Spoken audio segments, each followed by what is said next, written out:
The Crystal Stopper, Maurice Leblanc, Chapter 1. The Arrests. The two boats fastened to the little pier that jutted out from the garden lay rocking in its shadow. Here and the lighted windows showed through the thick mist on the margins of the lake. The Indian casino opposite blazed with light, though it was late in the season, the end of September. A few stars appeared through the clouds. A light breeze ruffled the surface of the water. Arsène Lupin left the summer house where he was smoking a cigar and, bending forward at the end of the pier, "Growler?" he asked. "Masha? Are you there?" A man rose from each of the boats, and one of them answered, "Yes, Governor. Get ready. I hear the car coming with Gilbert and Voucher." He crossed the garden, walked round a house in process of construction, the scaffolding of which loomed overhead, and cautiously opened the door on the Avenue de Saint-Cyr. He was not mistaken. A bright light flashed round the bend and a large, open motorcar drew up, whence sprang two men in greatcoats, with the collars turned up, and caps. It was Gilbert and Voucher. Gilbert, a young fellow of 20 or 22, with an attractive cast of features and a supple and sinewy frame. Voucher, older, shorter, with grizzled hair and a pale, sickly face. "Well," asked Lupin, "did you see him, the deputy?" "Yes, Governor," said Gilbert, "we saw him take the 7.40 tram for Paris, as we knew he would." "Then we are free to act?" "Absolutely. The Villa Maurice is ours to do as we please with." The chauffeur had kept his seat. Lupin gave him his orders. "Don't wait here. It might attract attention. Be back at 9:30 exactly, in time to load the car unless the whole business falls through." "Why should it fall through?" observed Gilbert. The motor drove away, and Lupin, taking the road to the lake with his two companions, replied, "Why?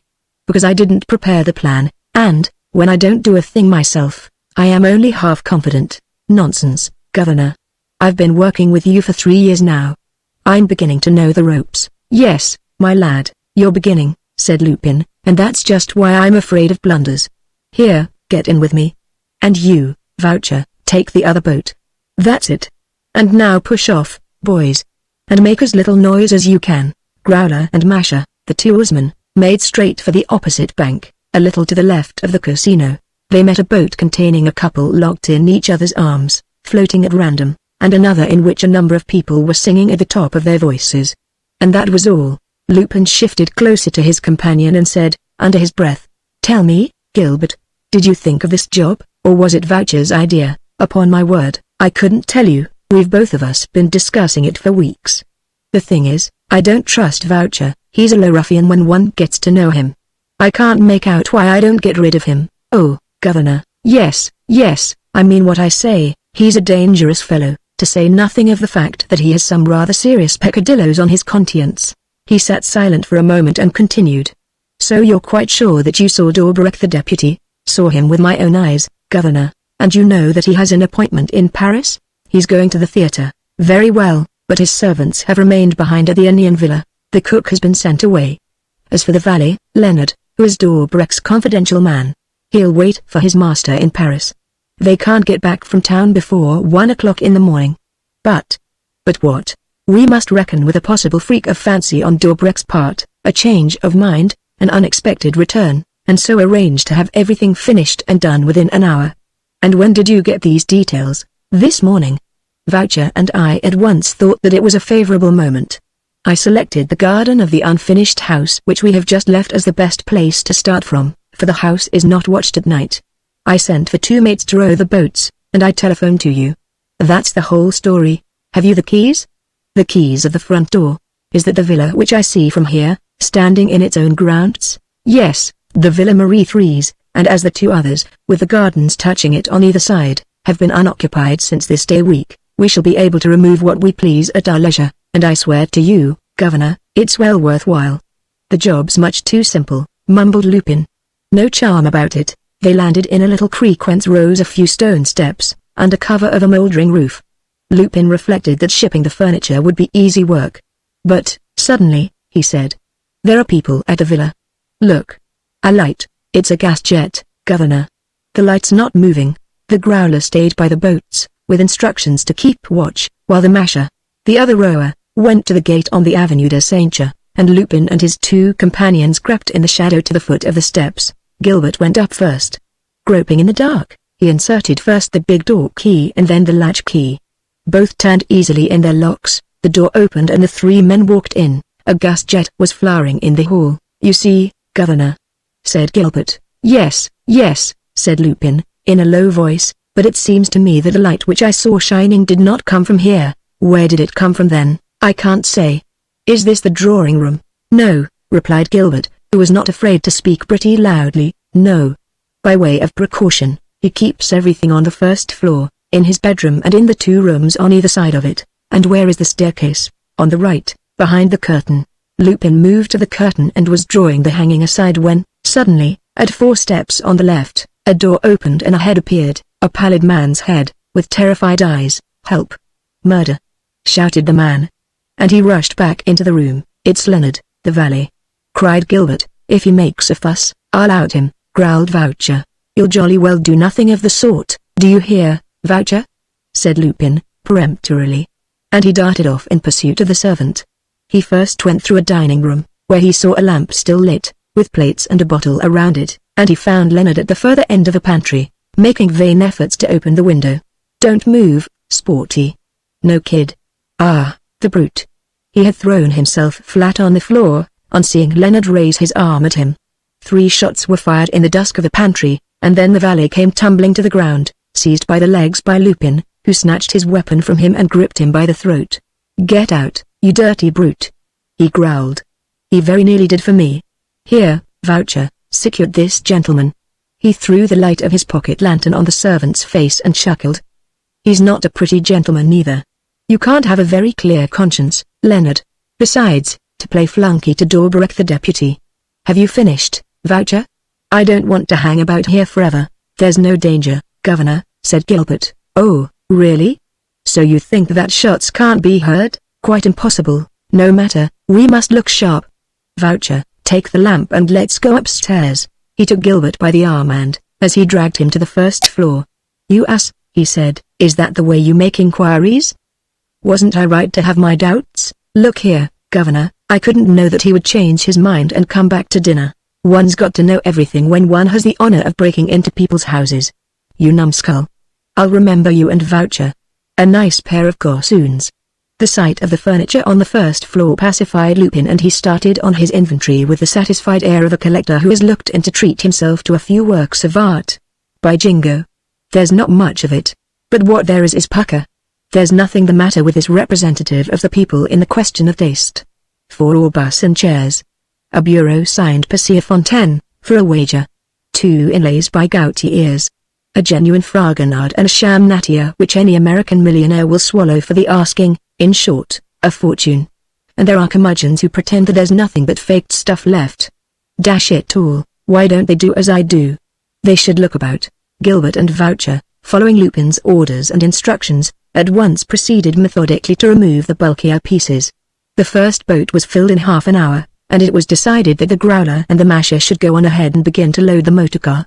Lupin went to see them start. On returning to the house, it struck him, as he passed through the hall, that he heard a voice in the pantry. He went there and found Leonard lying flat on his stomach, quite alone, with his hands tied behind his back. "So it's you growling, my confidential flunky? Don't get excited, it's almost finished. Only, if you make too much noise, you'll oblige us to take severer measures. Do you like pears? We might give you one, you know, a choke bear." As he went upstairs, he again heard the same sound and, stopping to listen, he caught these words, uttered in a hoarse, groaning voice, which came, beyond a doubt, from the pantry. "Help! Murder! Help! I shall be killed. Inform the commissary, the fellow's clean off his chump," muttered Lupin. "By Jove! To disturb the police at 9 o'clock in the evening, there's a notion for you." He set to work again. It took longer than he expected, for they discovered in the cupboards all sorts of valuable knickknacks which it would have been very wrong to disdain, and, on the other hand, Voucher and Gilbert were going about their investigations with signs of labored concentration that nonplussed him. At long last, he lost his patience. "That will do," he said. "We're not going to spoil the whole job and keep the motor waiting for the sake of the few odd bits that remain. I'm taking the boat." They were now by the waterside and Lupin went down the steps. Gilbert held him back. "I say, Governor, we want one more look round 5 minutes, no longer." "But what for, dash it all?" "Well, it's like this. We were told of an old reliquary, something stunning." "Well, we can't lay our hands on it." And I was thinking. There's a cupboard with a big lock to it in the pantry. You see, we can't very well. He was already on his way to the villa. Voucher ran back too. I'll give you 10 minutes, not a second longer, cried Lupin. In 10 minutes, I'm off. But the 10 minutes passed and he was still waiting. He looked at his watch. 9:15, he said to himself. This is madness. And he also remembered that Gilbert and Voucher had behaved rather queerly throughout the removal of the things, keeping close together and apparently watching each other. What could be happening? Lupin mechanically returned to the house, urged by a feeling of anxiety which he was unable to explain, and, at the same time, he listened to a dull sound which rose in the distance, from the direction of Inion, and which seemed to be coming nearer. People strolling about, no doubt. He gave a sharp whistle and then went to the main gate, to take a glance down the avenue. But, suddenly, as he was opening the gate, a shot rang out, followed by a yell of pain. He returned at a run, went round the house, leapt up the steps and rushed to the dining room. Blast it all, what are you doing there, you two? Gilbert and Voucher, locked in a furious embrace, were rolling on the floor, uttering cries of rage. Their clothes were dripping with blood. Lupin flew at them to separate them. But already Gilbert had got his adversary down and was wrenching out of his hand something which Lupin had no time to see. And Voucher, who was losing blood through a wound in the shoulder, fainted. Who hurt him? You, Gilbert? Asked Lupin, furiously. No, Leonard. Leonard? Why, he was tied up. He undid his fastenings and got hold of his revolver. The scoundrel. Where is he? Lupin took the lamp and went into the pantry. The manservant was lying on his back, with his arms outstretched, a dagger stuck in his throat and a livid face. A red stream trickled from his mouth. Ah, gasped Lupin, after examining him. He's dead. Do you think so? Do you think so? Stammered Gilbert, in a trembling voice. He's dead, I tell you. It was Voucher. It was Voucher who did it. Pale with anger, Lupin caught hold of him. It was Voucher, was it? And you too, you blackguard, since you were there and didn't stop him. Blood. Blood. You know I won't have it. Well, it's a bad lookout for you, my fine fellows. You'll have to pay the damage. And you won't get off cheaply either. Mind the guillotine. And, shaking him violently, what was it? Why did he kill him? He wanted to go through his pockets and take the key of the cupboard from him. When he stooped over him, he saw that the man unloosed his arms. He got frightened. And he stabbed him, but the revolver shot. It was Leonard. He had his revolver in his hand. He just had strength to take aim before he died. And the key of the cupboard? Voucher took it. Did he open it? And did he find what he was after? Yes. And you wanted to take the thing from him. What sort of thing was it? The reliquary? No, it was too small for that. Then what was it? Answer me, will you? Lupin gathered from Gilbert's silence and the determined expression on his face that he would not obtain a reply. With a threatening gesture, I'll make you talk, my man. Sure as my name's Lupin, you shall come out with it. But, for the moment, we must see about decamping. Here, help me. We must get Voucher into the boat. They had returned to the dining room and Gilbert was bending over the wounded man, when Lupin stopped him. Listen. They exchanged one look of alarm. Someone was speaking in the pantry.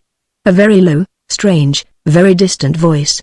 Nevertheless, as they at once made certain, there was no one in the room, no one except the dead man, whose dark outline lay stretched upon the floor.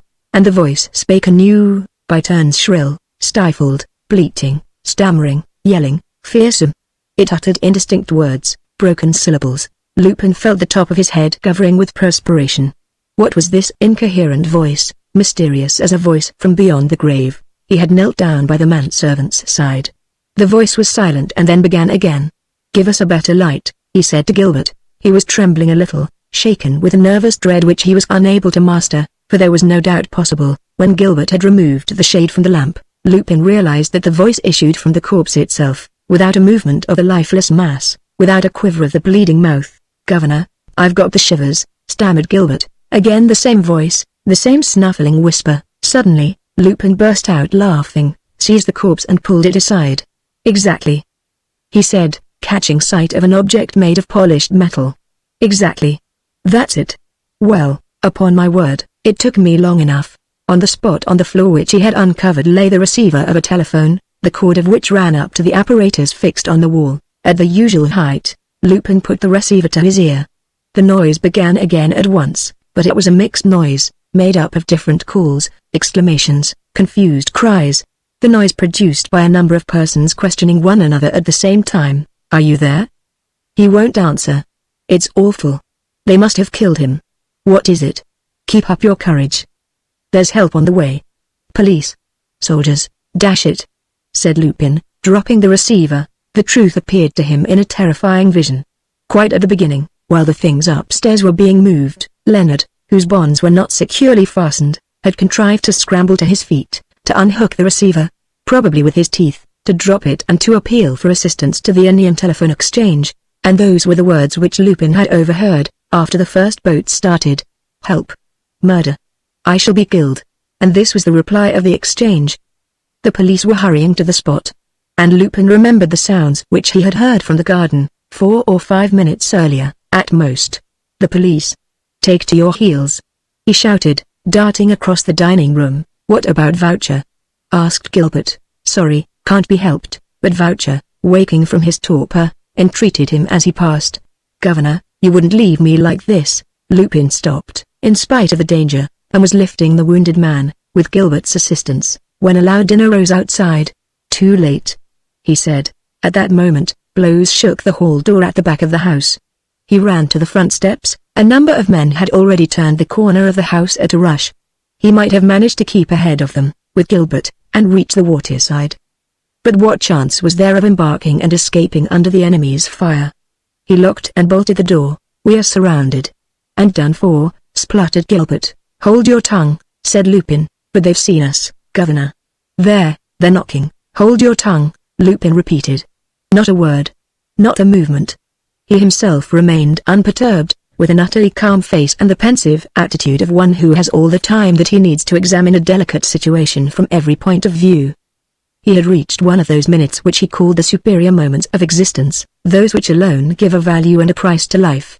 On such occasions, however threatening the danger, he always began by counting to himself, slowly, 1, 2, 3, 4, 5, 6 until the beating of his heart became normal and regular. Then and not till then, he reflected, but with what intensity, with what perspicacity, with what a profound intuition of possibilities. All the factors of the problem were present in his mind. He foresaw everything. He admitted everything. And he took his resolution in all logic and in all certainty. After 30 or 40 seconds, while the men outside were banging at the doors and picking the locks, he said to his companion, "Follow me." Returning to the dining room, he softly opened the sash and drew the Venetian blinds of a window in the side wall.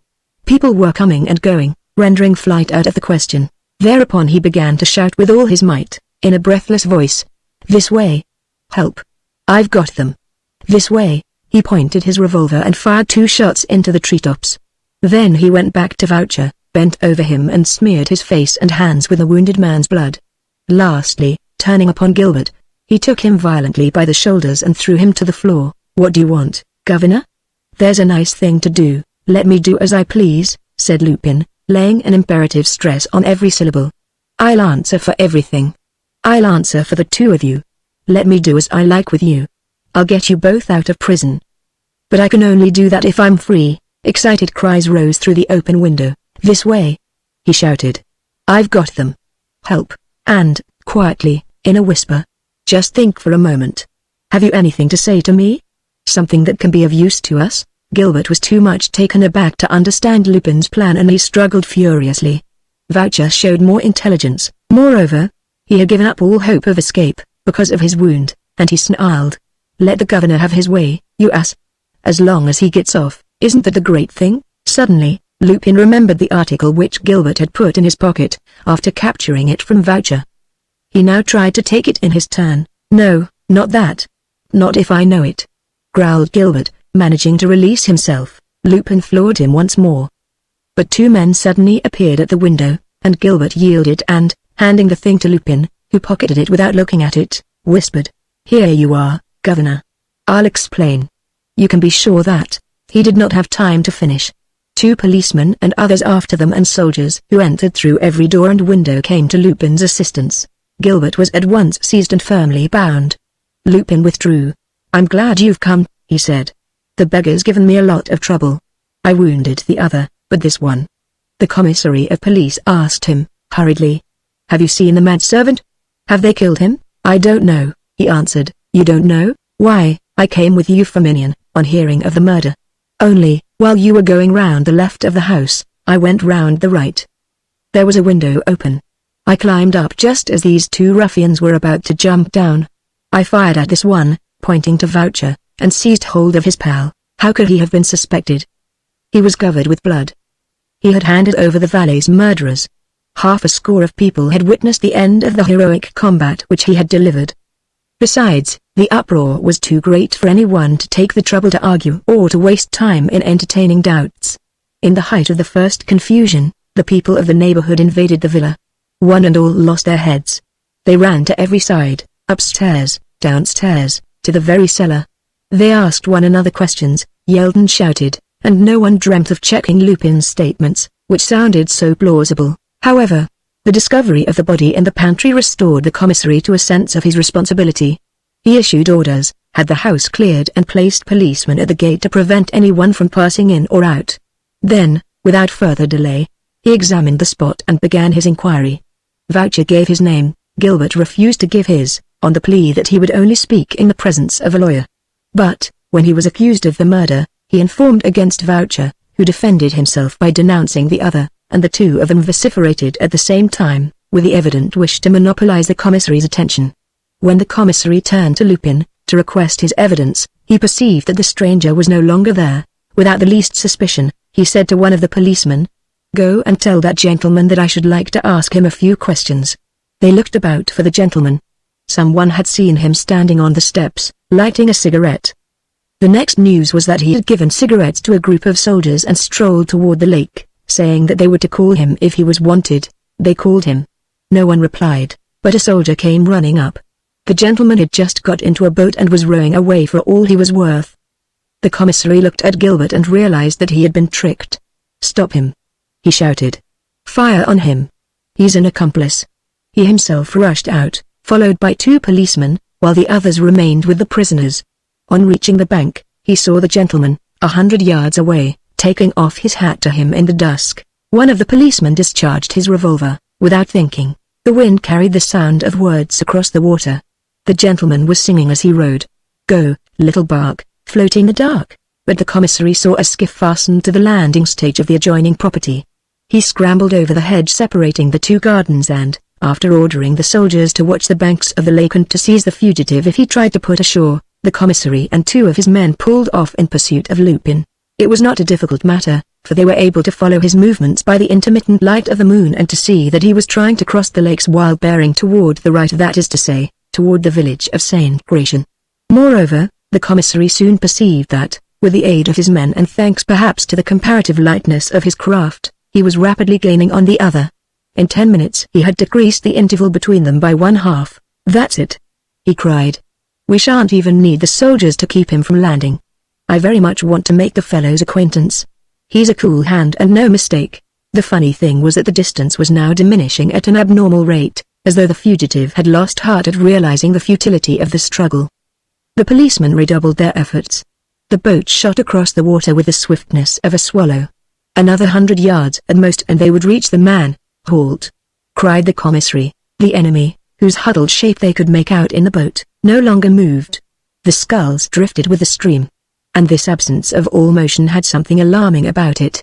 A ruffian of that stamp might easily lie in wait for his aggressors, sell his life dearly and even shoot them dead before they had a chance of attacking him. "Surrender!" shouted the commissary. The sky, at that moment, was dark. The three men lay flat at the bottom of their skiff, for they thought they perceived a threatening gesture. The boat, carried by its own impetus, was approaching the other. The commissary growled.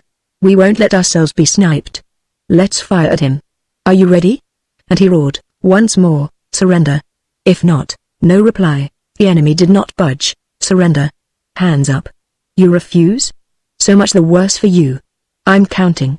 1, 2. The policemen did not wait for the word of command. They fired and, at once, bending over their oars, gave the boat so powerful an impulse that it reached the goal in a few strokes. The commissary watched, revolver in hand, ready for the least movement. He raised his arm. "If you stir, I'll blow out your brains." But the enemy did not stir for a moment, and, when the boat was bumped and the two men, letting go their oars, prepared for the formidable assault. The commissary understood the reason of this passive attitude. There was no one in the boat. The enemy had escaped by swimming, leaving in the hands of the victor a certain number of the stolen articles, which, heaped up and surmounted by a jacket and a bowler hat, might be taken, at a pinch, in the semi-darkness, vaguely to represent the figure of a man. They struck matches and examined the enemy's cast clothes. There were no initials in the hat. The jacket contained neither papers nor pocketbook. Nevertheless, they made a discovery which was destined to give the case no little celebrity and which had a terrible influence on the fate of Gilbert and Voucher. In one of the pockets was a visiting card which the fugitive had left behind. The card of Arsène Lupin. At almost the same moment, while the police, towing the captured skiff behind them, continued their empty search, and while the soldiers stood drawn up on the bank, straining their eyes to try and follow the fortunes of the naval combat, the aforesaid Arsène Lupin was quietly landing at the very spot which he had left 2 hours earlier. He was there met by his 2 other accomplices, the Growler and the Masher, flung them a few sentences by way of explanation, jumped into the motorcar, among Daubrec the deputy's armchairs and other valuables, wrapped himself in his furs and drove, by deserted roads, to his repository at Neuilly, where he left the chauffeur. A taxicab brought him back to Paris and put him down by the church of Saint Philippe du Roule, not far from which, in the Rue Matignon, he had a flat, on the entresol floor, of which none of his gang, excepting Gilbert, knew, a flat with a private entrance. He was glad to take off his clothes and rub himself down, for, in spite of his strong constitution, he felt chilled to the bone. On retiring to bed, he emptied the contents of his pockets, as usual, on the mantelpiece. It was not till then that he noticed, near his pocketbook and his keys, the object which Gilbert had put into his hand at the last moment. And he was very much surprised. It was a decanter stopper, a little crystal stopper, like those used for the bottles in a liqueur stand. And this crystal stopper had nothing particular about it. The most that Lupin observed was that the knob, with its many facets, was gilded right down to the indent. But, to tell the truth, this detail did not seem to him of a nature to attract special notice, and it was this bit of glass to which Gilbert and Voucher attached such stubborn importance. He said to himself, it was for this that they killed the valet, fought each other, wasted their time, risked prison, trial, the scaffold. Too tired to linger further upon this matter, exciting though it appeared to him, he replaced the stopper on the chimney-piece and got into bed. He had bad dreams. Gilbert and Voucher were kneeling on the flags of their cells, wildly stretching out their hands to him and yelling with fright. "Help! Help!" they cried, but, notwithstanding all his efforts, he was unable to move. He himself was fastened by invisible bonds. And, trembling, obsessed by a monstrous vision, he watched the dismal preparations, the cutting of the condemned men's hair and shirt collars, the squalid tragedy. By Jove, he said, when he woke after a series of nightmares. There's a lot of bad omens. Fortunately, we don't err on the side of superstition. Otherwise, and he added, for that matter, we have a talisman which, to judge by Gilbert and Voucher's behavior, should be enough, with Lupin's help, to frustrate bad luck and secure the triumph of the good cause. Let's have a look at that crystal stopper. He sprang out of bed to take the thing and examine it more closely. An exclamation escaped him. The crystal stopper had disappeared. Chapter 2 8 from 9 leaves 1. Notwithstanding my friendly relations with Lupin and the many flattering proofs of his confidence which he has given me, there is one thing which I have never been quite able to fathom, and that is the organization of his gang. The existence of the gang is an undoubted fact. Certain adventures can be explained only by countless acts of devotion, invincible efforts of energy and powerful cases of complicity, representing so many forces which all obey one mighty will. But how is this will exerted? Through what intermediaries, through what subordinates? That is what I do not know. Lupin keeps his secret, and the secrets which Lupin chooses to keep are, so to speak, impenetrable. The only supposition which I can allow myself to make is that this gang, which, in my opinion, is very limited in numbers and therefore all the more formidable, is completed and extended indefinitely by the addition of independent units, provisional associates, picked up in every class of society and in every country of the world, who are the executive agents of an authority with which, in many cases, they are not even acquainted. The companions, the initiates, the faithful adherents, men who play the leading parts under the direct command of Lupin, move to and fro between these secondary agents and the master. Gilbert and Voucher evidently belonged to the main gang. And that is why the law showed itself so implacable in their regard. For the first time, it held accomplices of Lupin in its clutches, declared, undisputed accomplices, and those accomplices had committed a murder. If the murder was premeditated, if the accusation of deliberate homicide could be supported by substantial proofs, it meant the scaffold. Now there was, at the very least, one self-evident proof. The cry for assistance which Leonard had sent over the telephone a few minutes before his death. Help. Murder. I shall be killed. The desperate appeal had been heard by two men, the operator on duty and one of his fellow clerks, who swore to it positively. And it was in consequence of this appeal that the commissary of police, who was at once informed, had proceeded to the Villa Marie Threes, escorted by his men and a number of soldiers off duty. Lupin had a very clear notion of the danger from the first. The fierce struggle in which he had engaged against society was entering upon a new and terrible phase. His luck was turning. It was no longer a matter of attacking others, but of defending himself and saving the heads of his two companions. A little memorandum, which I have copied from one of the notebooks in which he often jots down a summary of the situations that perplex him, will show us the workings of his brain. One definite fact, to begin with, is that Gilbert and Voucher humbugged me. The Indian expedition, undertaken ostensibly with the object of robbing the Villa Marie Threes, had a secret purpose. This purpose obsessed their minds throughout the operations, and what they were looking for, under the furniture and in the cupboards, was one thing and one thing alone, the crystal stopper. Therefore, if I want to see clear ahead, I must first of all know what this means. It is certain that, for some hidden reason, that mysterious piece of glass possesses an incalculable value in their eyes. And not only in theirs, for, last night, someone was bold enough and clever enough to enter my flat and steal the object in question from me. This theft of which he was the victim puzzled Lupin curiously. Two problems, both equally difficult of solution, presented themselves to his mind.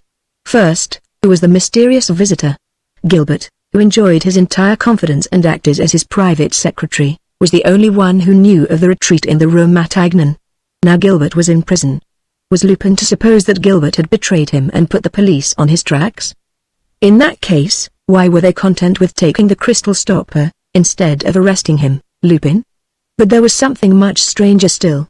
Admitting that they had been able to force the doors of his flat, and this he was compelled to admit, though there was no mark to show it, how had they succeeded in entering the bedroom? He turned the key and pushed the bolt as he did every evening, in accordance with a habit from which he never departed. And, nevertheless, the fact was undeniable: the crystal stopper had disappeared without the lock or the bolt having been touched. And, although Lupin flattered himself that he had sharp ears, even when asleep, not a sound had waked him, he took no great pains to probe the mystery.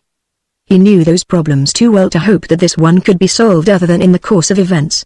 But, feeling very much put out and exceedingly uneasy, he then and there locked up his intestinal flat in the Rue Matignon and swore that he would never set foot in it again, and he applied himself forthwith to the question of corresponding with Voucher or Gilbert. Here a fresh disappointment awaited him.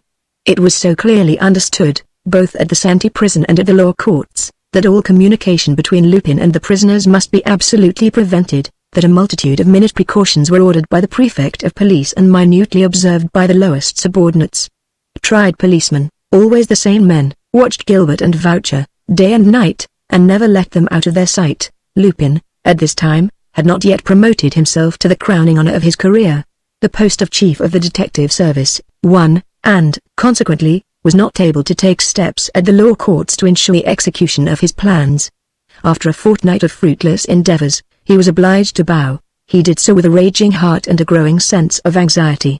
The difficult part of a business, he often says, is not the finish, but the start. Where was he to start in the present circumstances? What road was he to follow? His thoughts recurred to Dobreck the deputy, the original owner of the crystal stopper, who probably knew its importance. On the other hand, how was Gilbert aware of the doings and the mode of life of Dobreck the deputy? What means had he employed to keep him under observation? Who had told him of the place where Dobreck spent the evening of that day? These were all interesting questions to solve. Dobreck had moved to his winter quarters in Paris immediately after the burglary at the Villa Marie Threes and was now living in his own house, on the left-hand side of the little square Lamartine that opened out at the end of the Avenue Victor Hugo. First disguising himself as an old gentleman of private means, strolling about, cane in hand, Lupin spent his time in the neighborhood, on the benches of the square and the avenue. He made a discovery on the first day. Two men, dressed as workmen, but behaving in a manner that left no doubt as to their aims, were watching the deputy's house. When Dobreck went out, they set off in pursuit of him. and they were immediately behind him when he came home again. At night, as soon as the lights were out, they went away. Lupin shadowed them in his turn. They were detective officers. "Hello, hello," he said to himself. "This is hardly what I expected. So the Dvorak bird is under suspicion?" But, on the fourth day, at nightfall, the two men were joined by 6 others, who conversed with him in the darkest part of the Square Lamartine. And, among these new arrivals, Lupin was vastly astonished to recognize, by his figure and bearing, the famous Presseville, the erstwhile barrister, sportsman and explorer, now favorite at the Élysée, who, for some mysterious reason, had been pitchforked into the headquarters of police as Secretary General, with the reversion of the prefecture. And, suddenly, Lupin remembered, 2 years ago, Presseville and Dvorak the deputy had had a personal encounter on the Place du Palais Bourbon. The incident made a great stir at the time. No one knew the cause of it. Presseville had sent his seconds to Dvorak on the same day, but Dvorak refused to fight. A little while later, Presseville was appointed Secretary General. Very odd, said Lupin, who remained plunged in thought, while continuing to observe Presseville's movements. At 7 o'clock Presseville's group of men moved away a few yards, in the direction of the Avenue Henri Martin. The door of a small garden on the right of the house opened and Dvorak appeared. The 2 detectives followed close behind him and, when he took the route bout train, jumped on after him. Presseville at once walked across the square and rang the bell. The garden gate was between the house and the porter's lodge. The portress came and opened it. There was a brief conversation, after which Presseville and his companions were admitted. "A domiciliary visit," said Lupin. "Secret and illegal. By the strict rules of politeness, I ought to be invited. My presence is indispensable." Without the least hesitation he went up to the house, the door of which had not been closed, and, passing in front of the portress, who was casting her eyes outside, he asked, in the hurried tones of a person who is late for an appointment, "Have the gentlemen come?" "Yes, you will find them in the study." His plan was quite simple. If anyone met him, he would pretend to be a tradesman. But there was no need for this subterfuge. He was able, after crossing an empty hall, to enter a dining room which also had no one in it, but which, through the panes of a glass partition that separated the dining room from the study, afforded him a view of Presseville and his 5 companions. Presseville opened all the drawers with the aid of false keys. Next, he examined all the papers, while his companions took down the books from the shelves, shook the pages of each separately and felt inside the bindings. "Of course, it's a paper they're looking for," said Lupin. "Bank notes, perhaps," Presseville exclaimed.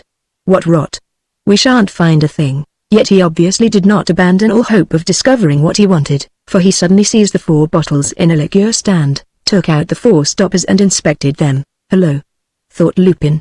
"Now he's going for decanter stoppers. Then it's not a question of a paper? Well, I give it up." Presseville next lifted and examined different objects, and he asked, "How often have you been here?" "6 times last winter," was the reply. "And you have searched the house thoroughly?" "Every one of the rooms, for days at a time, while he was visiting his constituency." Still.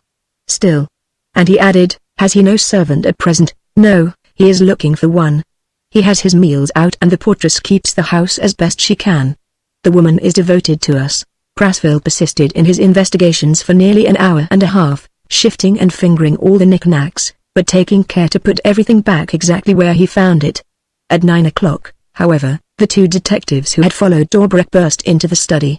"He's coming back, on foot." "Yes, have we time?" "Oh, dear, yes." Presseville and the men from the police office withdrew, without undue haste, after taking a last glance round the room to make sure that there was nothing to betray their visit. The position was becoming critical for Lupin.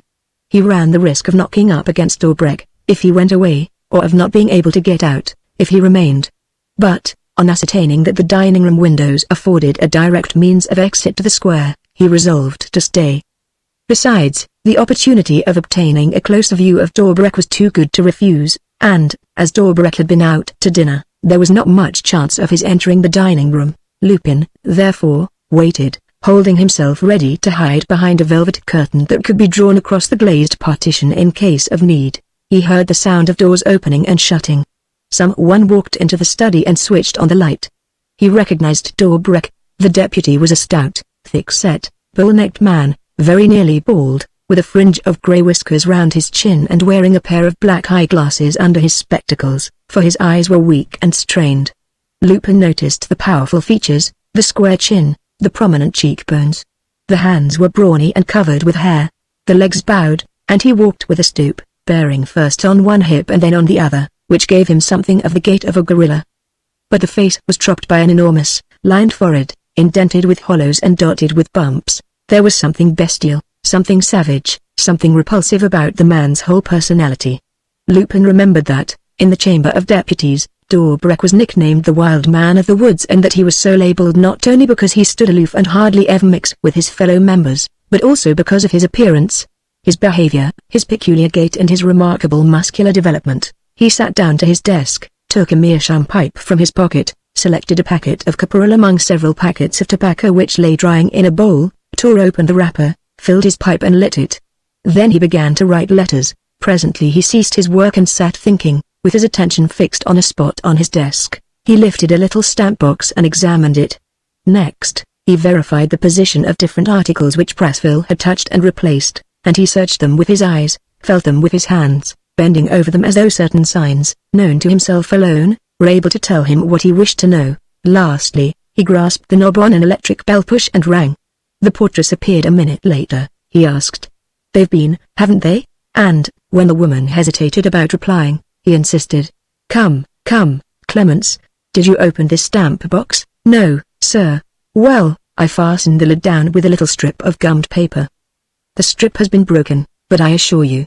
The woman began. "White tell lies," he said, "considering that I myself instructed you to lend yourself to those visits. The fact is that you want to keep on good terms with both sides." "Very well." He handed her a 50-franc note and repeated, "Have they been?" "Yes." "The same men as in the spring?" "Yes, all 5 of them." "With another one, who ordered them about, a tall, dark man?" "Yes." Lupin saw Dobrak's mouth hardening, and Dobrak continued, "Is that all?" "There was one more, who came after they did and joined them. And then, just now, 2 more, the pair who usually keep watch outside the house." "Did they remain in the study?" "Yes, sir."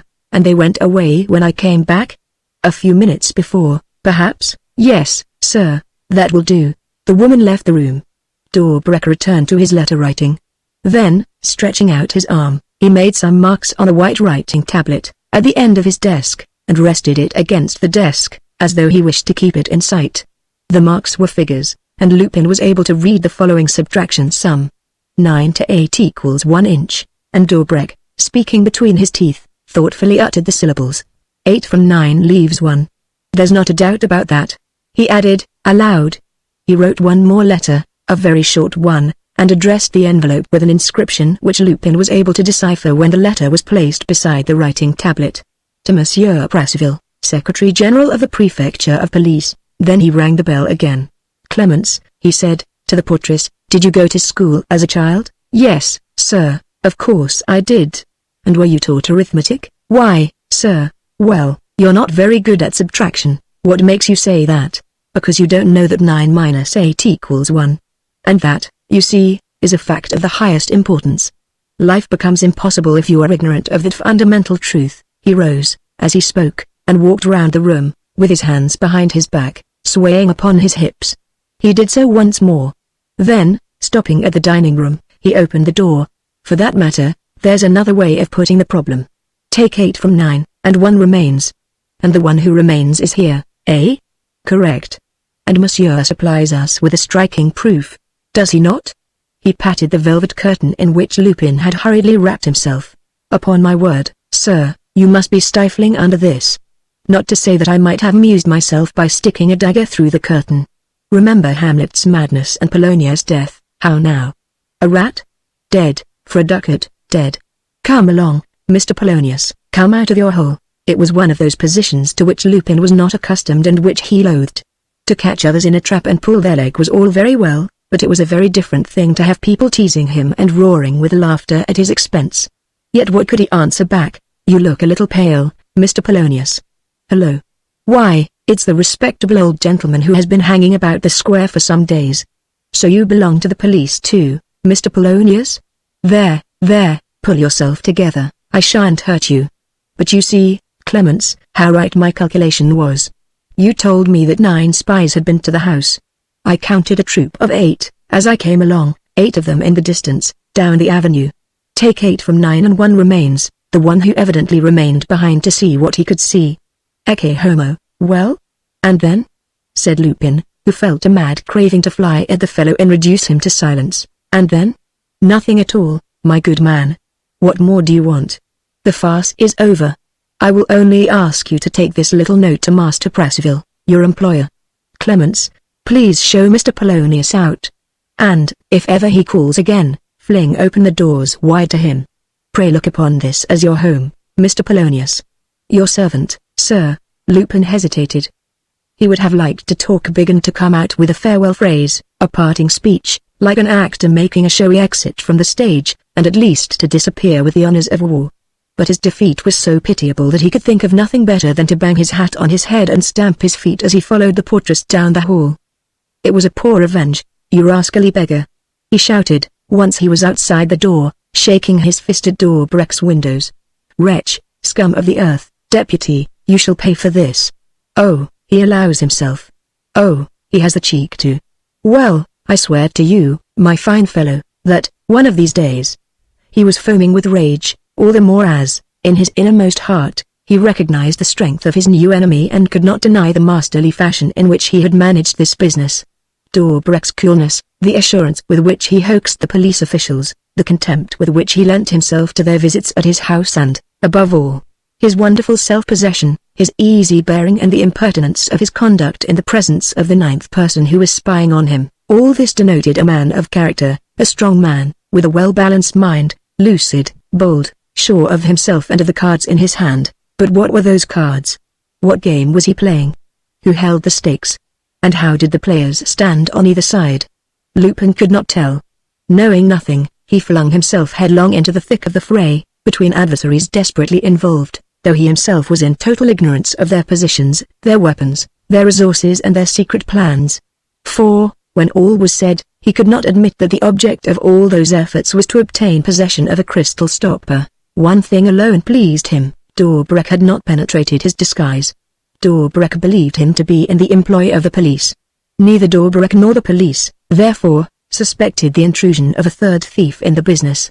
This was his one and only trump, a trump that gave him a liberty of action to which he attached the greatest importance. Without further delay, he opened the letter which Dorbrek had handed him for the Secretary-General of Police. It contained these few lines. Within reach of your hand, my dear Presseville, within reach of your hand. You touched it. A little more and the trick was done. But you're too big a fool. And to think that they couldn't hit upon anyone better than you to make me bite the dust. Poor old France. Goodbye, Presseville. But, if I catch you in the act, it will be a bad lookout for you. My maxim is to shoot at sight. Dorbrek, within reach of your hand, repeated Lupin, after reading the note. And to think that the rogue may be writing the truth. The most elementary hiding places are the safest. We must look into this, all the same. And, also, we must find out why Dorbrek is the object of such strict supervision and obtain a few particulars about the fellow generally. The information supplied to Lupin by a private inquiry office consisted of the following details. Alexis Dorbrek, deputy of the Boucher's Duron for the past 2 years, sits among the independent members. Political opinions not very clearly defined, but electoral position exceedingly strong, because of the enormous sums which he spends in nursing his constituency. No private income. Nevertheless, has a house in Paris, a villa at Inion and another at Nice, and loses heavily at play, though no one knows where the money comes from. Has great influence and obtains all he wants without making up to ministers or, apparently, having either friends or connections in political circles. That's a trade docket, said Lupin to himself. What I want is a domestic docket, a police docket, which will tell me about the gentleman's private life and enable me to work more easily in this darkness and know if I'm not getting myself into a tangle by bothering about the Dorbrek bird. And time's getting short, hang it. One of the residences which Lupin occupied at that period and which he used oftener than any of the others was in the Rue Chateaubriand, near the Arc de l'Étoile. He was known there by the name of Michel Beaumont. He had a snug flat here and was looked after by a manservant, Bacille, who was utterly devoted to his interests and whose chief duty was to receive and repeat the telephone messages addressed to Lupin by his followers. Lupin, on returning home, learnt, with great astonishment, that a woman had been waiting to see him for over an hour. What? Why, no one ever comes to see me here. Is she young? No. I don't think so. You don't think so? She's wearing a lace shawl over her head, instead of a hat, and you can't see her face. She's more like a clerk. Or a woman employed in a shop. She's not well dressed. Whom did she ask for? Michelle Beaumont, replied the servant. Queer. And why has she called? All she said was that it was about the onion business. So I thought that. What? The onion business. Then she knows that I am mixed up in that business. She knows that, by applying here, I could not get anything out of her, but I thought, all the same, that I had better let her in. Quite right. Where is she? In the drawing room. I've put on the lights. Lupin walked briskly across the hall and opened the door of the drawing room. What are you talking about? He said, to his man. There's no one here. No one here? Said Akil, running up. And the room, in fact, was empty. Well, on my word, this takes the cake, cried the servant. It wasn't 20 minutes ago that I came and had a look, to make sure. She was sitting over there. And there's nothing wrong with my eyesight, you know. Look here, said Lupin, irritably. Where were you while the woman was waiting? In the hall, Governor. I never left the hall for a second. I should have seen her go out. Blow it. Still, she's not here now, so I see, moaned the man, quite flabbergasted. She must have got tired of waiting and gone away. But, dash it all, I should like to know how she got out. How she got out, said Lupin. It doesn't take a wizard to tell that. What do you mean? She got out through the window. Look, it's still ajar. We are on the ground floor. The street is almost always deserted, in the evenings. There's no doubt about it. He had looked around him and satisfied himself that nothing had been taken away or moved. The room, for that matter, contained no knick-knack of any value, no important paper that might have explained the woman's visit, followed by her sudden disappearance. And yet why that inexplicable flight? Has anyone telephoned? He asked. No. Any letters? Yes, one letter by the last post. Where is it? I put it on your mantelpiece, Governor, as usual. Lupin's bedroom was next to the drawing room, but Lupin had permanently bolted the door between the two. He, therefore, had to go through the hall again. Lupin switched on the electric light and, the next moment, said, I don't see it. Yes. I put it next to the flower bowl. There's nothing here at all. You must be looking in the wrong place, Governor. But Wakil moved the bowl, lifted the clock, bent down to the grate. In vain. The letter was not there. Oh, blast it, he muttered. She's done it. She's taken it. And then, when she hid the letter, she cleared out. Oh, the slut, Lupin said. You're mad. There's no way through between the two rooms. Then who did take it, Governor? They were both of them silent. Lupin strove to control his anger and collect his ideas. He asked. Did you look at the envelope? Yes. Anything particular about it? Yes, it looked as if it had been written in a hurry, or scribbled, rather. How was the address worded? Do you remember? Asked Lupin, in a voice strained with anxiety. Yes, I remembered it, because it struck me as funny.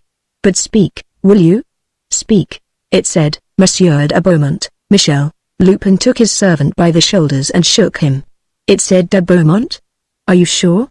And Michel after Beaumont? Quite certain. Ah, muttered Lupin, with a choking throat. It was a letter from Gilbert. He stood motionless, a little pale, with drawn features. There was no doubt about it, the letter was from Gilbert. It was the form of address which, by Lupin's orders, Gilbert had used for years in corresponding with him.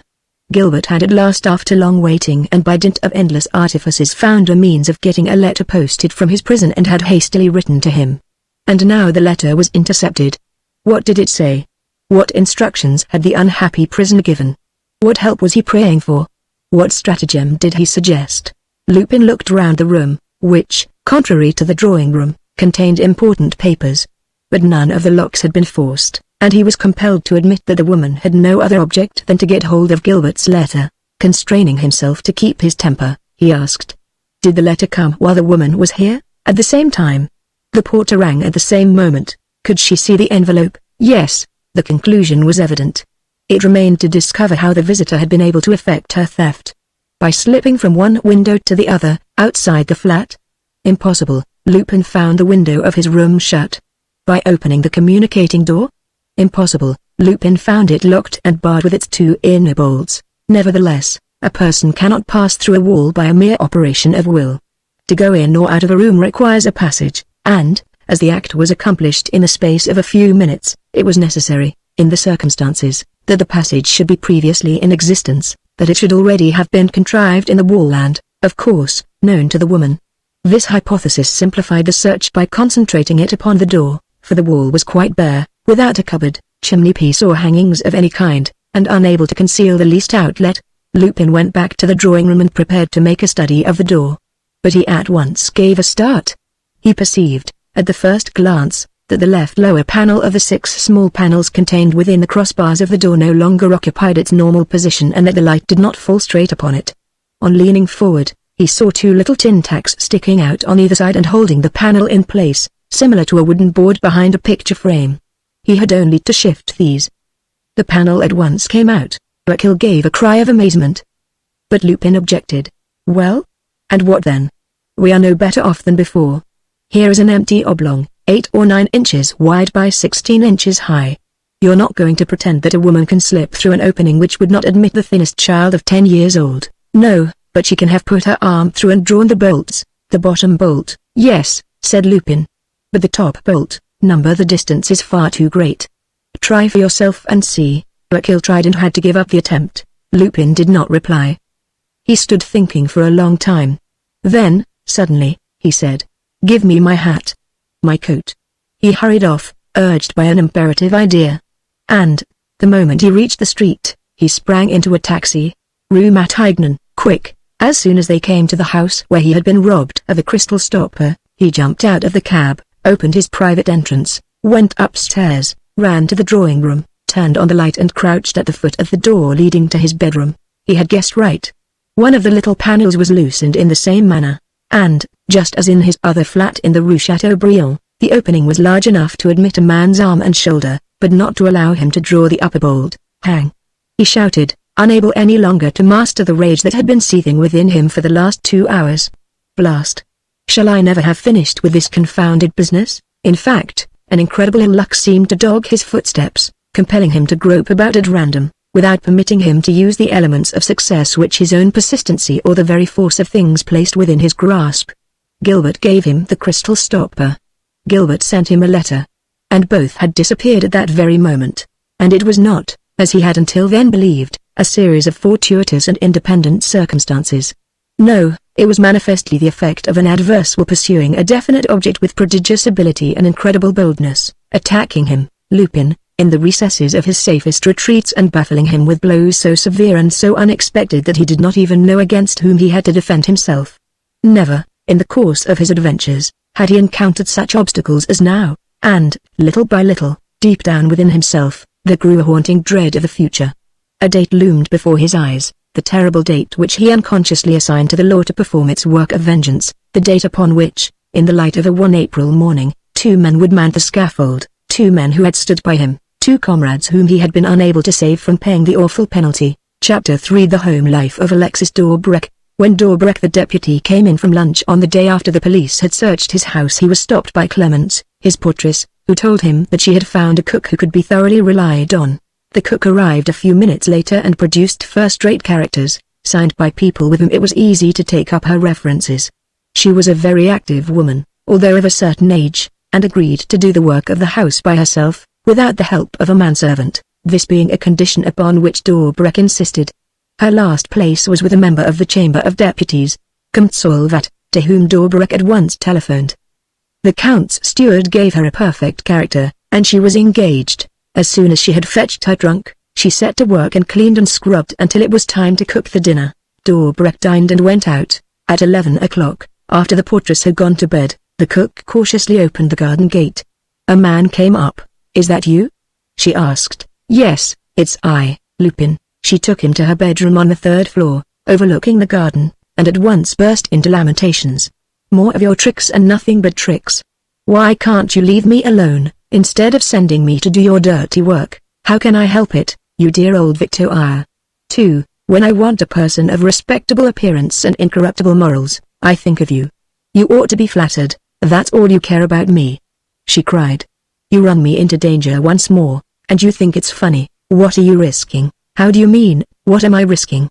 All my characters are false. Characters are always false. And suppose Daubrec finds out?" Suppose he makes inquiries? He has made inquiries, eh? What's that? He has telephoned to the steward of Countsolvat, in whose service you say that you have had the honor of being. There, you see, I'm done for. The Count's steward could not say enough in your praise. He does not know me, but I know him. I got him his situation with Countsolvat. So you understand. Victoire seemed to calm down a little. Well, she said, God's will be done. Or rather yours. And what do you expect me to do in all this? First, to put me up. You were my wet nurse once. You can very well give me half your room now. I'll sleep in the armchair, and next, to supply me with such food as I want, and next, to undertake, with me and under my direction, a regular series of searches with a view, to what? To discovering the precious object of which I spoke to you. What's that? A crystal stopper, a crystal stopper. Saints above. A nice business. And, if we don't find your confounded stopper, what then? Lupin took her gently by the arm and, in a serious voice, if we don't find it, Gilbert, young Gilbert whom you know and love, will stand every chance of losing his head, and so will Voucher. Voucher I don't mind. A dirty rascal like him. But Gilbert, have you seen the papers this evening? Things are looking worse than ever.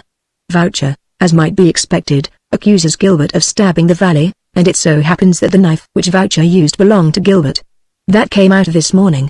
Whereupon Gilbert, who was intelligent in his way, but easily frightened, believed and launched forth into stories and lies which will end in his undoing. That's how the matter stands. Will you help me? Thenceforth, for several days, Lupin moulded his existence upon Dobrex, beginning his investigations the moment the deputy left the house. He pursued them methodically, dividing each room into sections which he did not abandon until he had been through the tiniest nooks and corners and, so to speak, exhausted every possible device. Victoire searched also. And nothing was forgotten. Table legs, chair rungs, floorboards, moldings, mirror and picture frames, clocks, plinths, curtain borders, telephone holders and electric fittings, everything that an ingenious imagination could have selected as a hiding place was overhauled, and they also watched the deputy's least actions, his most unconscious movements, the expression of his face, the books which he read and the letters which he wrote. It was easy enough. He seemed to live his life in the light of day. No door was ever shut. He received no visits. And his existence worked with mechanical regularity. He went to the chamber in the afternoon, to the club in the evening. Still, said Lupin, there must be something that's not orthodox behind all this. There's nothing of the sort, moaned Victoire. You're wasting your time and we shall be bowled out. The presence of the detectives and their habit of walking up and down outside the windows drove her mad. She refused to admit that they were there for any other purpose than to trap her, Victoire. And, each time that she went shopping, she was quite surprised that one of those men did not lay his hand upon her shoulder. One day she returned all upset. Her basket of provisions was shaking on her arm. What's the matter, my dear Victoire? Said Lupin. You're looking green. Green?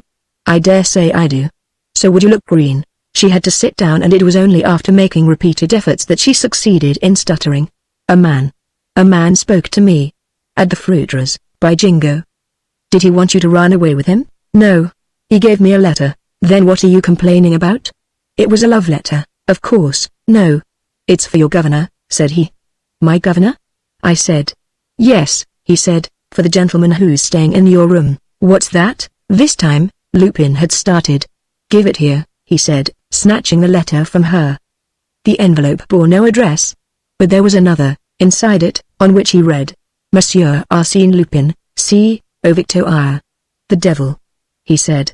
This is a bit thick. He tore open the second envelope. It contained a sheet of paper with the following words, written in large capitals. Everything you are doing is useless and dangerous. Give it up. Victoire uttered one moan and fainted. As for Lupin, he felt himself blush up to his eyes, as though he had been grossly insulted. He experienced all the humiliation which a duellist would undergo if he heard the most secret advice which he had received from his seconds repeated aloud by a mocking adversary. However, he held his tongue. Victoire went back to her work. As for him, he remained in his room all day, thinking. That night he did not sleep, and he kept saying to himself, what is the good of thinking? I am up against one of those problems which are not solved by any amount of thought. It is certain that I am not alone in the matter and that, between Dobreck and the police, there is, in addition to the third thief that I am, a fourth thief who is working on his own account, who knows me and who reads my game clearly. But who is this fourth thief? And am I mistaken, by any chance? And, oh, rot. Let's get to sleep. But he could not sleep, and a good part of the night went in this way. At 4 o'clock in the morning he seemed to hear a noise in the house. He jumped up quickly and, from the top of the staircase, saw Dobrak go down the first flight and turn toward the garden. A minute later, after opening the gate, the deputy returned with a man whose head was buried in an enormous fur collar and showed him into his study. Lupin had taken his precautions in view of any such contingency. As the windows of the study and those of his bedroom, both of which were at the back of the house, overlooked the garden, he fastened a rope ladder to his balcony, unrolled it softly and let himself down by it until it was level with the top of the study windows. These windows were closed by shutters, but, as they were bowed, there remained a semicircular space at the top, and Lupin, though he could not hear, was able to see all that went on inside. He then realized that the person whom he had taken for a man was a woman who was still young, though her dark hair was mingled with grey, a tall woman, elegantly but quite unobtrusively dressed, whose handsome features bore the expression of weariness and melancholy which long suffering gives. Where the deuce have I seen her before? Lupin asked himself. For I certainly know that face, that look, that expression. She stood leaning against the table, listening impassively to Dobrak, who was also standing and who was talking very excitedly. He had his back turned to Lupin, but Lupin, leaning forward, caught sight of a glass in which the deputy's image was reflected. And he was startled to see the strange look in his eyes, the air of fierce and brutal desire with which Dobrak was staring at his visitor. It seemed to embarrass her too, for she sat down with lowered lids. Then Dobrak leant over her and it appeared as though he were ready to fling his long arms, with their huge hands, around her. And, suddenly, Lupin perceived great tears rolling down the woman's sad face. Whether or not it was the sight of those tears that made Dobrak lose his head, with a brusque movement he clutched the woman and drew her to him. She repelled him, with a violence full of hatred. And, after a brief struggle, during which Lupin caught a glimpse of the man's bestial and contorted features, the two of them stood face to face, railing at each other like mortal enemies. Then they stopped. Dobrak sat down. There was mischief in his face, and sarcasm as well. And he began to talk again, with sharp taps on the table, as though he were dictating terms. She no longer stirred. She sat haughtily in her chair and towered over him, absent-minded, with roaming eyes. Lupin, captivated by that powerful and sorrowful countenance, continued to watch her, and he was vainly seeking to remember of what or of whom she reminded him, when he noticed that she had turned her head slightly and that she was imperceptibly moving her arm, and her arm strayed farther and her hand crept along the table, and Lupin saw that, at the end of the table, there stood a water bottle with a gold-topped stopper. The hand reached the water bottle, felt it, rose gently and seized the stopper. A quick movement of the head, a glance, and the stopper was put back in its place. Obviously, it was not what the woman hoped to find. "Dash it," said Lupin. "She's after the crystal stopper too. The matter is becoming more complicated daily, there's no doubt about it." But, on renewing his observation of the visitor, he was astounded to note the sudden and unexpected expression of her countenance, a terrible, implacable, ferocious expression. And he saw that her hand was continuing its stealthy progress round the table and that, with an uninterrupted and crafty sliding movement, it was pushing back books and, slowly and surely, approaching a dagger whose blade gleamed among the scattered papers. It gripped the handle. Dobrak went on talking. Behind his back, the hand rose steadily, little by little, and Lupin saw the woman's desperate and furious eyes fixed upon the spot in the neck where she intended to plant the knife. "You're doing a very silly thing, fair lady," thought Lupin, and he already began to turn over in his mind the best means of escaping and of taking Victoria with him. She hesitated, however, with uplifted arm. But it was only a momentary weakness. She clenched her teeth. Her whole face, contracted with hatred, became yet further convulsed. And she made the dread movement. At the same instant Dobrak crouched and, springing from his seat, turned and seized the woman's frail wrist in midair. Oddly enough, he addressed no reproach to her, as though the deed which she had attempted surprised him no more than any ordinary, very natural and simple act. He shrugged his shoulders, like a man accustomed to that sort of danger, and strode up and down in silence. She had dropped the weapon and was now crying, holding her head between her hands, with sobs that shook her whole frame. He next came up to her and said a few words, once more tapping the table as he spoke. She made a sign in the negative and, when he insisted, she, in her turn, stamped her foot on the floor and exclaimed, loud enough for Lupin to hear, "Never, Never. Thereupon, without another word, Dobrak fetched the fur cloak which she had brought with her and hung it over the woman's shoulders, while she shrouded her face in a lace wrap, and he showed her out. 2 minutes later, the garden gate was locked again. Pity I can't run after that strange person, thought Lupin, and have a chat with her about the Dobrak bird. Seems to me that we two could do a good stroke of business together. In any case, there was one point to be cleared up. Dobrak the deputy, whose life was so orderly, so apparently respectable, was in the habit of receiving visits at night, when his house was no longer watched by the police. He sent Victoire to arrange with 2 members of his gang to keep watch for several days. And he himself remained awake next night. As on the previous morning, he heard a noise at 4 o'clock.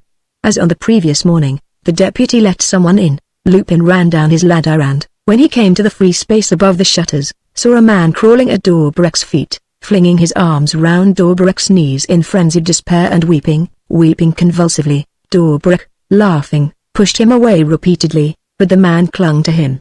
He behaved almost like one out of his mind and, at last, in a genuine fit of madness, half rose to his feet, took the deputy by the throat and flung him back in a chair.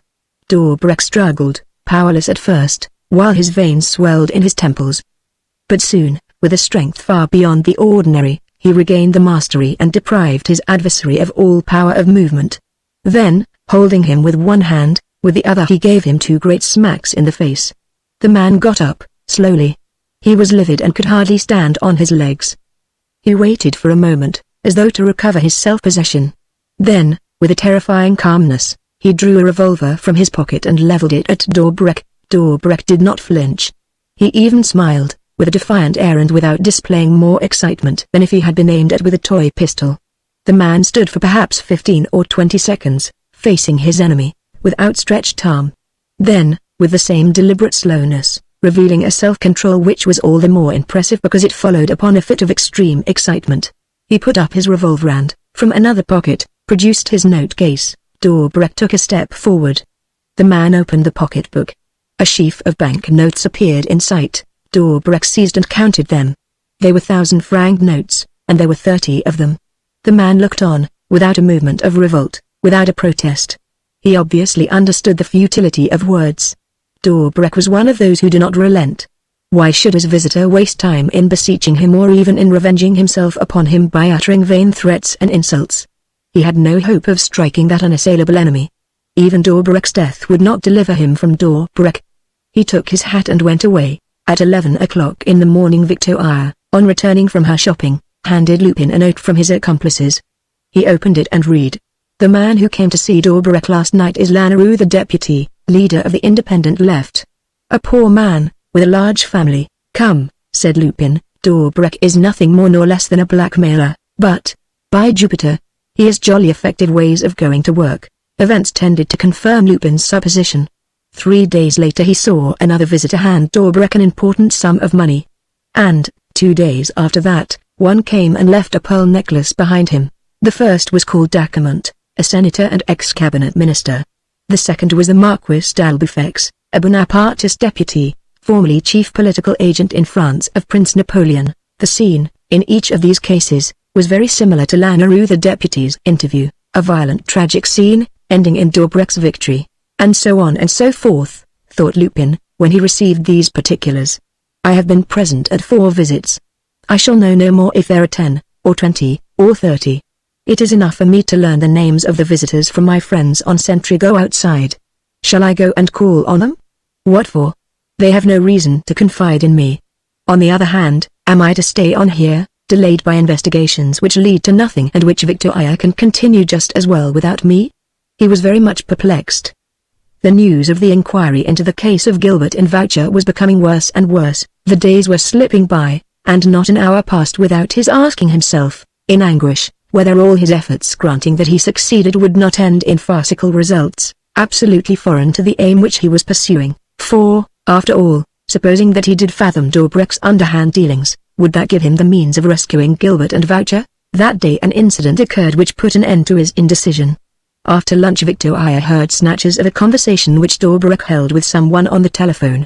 Lupin gathered, from what Victoire reported, that the deputy had an appointment with a lady for 8:30 and that he was going to take her to a theatre. I shall get a pit-deer box, Like the one we had 6 weeks ago, Dobrik had said. And he added, with a laugh, I hope that I shall not have the burglars in during that time. There was not a doubt in Lupin's mind. Dobrik was about to spend his evening in the same manner in which he had spent the evening 6 weeks ago, while they were breaking into his villa at Inian. To know the person whom he was to meet and perhaps thus to discover how Gilbert and Voucher had learnt that Dobrik would be away from 8 o'clock in the evening until 1 o'clock in the morning. These were matters of the utmost importance. Lupin left the house in the afternoon, with Victoria's assistance.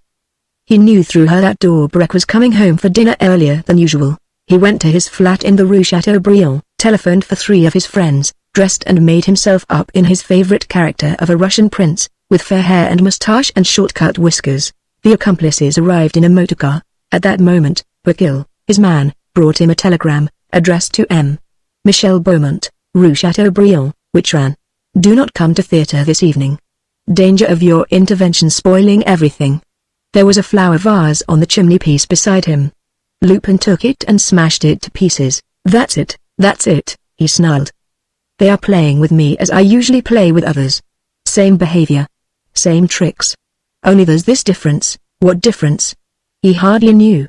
The truth was that he too was baffled and disconcerted to the inmost recesses of his being, and that he was continuing to act only from obstinacy, from a sense of duty, so to speak, and without putting his ordinary good humor and high spirits into the work. Come along, he said to his accomplices. By his instructions, the chauffeur set them down near the Square Lamartine, that kept the motor going. Lupin foresaw that Dobrik, in order to escape the detectives watching the house, would jump into the first taxi, and he did not intend to be outdistanced. He had not allowed for Dobrik's cleverness. At 7:30 both leaves of the garden gate were flung open, a bright light flashed and a motorcycle darted across the road, skirted the square, turned in front of the motorcar and shot away toward the boys at a speed so great that they would have been mad to go in pursuit of it. Goodbye, Daisy, said Lupin, trying to jest, but really overcome with rage. He eyed his accomplices in the hope that one of them would venture to give a mocking smile.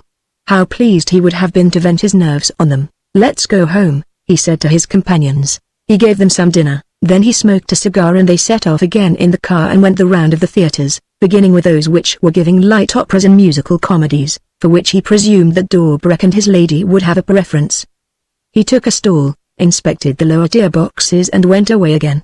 He next drove to the more serious theatres, the Renaissance, the Gymnase. At last, at 10 o'clock in the evening, he saw a pit-tier box at the Vaudeville almost entirely protected from inspection by its 2 screens, and, on tipping the box keeper, was told that it contained a short, stout, elderly gentleman and a lady who was wearing a thick lace veil. The next box was free. He took it, went back to his friends to give them their instructions and sat down near the couple. During the entr'acte, when the lights went up, he perceived Dobrik's profile. The lady remained at the back of the box, invisible. The two were speaking in a low voice, and, when the curtain rose again, they went on speaking, but in such a way that Lupin could not distinguish a word. 10 minutes passed. Someone tapped at their door. It was one of the men from the box office. Are you M. Le Deputy Dobrik, sir? He asked. Yes, said Dobrik, in a voice of surprise. But how do you know my name? There's a gentleman asking for you on the telephone. He told me to go to box 22 inches. But who is it, M. Le Marquis d'Albufex, eh? What am I to say, sir? I'm coming. Dobrik rose hurriedly from his seat and followed the clerk to the box office. He was not yet out of sight when Lupin sprang from his box, worked the lock of the next door and sat down beside the lady. She gave a stifled cry. Hush, he said. I have to speak to you. It is most important. Ah, she said, between her teeth. Arsène Lupin. He was dumbfounded. For a moment he sat quiet, open-mouthed. The woman knew him. And not only did she know him, but she had recognized him through his disguise. Accustomed though he was to the most extraordinary and unusual events, this disconcerted him. He did not even dream of protesting and stammered. So you know? So you know? He snatched at the lady's veil and pulled it aside before she had time to defend herself. What? He muttered, with increased amazement. Is it possible? It was the woman whom he had seen at Dobrik's a few days earlier, the woman who had raised her dagger against Dobrik and who had intended to stab him with all the strength of her hatred. It was her turn to be taken aback. What? Have you seen me before? Yes, the other night, at his house. I saw what you tried to do. She made a movement to escape. He held her back and, speaking with great eagerness, "I must know who you are," he said. "That was why I had Dorbarek telephoned for." She looked aghast. "Do you mean to say it was not the Marquis d'Albufex?" "No, it was one of my assistants." "Then Dorbarek will come back?" "Yes, but we have time. Listen to me. We must meet again. He is your enemy. I will save you from him." "Why should you? What is your object?" "Do not distrust me. It is quite certain that our interests are identical." "Where can I see you?" "Tomorrow, surely?" "At what time? And where?" "Well," she looked at him with obvious hesitation, not knowing what to do, on the point of speaking and yet full of uneasiness and doubt. He pressed her. "Oh, I entreat you. Answer me just one word. And at once. It would be a pity for him to find me here." "I entreat you," she answered sharply. "My name doesn't matter. We will see each other first and you shall explain to me." "Yes, we will meet. Listen, tomorrow, at 3 o'clock, at the corner of the boulevard." At that exact moment, the door of the box opened, so to speak, with a bang, and Dorbarek appeared. "Rats!" Lupin mumbled, under his breath, furious at being caught before obtaining what he wanted. Dorbarek gave a chuckle. "So that's it. I thought something was up. Ah, the telephone trick, a little out of date, sir." I had not gone halfway when I turned back. He pushed Lupin to the front of the box and, sitting down beside the lady, said, "And, now my lord, who are we? A servant at the police office, probably? There's a professional look about that mug of yours." He stared hard at Lupin, who did not move a muscle, and tried to put a name to the face, but failed to recognize the man whom he had called Polonius. Lupin, without taking his eyes from Dorbarek either, reflected. He would not for anything in the world have thrown up the game at that point or neglected this favorable opportunity of coming to an understanding with his mortal enemy. The woman sat in her corner, motionless, and watched them both. Lupin said, "Let us go outside, sir. That will make our interview easier." "No, my lord." "Here," grinned the deputy. "It will take place here, presently, during the intact.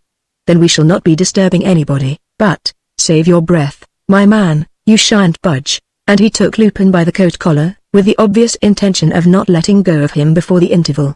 A rash move. Was it likely that Lupin would consent to remain in such an attitude, especially before a woman to whom he had offered his alliance, a woman, and he now thought of it for the first time, who was distinctly good-looking and whose grave beauty attracted him. His whole pride as a man rose at the thought. However, he said nothing. He accepted the heavy weight of the hand on his shoulder and even sat bent in two, as though beaten, powerless, almost frightened. Clever," said the deputy, scoffingly. "We don't seem to be swaggering quite so much." The stage was full of actors who were arguing and making a noise. Dorbarek had loosened his grasp slightly and Lupin felt that the moment had come. With the edge of his hand, he gave him a violent blow in the hollow of the arm, as he might have done with a hatchet. The pain took Dorbarek off his guard. Lupin now released himself entirely and sprang at the other to clutch him by the throat. But Dorbarek had at once put himself on the defensive and stepped back, and their four hands seized one another. They gripped with superhuman energy, the whole force of the two adversaries concentrating in those hands.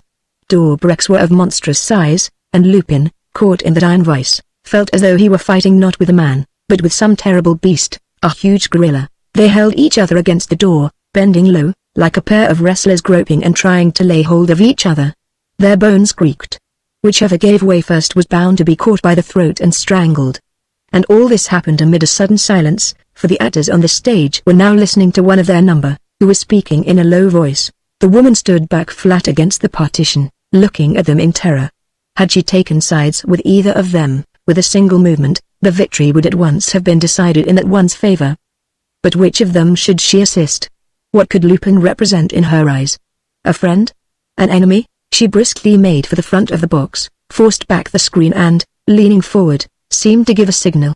Then she returned and tried to slip to the door. Lupin, as though wishing to help her, said, "Why don't you move the chair?" He was speaking of a heavy chair which had fallen down between him and Dorbarek and across which they were struggling. The woman stooped and pulled away the chair. That was what Lupin was waiting for. Once rid of the obstacle, he caught Dorbarek a smart kick on the shin with the tip of his patent leather boot. The result was the same as with the blow which he had given him on the arm. The pain caused a second's apprehension and distraction, of which he at once took advantage to beat down Dorbarek's outstretched hands and to dig his 10 fingers into his adversary's throat and neck. Dorbarek struggled. Dorbrek tried to pull away the hands that were throttling him, but he was beginning to choke and felt his strength decreasing. "Aha, you old monkey!" growled Lupin, forcing him to the floor. "Why don't you shout for help? How frightened you must be of a scandal." At the sound of the fall there came a knocking at the partition, on the other side. Knock away," said Lupin, under his breath. "The play is on the stage. This is my business and, until I've mastered this gorilla." It did not take him long. The deputy was choking. Lupin stunned him with a blow on the jaw, and all that remained for him to do was to take the woman away and make his escape with her before the alarm was given. But, when he turned round, he saw that the woman was gone. She could not be far. Darting from the box, he set off at a run, regardless of the program sellers and check takers. On reaching the entrance lobby, he saw her through an open door, crossing the pavement of the Chaussée d'Antin. She was stepping into a motor car when he came up with her. The door closed behind her. He seized the handle and tried to pull at it, but a man jumped up inside and sent his fist flying into Lupin's face, with less skill but no less force than Lupin had sent his into Dorbrek's face. Stunned though he was by the blow, he nevertheless had ample time to recognize the man, in a sudden, startled vision, and also to recognize, under his chauffeur's disguise, the man who was driving the car. It was the Growler and the Masher, the two men in charge of the boats on the Indian night, two friends of Gilbert and Voucher, in short, two of Lupin's own accomplices. When he reached his rooms in the Rue Chateaubriand, Lupin, after washing the blood from his face, sat for over an hour in a chair, as though overwhelmed. For the first time in his life he was experiencing the pain of treachery. For the first time his comrades in the fight were turning against their chief. Mechanically, to divert his thoughts, he turned to his correspondence and tore the wrapper from an evening paper. Among the late news he found the following paragraphs. The Villa Marie III's case. The real identity of Voucher, one of the alleged murderers of Leonard the Valley, has at last been ascertained. He is a miscreant of the worst type, a hardened criminal who has already twice been sentenced for murder, in default, under another name. No doubt, the police will end by also discovering the real name of his accomplice, Gilbert. In any event, the examining magistrate is determined to commit the prisoners for trial as soon as possible. The public will have no reason to complain of the delays of the law. In between other newspapers and prospectuses lay a letter. Lupin jumped when he saw it. It was addressed, Monsieur de Beaumont, Michel. "Oh," he gasped, "a letter from Gilbert." It contained these few words. "Help, Governor. I am frightened. I am frightened." Once again, Lupin spent a night alternating between sleeplessness and nightmares. Once again, he was tormented by atrocious and terrifying visions. Chapter 4. The Chief of the Enemies. "Poor boy," murmured Lupin, when his eyes fell on Gilbert's letter next morning. How he must feel it. On the very first day when he saw him, he had taken a liking to that well-set-up youngster, so careless, gay and fond of life. Gilbert was devoted to him, would have accepted death at a sign from his master. And Lupin also loved his frankness, his good humor, his simplicity, his bright, open face. "Gilbert," he often used to say, "you are an honest man. Do you know, if I were you, I should chuck the business and become an honest man for good." "After you, Governor," Gilbert would reply, with a laugh. "Won't you, though?" "No, Governor. An honest man is a chap who works and grinds. It's a taste which I may have had as a nipper, but they've made me lose it since." "Who's they?" Gilbert was silent. He was always silent when questioned about his early life, and all that Lupin knew was that he had been an orphan since childhood and that he had lived all over the place, changing his name and taking up the queerest jobs. The whole thing was a mystery which no one had been able to fathom, and it did not look as though the police would make much of it either. Nor, on the other hand, did it look as though the police would consider that mystery a reason for delaying proceedings. They would send Voucher's accomplice for trial under his name of Gilbert or any other name and visit him with the same inevitable punishment. "Poor boy," repeated Lupin. "They're persecuting him like this only because of me. They are afraid of his escaping and they are in a hurry to finish the business. The verdict first and then the execution. Oh, the butchers. A lad of 20, who has committed no murder, who is not even an accomplice in the murder." Alas, Lupin well knew that this was a thing impossible to prove and that he must concentrate his efforts upon another point. But upon which? Was he to abandon the trail of the crystal stopper? He could not make up his mind to that. His one and only diversion from the search was to go to Indian, where the Growler and the Masher lived, and make sure that nothing had been seen of them since the murder at the Villa Marie III's. Apart from this, he applied himself to the question of Dorbrek and nothing else. He refused even to trouble his head about the problems set before him. The treachery of the Growler and the Masher, their connection with the grey-haired lady, the spying of which he himself was the object. "Steady, Lupin," he said. "One only argues falsely in a fever. So hold your tongue. No inferences, above all things. Nothing is more foolish than to infer one fact from another before finding a certain starting point. That's where you get up a tree. Listen to your instinct. Act according to your instinct. And as you are persuaded, outside all argument, outside all logic, one might say, that this business turns upon that confounded stopper, go for it boldly. Have at Dorbeck and his bit of crystal." Lupin did not wait to arrive at these conclusions before settling his actions accordingly. At the moment when he was stating them in his mind, 3 days after the scene at the vaudeville, he was sitting, dressed like a retired tradesman, in an old overcoat, with a muffler round his neck, on a bench in the Avenue Victor Hugo, at some distance from the Square Lamartine. Victor had his instructions to pass by that bench at the same hour every morning. Yes, he repeated to himself. The crystal stopper, everything turns on that. Once I get hold of it. Victor arrived, with her shopping basket on her arm. He at once noticed her extraordinary agitation and pallor. "What's the matter?" asked Lupin, walking beside his old nurse. She went into a big grocer's, which was crowded with people, and, turning to him, "Here," she said, in a voice toned with excitement. "Here's what you've been hunting for," and, taking something from her basket, she gave it to him. Lupin stood astounded. In his hand lay the crystal stopper. "Can it be true? Can it be true?" he muttered, as though the ease of the solution had thrown him off his balance. But the fact remained, visible and palpable. He recognized by its shape, by its size, by the worn gilding of its facets, recognized beyond any possible doubt the crystal stopper which he had seen before.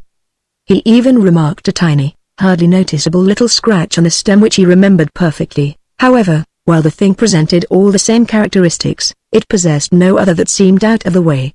It was a crystal stopper, that was all. There was no really special mark to distinguish it from other stoppers. There was no sign upon it, no stamp, and, being cut from a single piece, it contained no foreign object. What then? And Lupin received a quick insight into the depth of his mistake. What good could the possession of that crystal stopper do him so long as he was ignorant of its value? That bit of glass had no existence in itself, it counted only through the meaning that attached to it. Before taking it, the thing was to be certain. And how could he tell that, in taking it, in robbing Dorbeck of it, he was not committing an act of folly? It was a question which was impossible of solution, but which forced itself upon him with singular directness. No blunders, he said to himself, as he pocketed the stopper. In this confounded business, blunders are fatal. He had not taken his eyes off Victoire. Accompanied by a shopman, she went from counter to counter, among the throng of customers. She next stood for some little while at the pay's desk and passed in front of Lupin. He whispered her instructions. "Meet me behind the Lycée Janssen." She joined him in an unfrequented street. "And suppose I'm followed?" she said. "No," he declared. "I looked carefully. Listen to me. Where did you find the stopper?" "In the drawer of the table by his bed." "But we had felt there already." "Yes, and I did so again this morning. I expect he put it there last night, and I expect he'll want to take it from there again," said Lupin. "Very likely. And suppose he finds it gone?" Victoire looked frightened. "Answer me," said Lupin. "If he finds it gone, he'll accuse you of taking it, won't he?" "Certainly." "Then go and put it back, as fast as you can." Oh dear," she moaned. "I hope he won't have had time to find out." "Give it to me, quick." "Here you are," said Lupin. He felt in the pocket of his overcoat. "Well?" said Victoire, holding out her hand. "Well," he said, after a moment, "it's gone." "What?" "Yes, upon my word, it's gone. Somebody's taken it from me." He burst into a peal of laughter, a laughter which, this time, was free from all bitterness. Victoire flew out at him. "Laugh away. Putting me in such a predicament, how can I help laughing? You must confess that it's funny. It's no longer a tragedy that we're acting, but a fairy tale, as much a fairy tale as Puss in Boots or Jack and the Beanstalk. I must write it when I get a few weeks to myself, The Magic Stopper, or, The Mishaps of Poor Arsene. Well, who has taken it from you? What are you talking about? It was flown away. Vanished from my pocket. Hey presto, begone." He gave the old servant a gentle push and, in a more serious tone, "Go home, Victoire, and don't upset yourself. Of course, someone saw you give me the stopper and took advantage of the crowd in the shop to pick my pocket of it. That only shows that we are watched more closely than I thought, and by adversaries of the first rank. But, once more, be easy. Honest men always come by their own. Have you anything else to tell me? Yes. Someone came yesterday evening, while Dobrak was out. I saw lights reflected upon the trees in the garden, the portress' bedroom. The portress was up. Then it was some of those detective fellows. They are still hunting. I'll see you later, Victor. You must let me in again. What? You want to? What do I risk? Your room is on the 3rd floor. Dobrak suspects nothing, but the others. The others? If it was to their interest to play me a trick, they'd have tried before now. I'm in their way, that's all. They're not afraid of me. So till later, Victor. At 5 o'clock exactly. One further surprise awaited Lupin. In the evening his old nurse told him that, having opened the drawer of the bedside table from curiosity, she had found the crystal stopper there again. Lupin was no longer to be excited by these miraculous incidents. He simply said to himself, "So it's been brought back. And the person who brought it back and who enters this house by some unexplained means considered, as I did, that the stopper ought not to disappear. And yet Dobrak, who knows that he is being spied upon to his very bedroom, has once more left the stopper in a drawer, as though he attached no importance to it at all. Now what is one to make of that?" Though Lupin did not make anything of it, nevertheless he could not escape certain arguments, certain associations of ideas that gave him the same vague foretaste of light which one receives on approaching the outlet of a tunnel. It is inevitable, as the case stands. He thought, that there must soon be an encounter between myself and the others. From that moment I shall be master of the situation. 5 days passed, during which Lupin did not glean the slightest particular. On the 6th day Dobrak received a visit, in the small hours, from a gentleman, Leblanc the deputy, who, like his colleagues, dragged himself at his feet in despair and, when all was done, handed him 20,000 francs, 2 more days, and then, one night, posted on the landing of the 2nd floor, Lupin heard the creaking of a door, the front door, as he perceived, which led from the hall into the garden. In the darkness he distinguished, or rather divined, the presence of 2 persons, who climbed the stairs and stopped on the 1st floor, outside Dobrak's bedroom. What were they doing there? It was not possible to enter the room, because Dobrak bolted his door every night. Then what were they hoping? Manifestly, a handiwork of some kind was being performed, as Lupin discovered from the dull sounds of rubbing against the door. Then words, uttered almost beneath a whisper, reached him. "Is it all right?" "Yes, quite, but, all the same, we'd better put it off till tomorrow, because..." Lupin did not hear the end of the sentence. The men were already groping their way downstairs. The hall door was closed, very gently, and then the gate. It's curious, say what one likes, thought Lupin. Here is a house in which Dobrak carefully conceals his rascalities and is on his guard, not without good reason, against spies, and everybody walks in and out as in a booth affair. Victor lets me in, the portress admits the emissaries of the police, that's well and good, but who is playing false in these people's favor? Are we to suppose that they are acting alone? But what fearlessness! And how well they know their way about. In the afternoon, during Dobrak's absence, he examined the door of the 1st floor bedroom. And, at the first glance, he understood, one of the lower panels had been skillfully cut out and was only held in place by invisible tacks.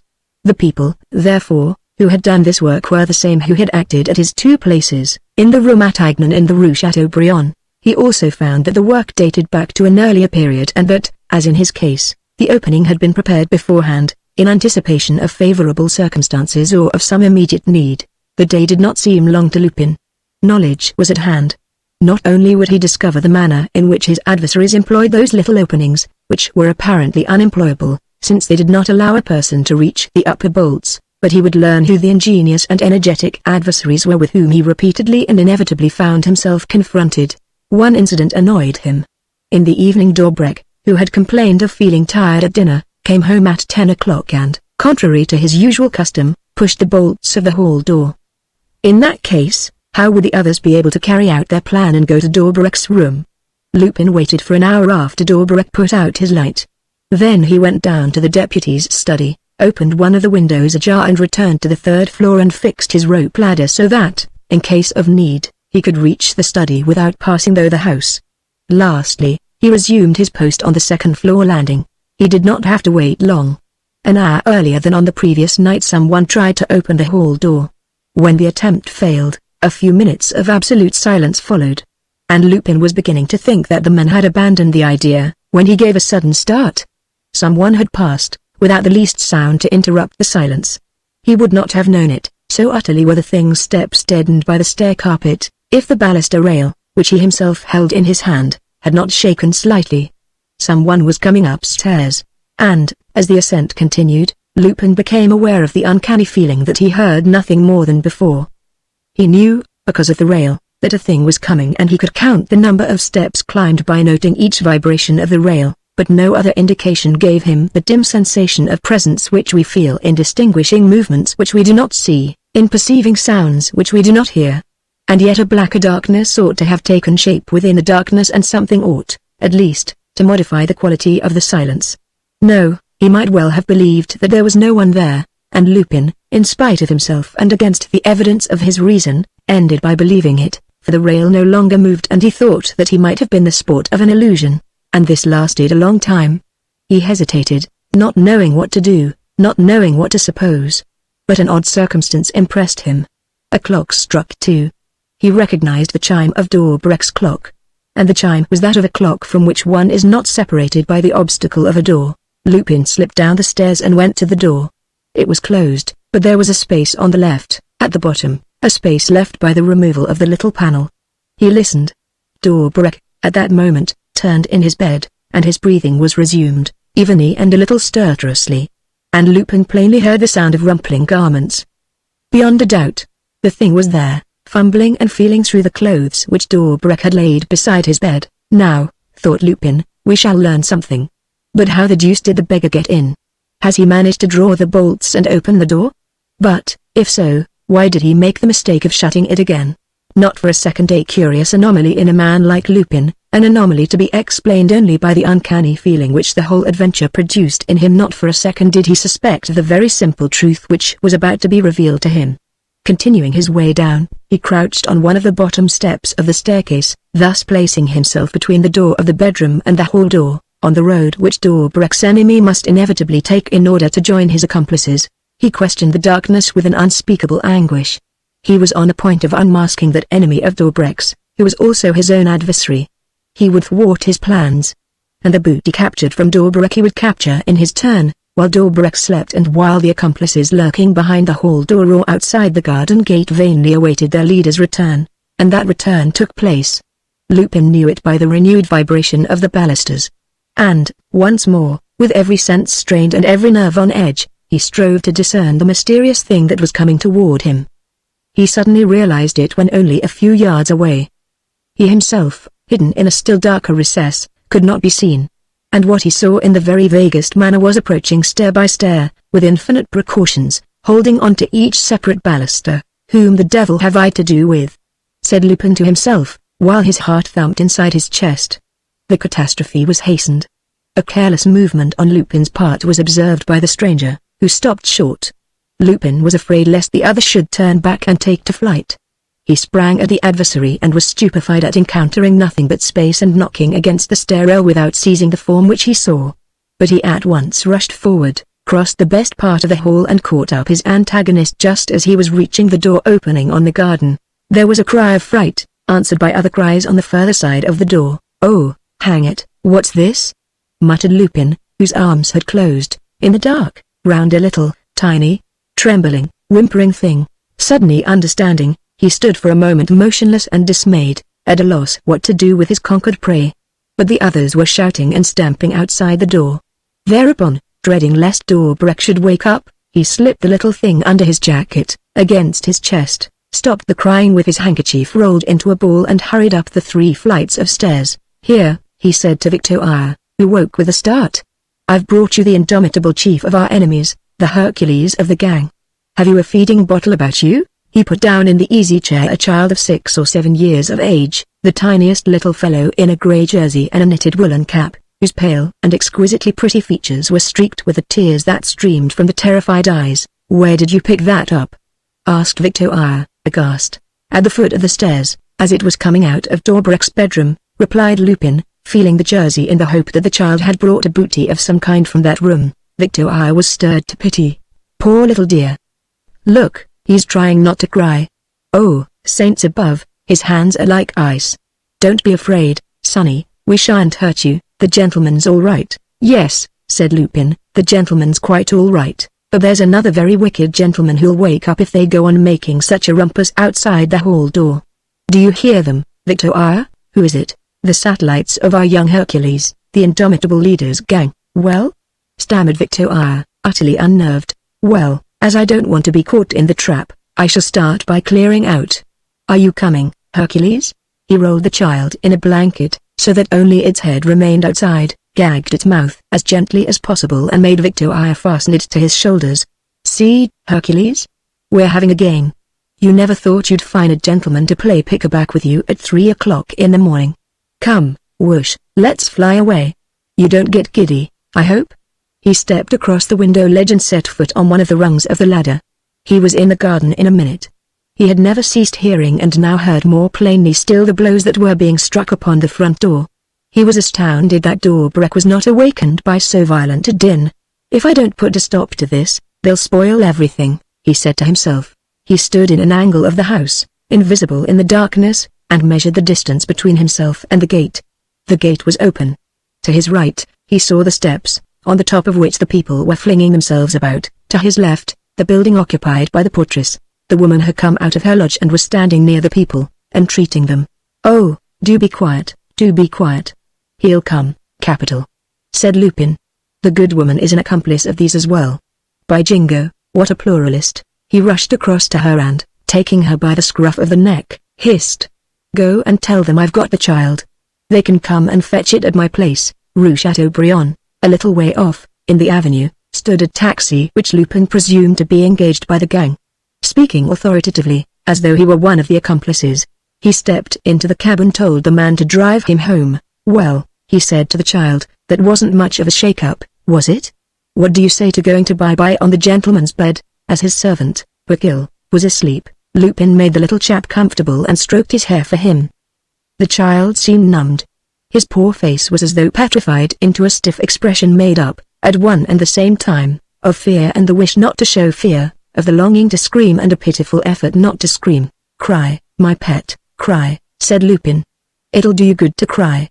The child did not cry, but the voice was so gentle and so kind that he relaxed his tense muscles, and, now that his eyes were calmer and his mouth less contorted, Lupin, who was examining him closely, found something that he recognized, an undoubted resemblance.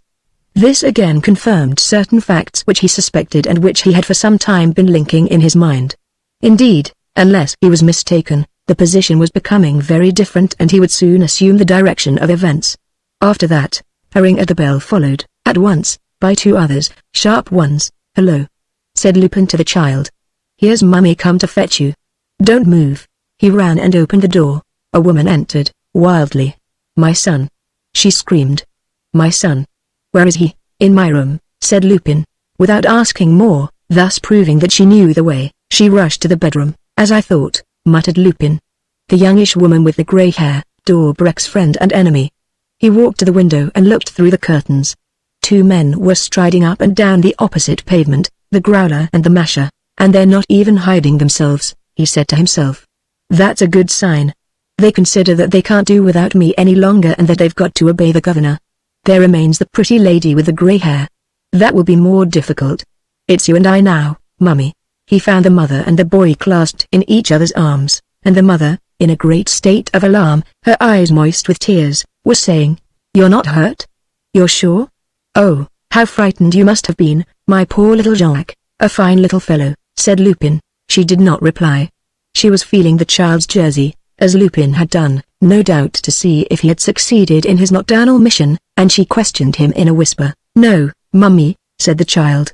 No, really. She kissed him fondly and petted him, until, in a little while, the child, worn out with fatigue and excitement, fell asleep. She remained leaning over him for a long time. She herself seemed very much worn out and in need of rest. Lupin did not disturb her contemplation. He looked at her anxiously, with an attention which she did not perceive, and he noticed the wider rings round her eyes and the deeper marks of wrinkles. Yet he considered her handsomer than he had thought, with that touching beauty which habitual suffering gives to certain faces that are more human, more sensitive than others. She wore so sad an expression that, in a burst of instinctive sympathy, He went up to her and said, "I do not know what your plans are, but, whatever they may be, you stand in need of help. You cannot succeed alone." "I am not alone." "The two men outside? I know them. They're no good. I beseech you, make use of me. You remember the other evening, at the theater, in the private box? You were on the point of speaking. Do not hesitate today." She turned her eyes on him, looked at him long and fixedly and, as though unable to escape that opposing will, she said, "What do you know exactly? What do you know about me?" "There are many things that I do not know. I do not know your name. But I know," she interrupted him with a gesture, and, resolutely, in her turn, dominating the man who was compelling her to speak. "It doesn't matter," she exclaimed. "What you know, after all, is not much and is of no importance. But what are your plans? You offer me your help, with what view? For what work? You have flung yourself headlong into this business. I have been unable to undertake anything without meeting you on my path. You must be contemplating some aim." "What aim? What aim?" "Upon my word, it seems to me that my conduct—" "No, no," she said, emphatically, "no phrases. What you and I want is certainties, and, to achieve them, absolute frankness. I will set you the example. M. Dobreck possesses a thing of unparalleled value, not in itself, but for what it represents. That thing you know. You have twice held it in your hands. I have twice taken it from you. Well, I am entitled to believe that, when you tried to obtain possession of it, you meant to use the power which you attribute to it and to use it to your own advantage. What makes you say that?" "Yes, you meant to use it to forward your schemes, in the interest of your own affairs, in accordance with your habits as a burglar and a swindler," said Lupin, completing the sentence for her. She did not protest. He tried to read her secret thoughts in the depths of her eyes. What did she want with him? What was she afraid of? If she mistrusted him, had he not also reasons to mistrust that woman who had twice taken the crystal stopper from him to restore it to Dobreck? Mortal enemy of Dobreck's though she were, up to what point did she remain subject to that man's will? By surrendering himself to her. Did he not risk surrendering himself to Dobreck? And yet he had never looked upon graver eyes nor a more honest face. Without further hesitation, he stated, "My object is simple enough. It is the release of my friends Gilbert and Voucher. Is that true? Is that true?" she exclaimed, quivering all over and questioning him with an anxious glance. "If you knew me, I do know you. I know who you are. For months, I have taken part in your life, without your suspecting it. And yet, for certain reasons, I still doubt," he said, in a more decisive tone. "You do not know me. If you knew me, you would know that there can be no peace for me before my two companions have escaped the awful fate that awaits them." She rushed at him, took him by the shoulders and positively distraught, said, "What? What did you say? The awful fate? Then you believe? You believe?" "I really believe," said Lupin, who felt how greatly this threat upset her. "I really believe that, if I am not in time, Gilbert and Voucher are done for." "Be quiet. Be quiet," she cried, clutching him fiercely. "Be quiet. You mustn't say that. There is no reason. It's just you who suppose. It's not only I, it's Gilbert as well." "What? Gilbert? How do you know? From himself? From him?" "Yes, from Gilbert, who has no hope left but in me. From Gilbert, who knows that only one man in the world can save him and who, a few days ago, sent me a despairing appeal from prison. Here is his letter." She snatched the paper greedily and read in stammering accents. "Help, Governor. I am frightened. I am frightened." She dropped the letter. Her hands fluttered in space. It was as though her staring eyes beheld the sinister vision which had already so often terrified Lupin. She gave a scream of horror, tried to rise and fainted. Chapter 5 The 27. The child was sleeping peacefully on the bed. The mother did not move from the sofa on which Lupin had laid her, but her easier breathing and the blood which was now returning to her face announced her impending recovery from her swoon. He observed that she wore a wedding ring. Seeing a locket hanging from her bodice, he stooped and, turning it, found a miniature photograph representing a man of about 40 and a lad stripling rather in a schoolboy's uniform. He studied the fresh, young face set in curly hair. "It's as I thought," he said. "Ah, poor woman." The hand which he took between his grew warmer by degrees. The eyes opened, then closed again. She murmured, "Jacques, do not distress yourself. It's all right, he's asleep." She recovered consciousness entirely. But, as she did not speak, Lupin put questions to her, to make her feel a gradual need of unbosoming herself. And he said, pointing to the locket, The schoolboy is Gilbert, isn't he? Yes, she said. And Gilbert is your son? She gave a shiver and whispered. Yes, Gilbert is my son, my eldest son. So she was the mother of Gilbert the prisoner at the Santee, relentlessly pursued by the authorities and now awaiting his trial for murder. Lupin continued. And the other portrait? My husband. Your husband? Yes, he died 3 years ago. She was now sitting up. Life quivered in her veins once more, together with the horror of living and the horror of all the ghastly things that threatened her. Lupin went on to ask. What was your husband's name? She hesitated a moment and answered. Murgy, he exclaimed. Victorian Murgy the deputy? Yes. There was a long pause. Lupin remembered the incident and the stir which it had caused. 3 years ago, Murgy the deputy had blown out his brains in the lobby of the chamber, without leaving a word of explanation behind him, and no one had ever discovered the slightest reason for that suicide. Do you know the reason? Asked Lupin, completing his thought aloud. Yes, I know it. Gilbert, perhaps? No, Gilbert had disappeared for some years, turned out of doors and cursed by my husband. It was a very great sorrow, but there was another motive. What was that? Asked Lupin, but it was not necessary for Lupin to put further questions. Madame Murgy could keep silent no longer and, slowly at first, with all the anguish of that past which had to be called up, she told her story. 25 years ago, when my name was Clarice Darcel and my parents living, I knew 3 young men at Nice. Their names will at once give you an insight into the present tragedy. They were Alexis d'Aubrec, Victorian Murgy and Louis Prasville. The 3 were old acquaintances, had gone to college in the same year and served in the same regiment. Prasville, at that time, was in love with a singer at the opera house at Nice. The 2 others, Murgy and d'Aubrec, were in love with me. I shall be brief as regards all this and, for the rest, as regards the whole story, for the facts tell their own tale. I fell in love with Victorian Murgy from the first. Perhaps I was wrong not to declare myself at once. But true love is always timid, hesitating and shy, and I did not announce my choice until I felt quite certain and quite free. Unfortunately, that period of waiting, so delightful for those who cherish a secret passion, had permitted d'Aubrec to hope. His anger was something horrible. Clarice Murgy stopped for a few seconds and resumed, in a stifled voice. I shall never forget it. The 3 of us were in the drawing room. Oh, I can hear even now the terrible words of threat and hatred which he uttered. Victorian was absolutely astounded. He had never seen his friend like this, with that repugnant face, that bestial expression. Yes, the expression of a wild beast. D'Aubrec ground his teeth. He stamped his feet. His bloodshot eyes, he did not wear spectacles in those days, rolled in their sockets, and he kept on saying, I shall be revenged. I shall be revenged. Oh, you don't know what I am capable of. I shall wait 10 years, 20 years, if necessary. But it will come like a thunderbolt. Ah, you don't know. To be revenged. To do harm. For harm's sake. What joy. I was born to do harm. And you will both beseech my mercy on your knees, yes, on your knees. At that moment, my father entered the room, and, with his assistants and the footman's, Victorian Murgy flung the loathsome creature out of doors. 6 weeks later, I married Victorian. And d'Aubrec? Asked Lupin, interrupting her. Did he not try? No. But on our wedding day, Louis Prasville, who acted as my husband's best man in defiance of Danbrook's opposition, went home to find the girl he loved, the opera singer, dead, strangled. What? Said Lupin, with a start. Had d'Aubrec? It was known that d'Aubrec had been persecuting her with his attentions for some days, but nothing more was known.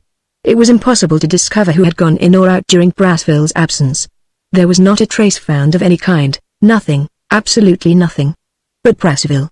There was no doubt of the truth in Prasville's mind or ours. D'Aubrec had tried to run away with the girl, perhaps tried to force her, to hustle her and, in the course of the struggle, maddened, losing his head, caught her by the throat and killed her, perhaps without knowing what he was doing. But there was no evidence of all this, and d'Aubrec was not even molested, and what became of him next? For some years we heard nothing of him. We knew only that he had lost all his money gambling and that he was traveling in America. And, in spite of myself, I forgot his anger and his threats and was only too ready to believe that he had ceased to love me and no longer harbored his schemes of revenge.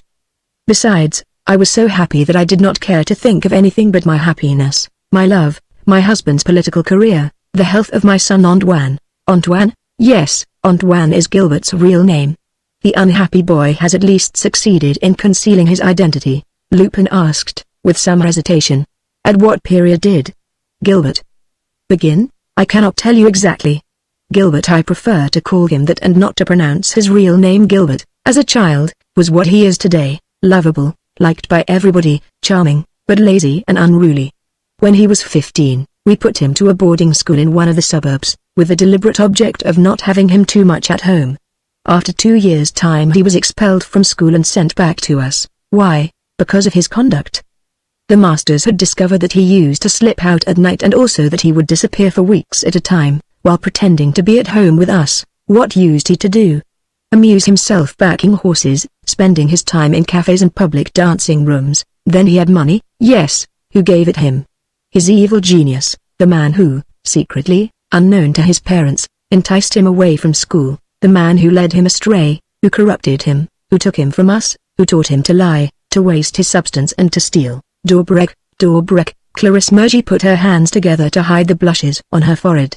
She continued, in her tired voice. Dobreck had taken his revenge. On the day after my husband turned our unhappy child out of the house, Dobreck sent us a most cynical letter in which he revealed the odious part which he had played and the machinations by which he had succeeded in depraving our son. And he went on to say, the reformatory, one of these days. Later on, the assize court. And then, let us hope and trust, the scaffold. Lupin exclaimed. What? Did Dobreck plot the present business? No, no, that is only an accident. The hateful prophecy was just a wish which he expressed.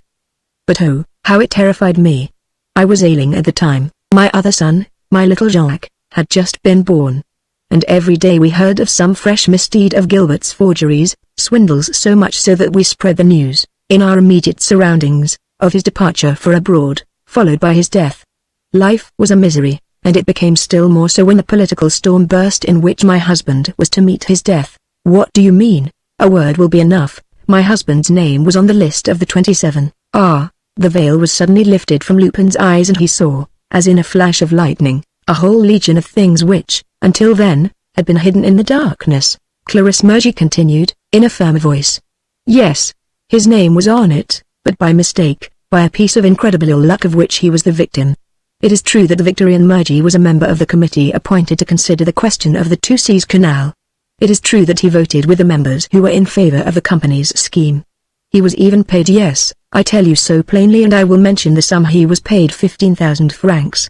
But he was paid on behalf of another, of one of his political friends, a man in whom he had absolute confidence and of whom he was the blind, unconscious tool. He thought he was showing his friend a kindness, and it proved his own undoing. It was not until the day after the suicide of the chairman of the company and the disappearance of the secretary, the day on which the affair of the canal was published in the papers, with its whole series of swindles and abominations, that my husband knew that a number of his fellow members had been bribed and learnt that the mysterious list, of which people suddenly began to speak, mentioned his name with as and with the names of other deputies, leaders of parties and influential politicians. Oh, what awful days those were! Would the list be published? Would his name come out? The torture of it. You remember the mad excitement in the chamber, the atmosphere of terror and denunciation that prevailed. Who owned the list? Nobody could say. It was known to be in existence and that was all. 2 names were sacrificed to public odium. 2 men were swept away by the storm. And it remained unknown where the denunciation came from and in whose hands the incriminating documents were. Dobreck, suggested Lupin. No, no, cried Madame Murgy. Dobreck was nothing at that time. He had not yet appeared upon the scene. No, don't you remember? The truth came out suddenly through the very man who was keeping it back, Germinax, the ex-minister of justice, a cousin of the chairman of the canal company. As he lay dying of consumption, he wrote from his sick bed to the prefect of police, bequeathing him the list of names, which, he said, would be found, after his death, in an iron chest in the corner of his room. The house was surrounded by police and the prefect took up his quarters by the sick man's bedside. Germinax died. The chest was opened and found to be empty. Dobreck, this time, Lupin declared. Yes, Dobreck, said Madame Murgy, whose excitement was momentarily increasing. Alexis Dobreck, who, for 6 months, disguised beyond recognition, had acted as Germinax's secretary. It does not matter how he discovered that Germinax was the possessor of the paper in question. The fact remains that he broke open the chest on the night before the death. So much was proved at the inquiry, and Dobrek's identity was established. But he was not arrested. What would have been the use? They knew well enough that he must have deposited the list in a place of safety. His arrest could have involved a scandal, the reopening of the whole case, so they made terms. Lupin laughed. That's funny, making terms with Dobrek. Yes, very funny, said Madame Murgy, bitterly. During this time he acted, and without delay, shamelessly, making straight for the goal. A week after the theft, he went to the Chamber of Deputies, asked for my husband and bluntly demanded 30,000 francs of him, to be paid within 24 hours. If not, he threatened him with exposure and disgrace. My husband knew the man he was dealing with, knew him to be implacable and filled with relentless hatred. He lost his head and shot himself. How absurd! Lupin could not help saying. How absurd! Dobrek possesses a list of 27 names. To give up any one of those names he is obliged, if he would have his accusation believed, to publish the list itself, that is to say, to part with the document, or at least a photograph of it. Well, in so doing, he creates a scandal, it is true, but he deprives himself, at the same time, of all further means of levying blackmail. Yes and no, she said. How do you know? Through Dobrek himself. The villain came to see me and cynically told me of his interview with my husband and the words that had passed between them. Well, there is more than that list, more than that famous bit of paper on which the secretary put down the names and the amounts paid, and to which, you will remember, the chairman of the company, before dying, affixed his signature in letters of blood. There is more than that. There are certain less positive proofs, which the people interested do not know of, the correspondence between the chairman and the secretary, between the chairman and his counsel, and so on. Of course, the list scribbled on the bit of paper is the only evidence that counts. It is the one incontestable proof which it would be no good copying or even photographing, for its genuineness can be tested most absolutely. But, all the same, the other proofs are dangerous. They have already been enough to do away with 2 deputies. And Dobrek is marvelously clever at turning this fact to account.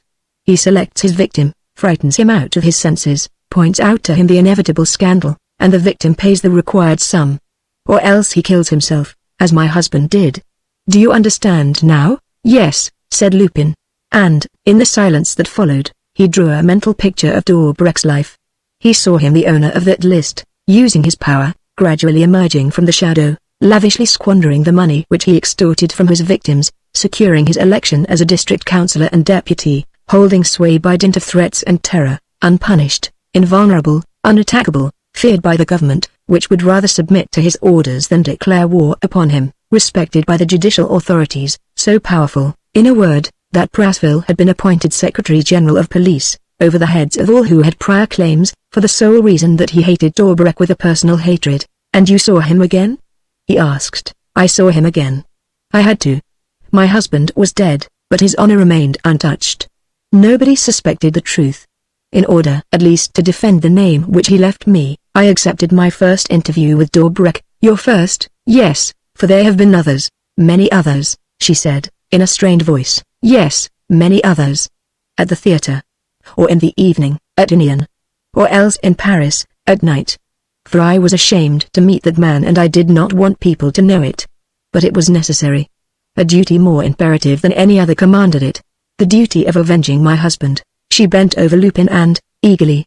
Yes, revenge has been the motive of my conduct and the sole preoccupation of my life. To avenge my husband, to avenge my ruined son, to avenge myself for all the harm that he has done me. I had no other dream, no other object in life. That is what I wanted, to see that man crushed, reduced to poverty, to tears as though he still knew how to cry !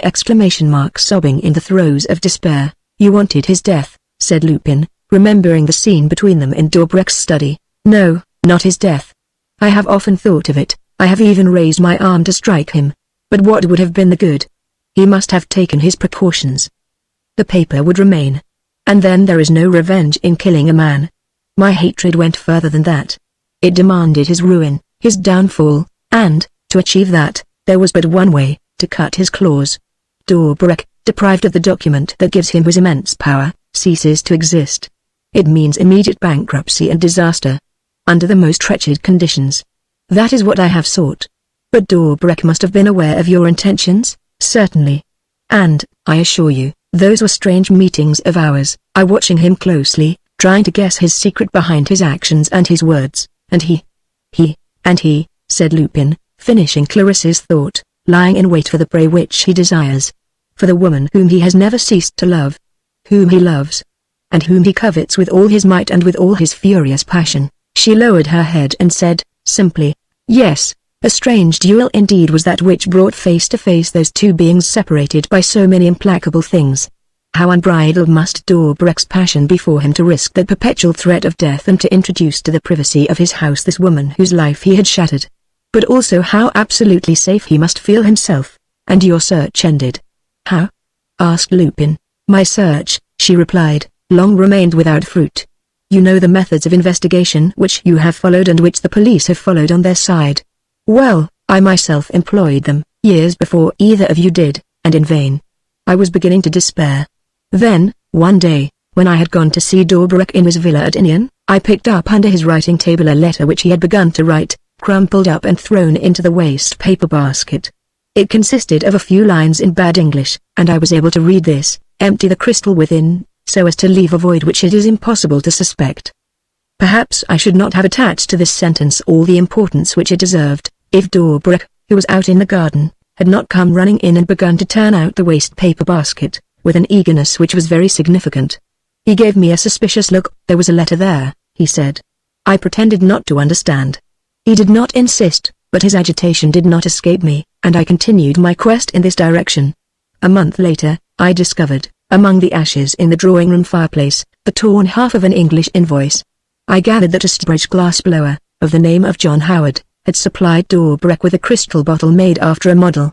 The word crystal struck me at once.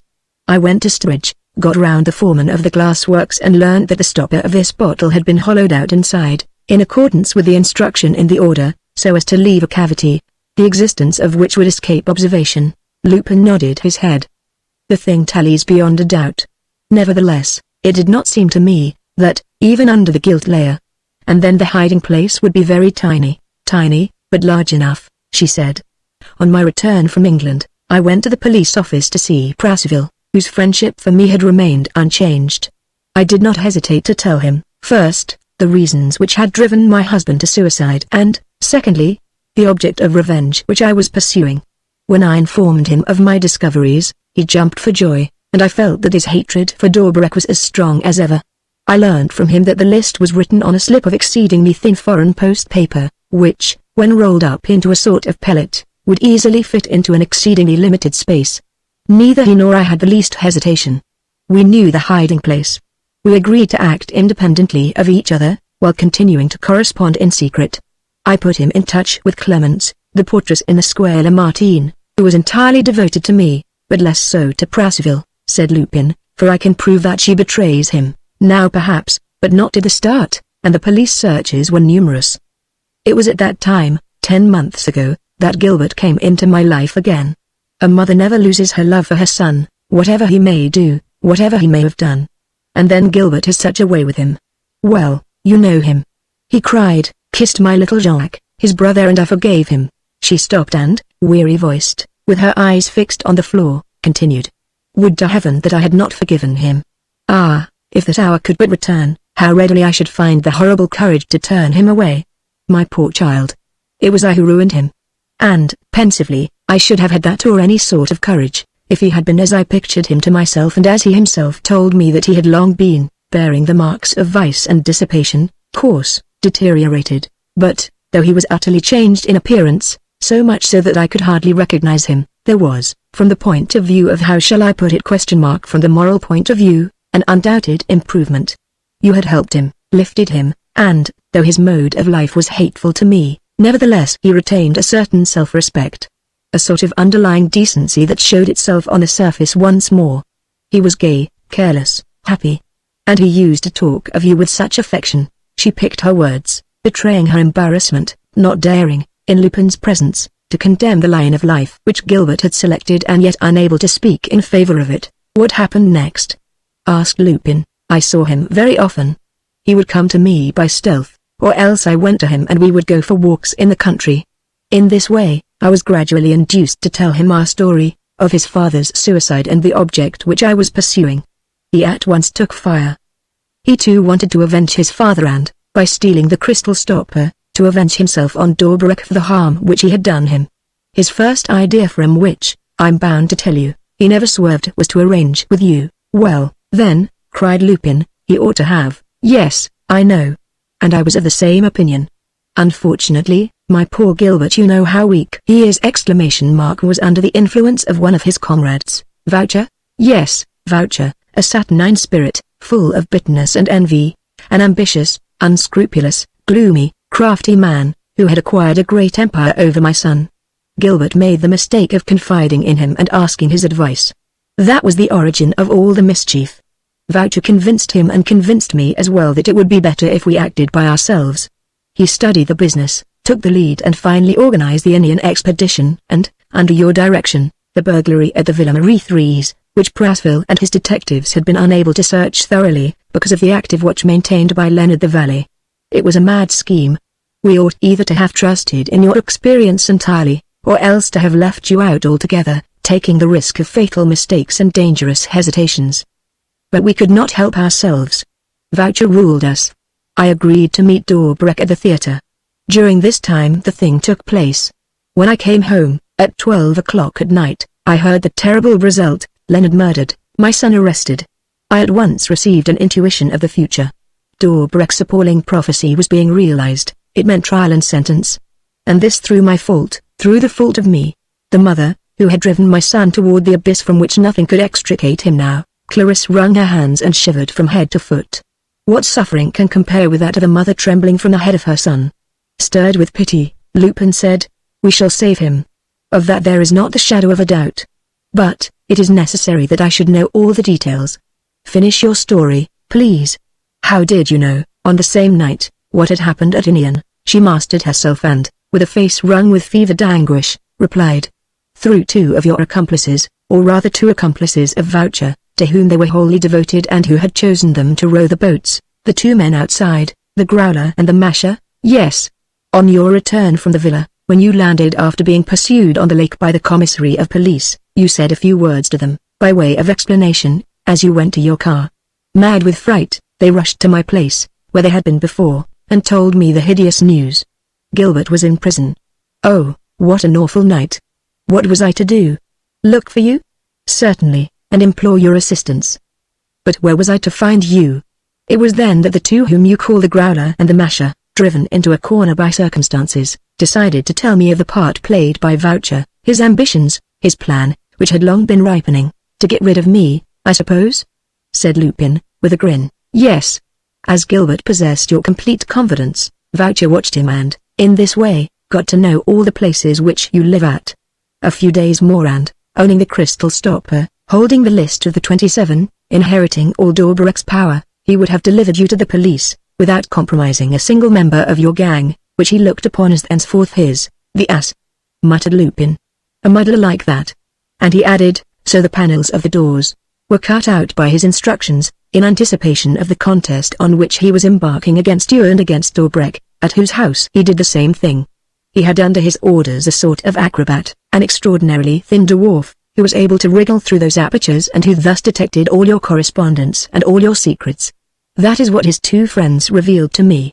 I at once conceived the idea of saving my elder son by making use of his brother, my little Jacques, who is himself so slight and so intelligent, so plucky, as you have seen. We set out that night. Acting on the information of my companions, I went to Gilbert's rooms and found the keys of your flat in the room at Hignan, where it appeared that you were to sleep. Unfortunately, I changed my mind on the way and thought much less of asking for your help than of recovering the crystal stopper, which, if it had been discovered at Inian, must obviously be at your flat. I was right in my calculations. In a few minutes, my little Jacques, who had slipped into your bedroom, brought it to me.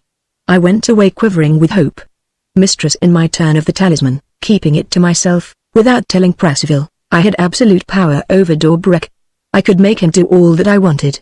He would become the slave of my will and, instructed by me, would take every step in Gilbert's favor and obtain that he should be given the means of escape or else that he should not be sentenced. It meant my boy's safety. Well, Clarisse rose from her seat, with a passionate movement of her whole being, leant over Lupin and said, in a hollow voice, "There was nothing in that piece of crystal, nothing. Do you understand? No paper, no hiding place. The whole expedition to Inian was futile. The murder of Leonard was useless. The arrest of my son was useless. All my efforts were useless. But why? Why? Because what you stole from Dorbarek was not the stopper made by his instructions, but the stopper which was sent to John Howard, the Sturridge glassworker, to serve as a model. If Lupin had not been in the presence of so deep a grief, he could not have refrained from one of those satirical outbursts with which the mischievous tricks of fate are wont to inspire him. As it was, he muttered between his teeth. How stupid. And still more stupid as Dorbarek had been given the warning. No, she said. I went to Inian on the same day. In all that business Dorbarek saw and sees nothing but an ordinary burglary, an annexation of his treasures.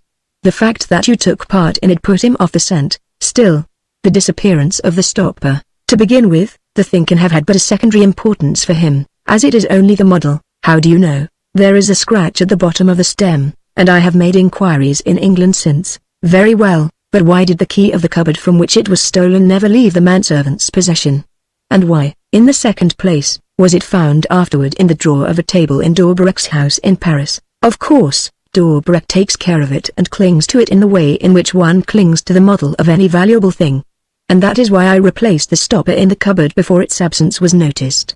And that also is why, on the second occasion, I made my little Jacques take the stopper from your overcoat pocket and told the portress to put it back in the drawer. Then he suspects nothing? Nothing.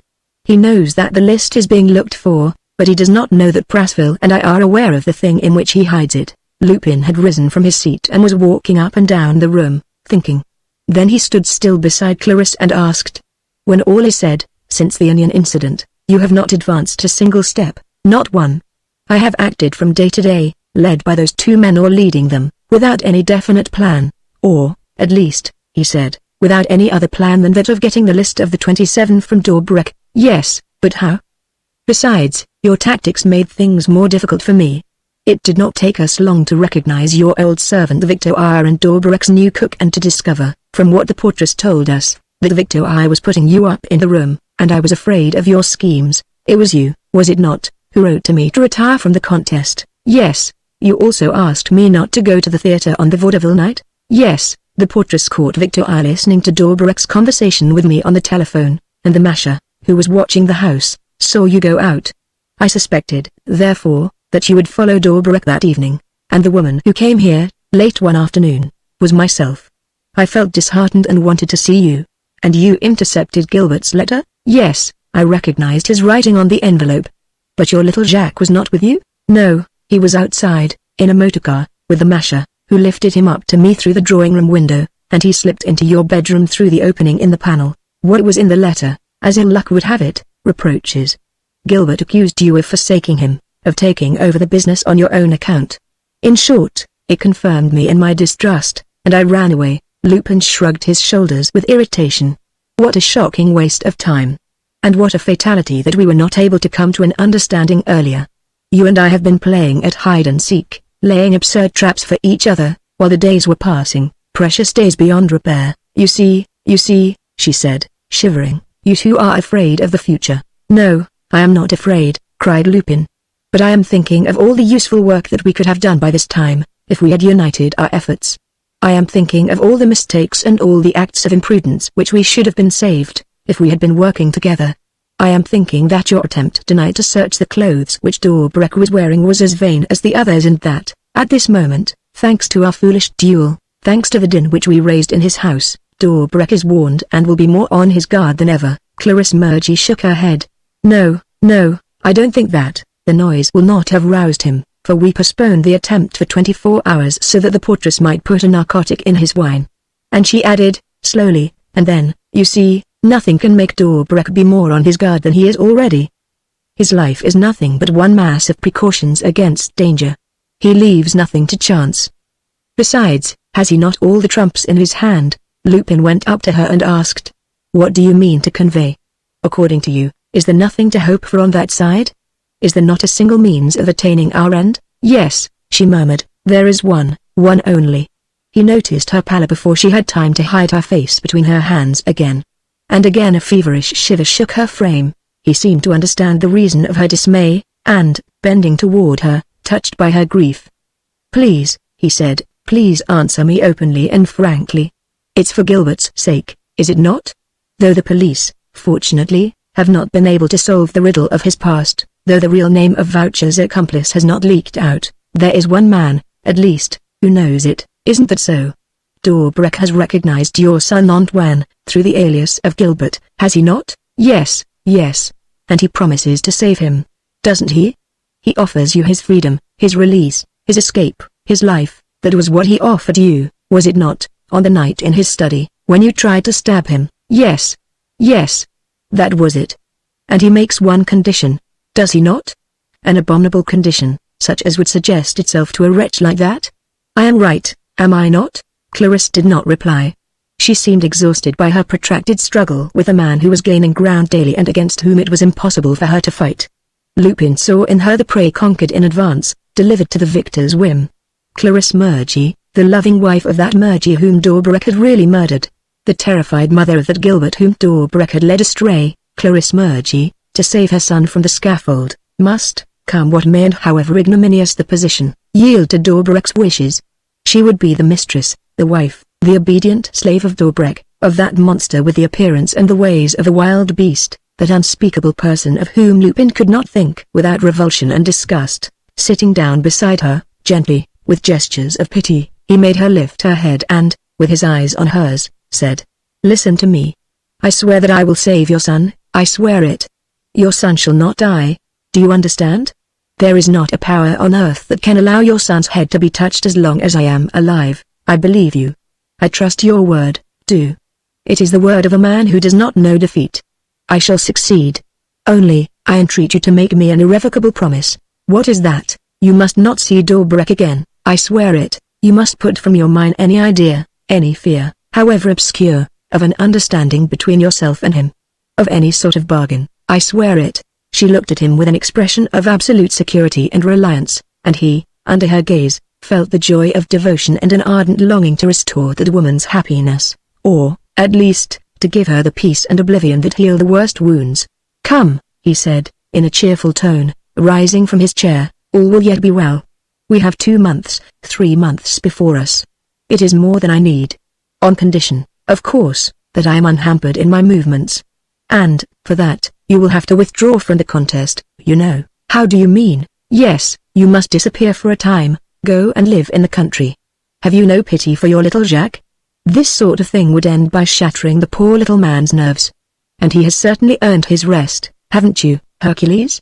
The next day Clarisse Murgy, who was nearly breaking down under the strain of events and who herself needed repose, lest she should fall seriously ill, went, with her son, to board with a friend who had a house on the skirt of the forest of Saint-Germain. She felt very weak, her brain was haunted by visions and her nerves were upset by troubles which the least excitement aggravated.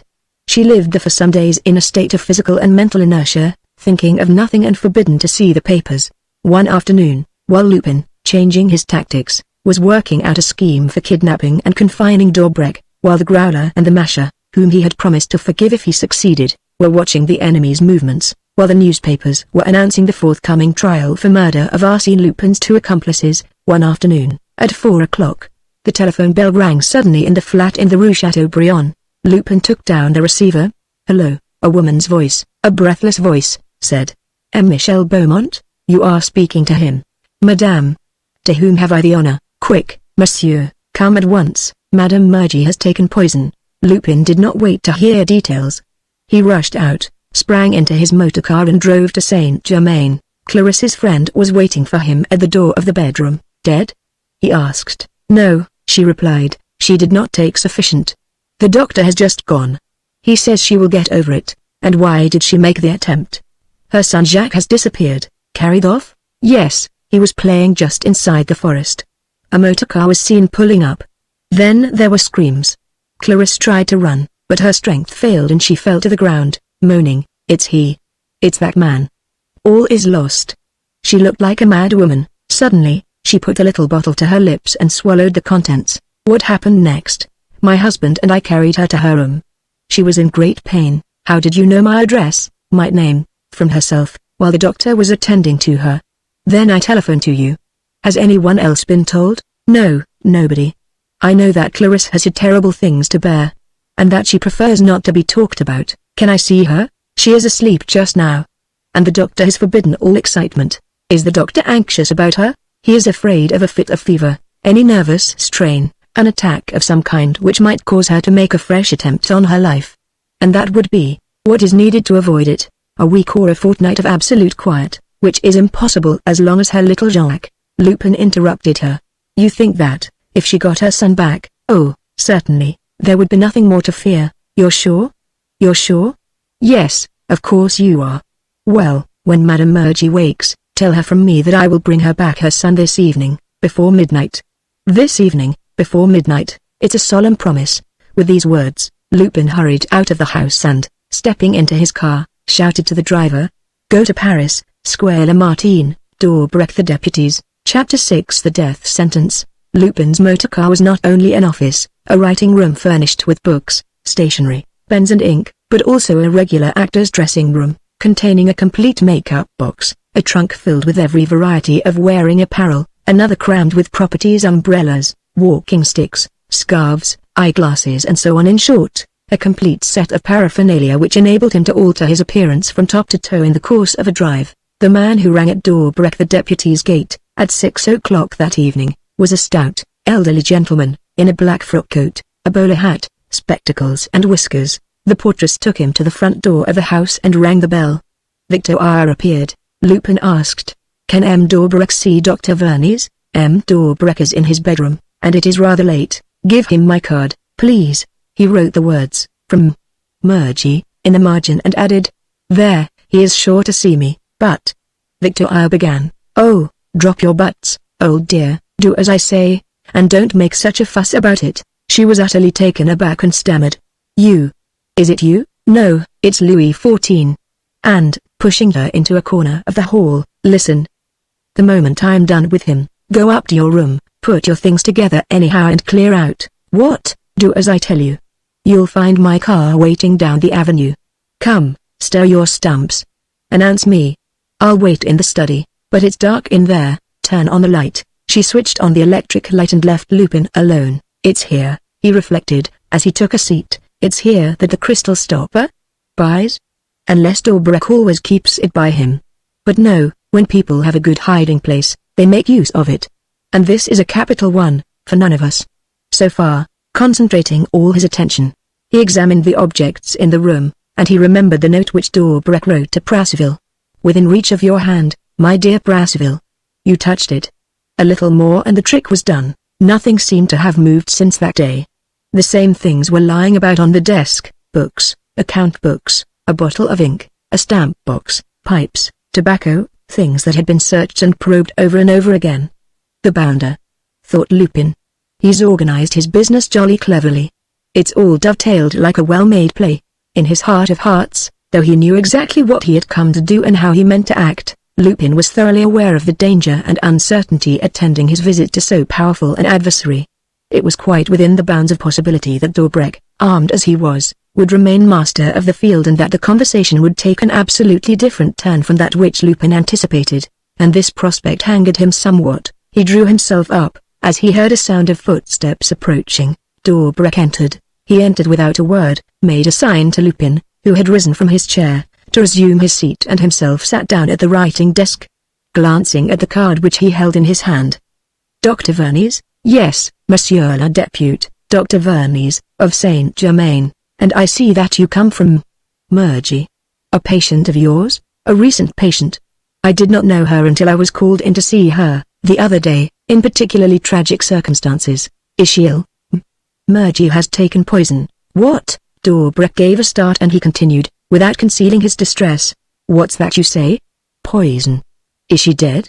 No, the dose was not large enough. If no complications ensue, I consider that Murgy's life is saved.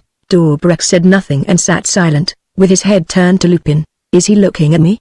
Are his eyes open or shut? Lupin asked himself. It worried Lupin terribly not to see his adversary's eyes, those eyes hidden by the double obstacle of spectacles and black glasses, weak, bloodshot eyes. Murgy had told him. How could he follow the secret train of the man's thought without seeing the expression of his face? It was almost like fighting an enemy who wielded an invisible sword. Presently, Dorbrec spoke. So, Murgy's life is saved. And she has sent you to me. I don't quite understand.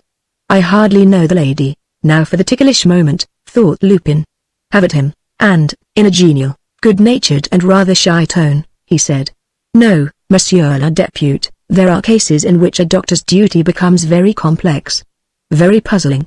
And you may think that, in taking this step. However, to cut a long story short, while I was attending Murgy, she made a second attempt to poison herself. Yes, the bottle, unfortunately, had been left within her reach. I snatched it from her.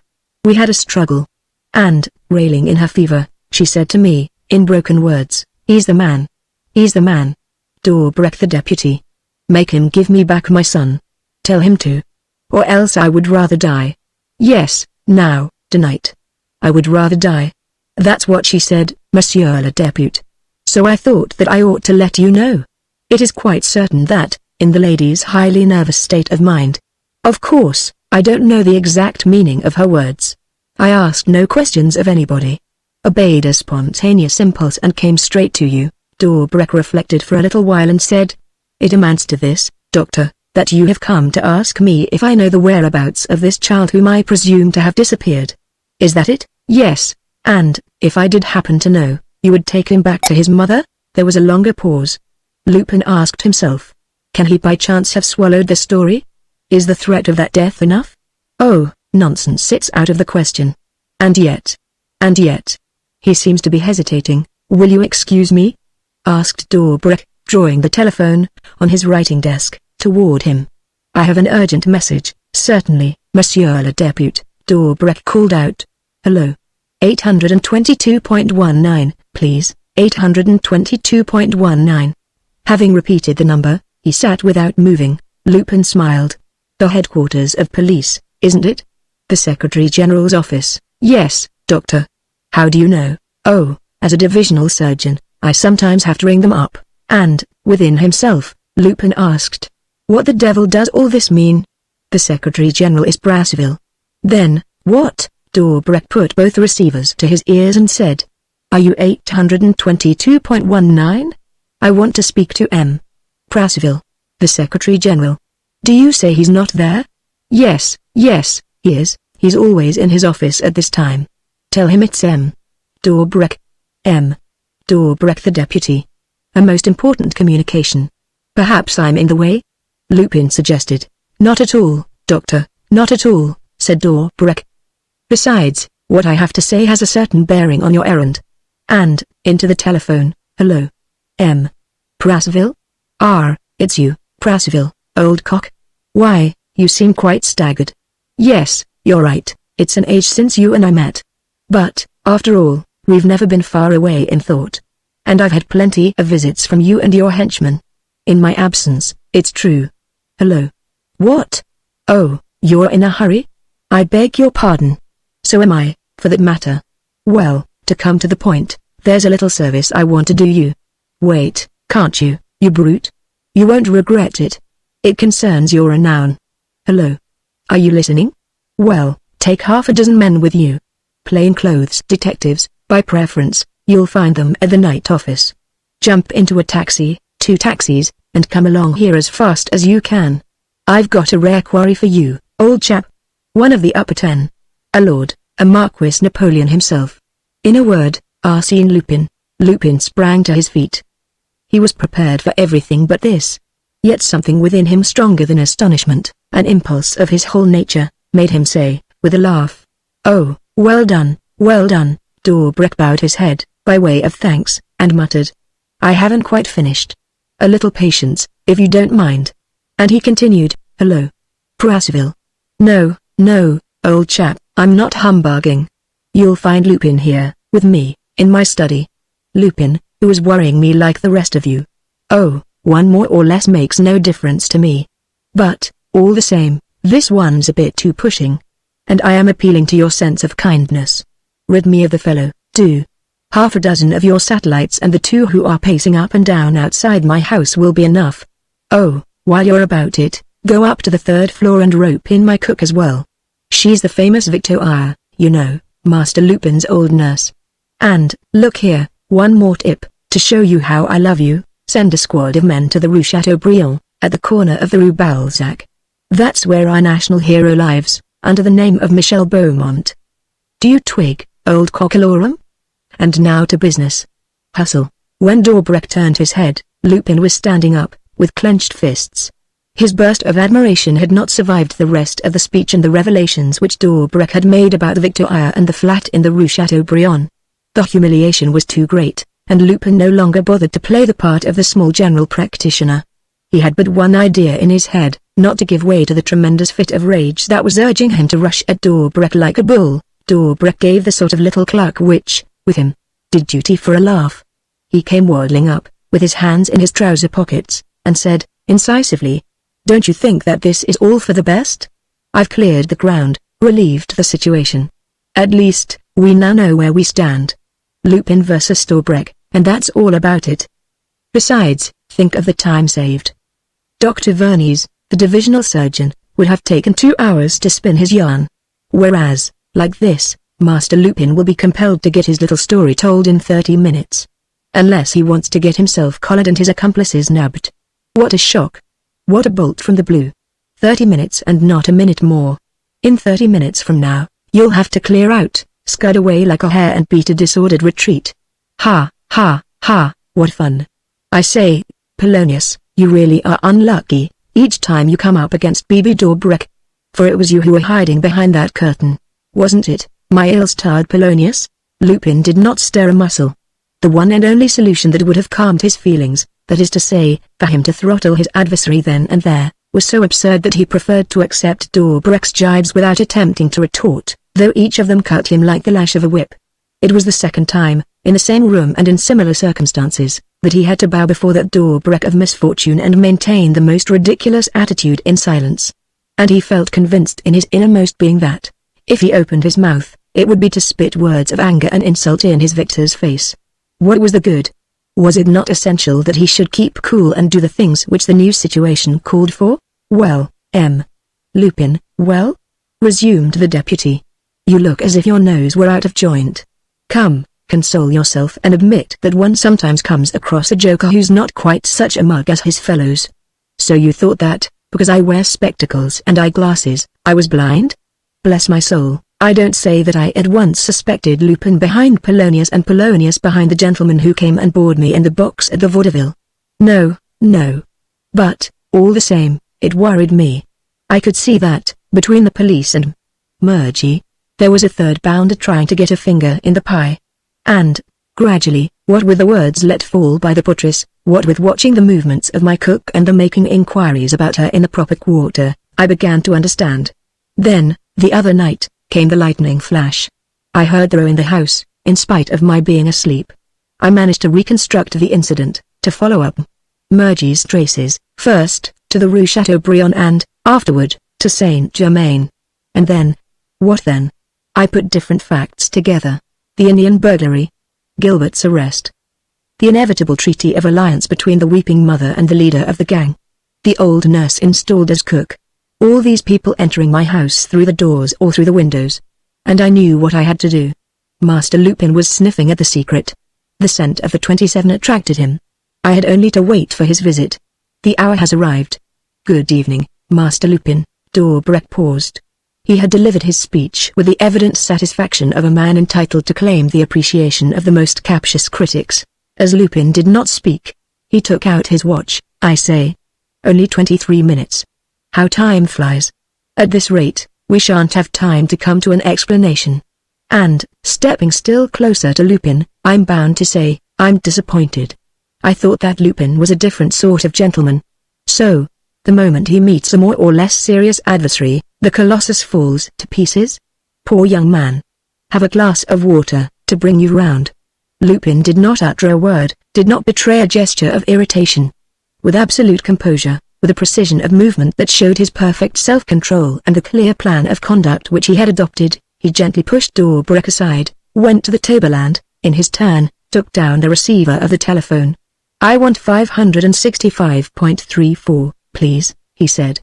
He waited until he was through, and then, speaking in a slow voice and picking out every syllable, he said, "Hello.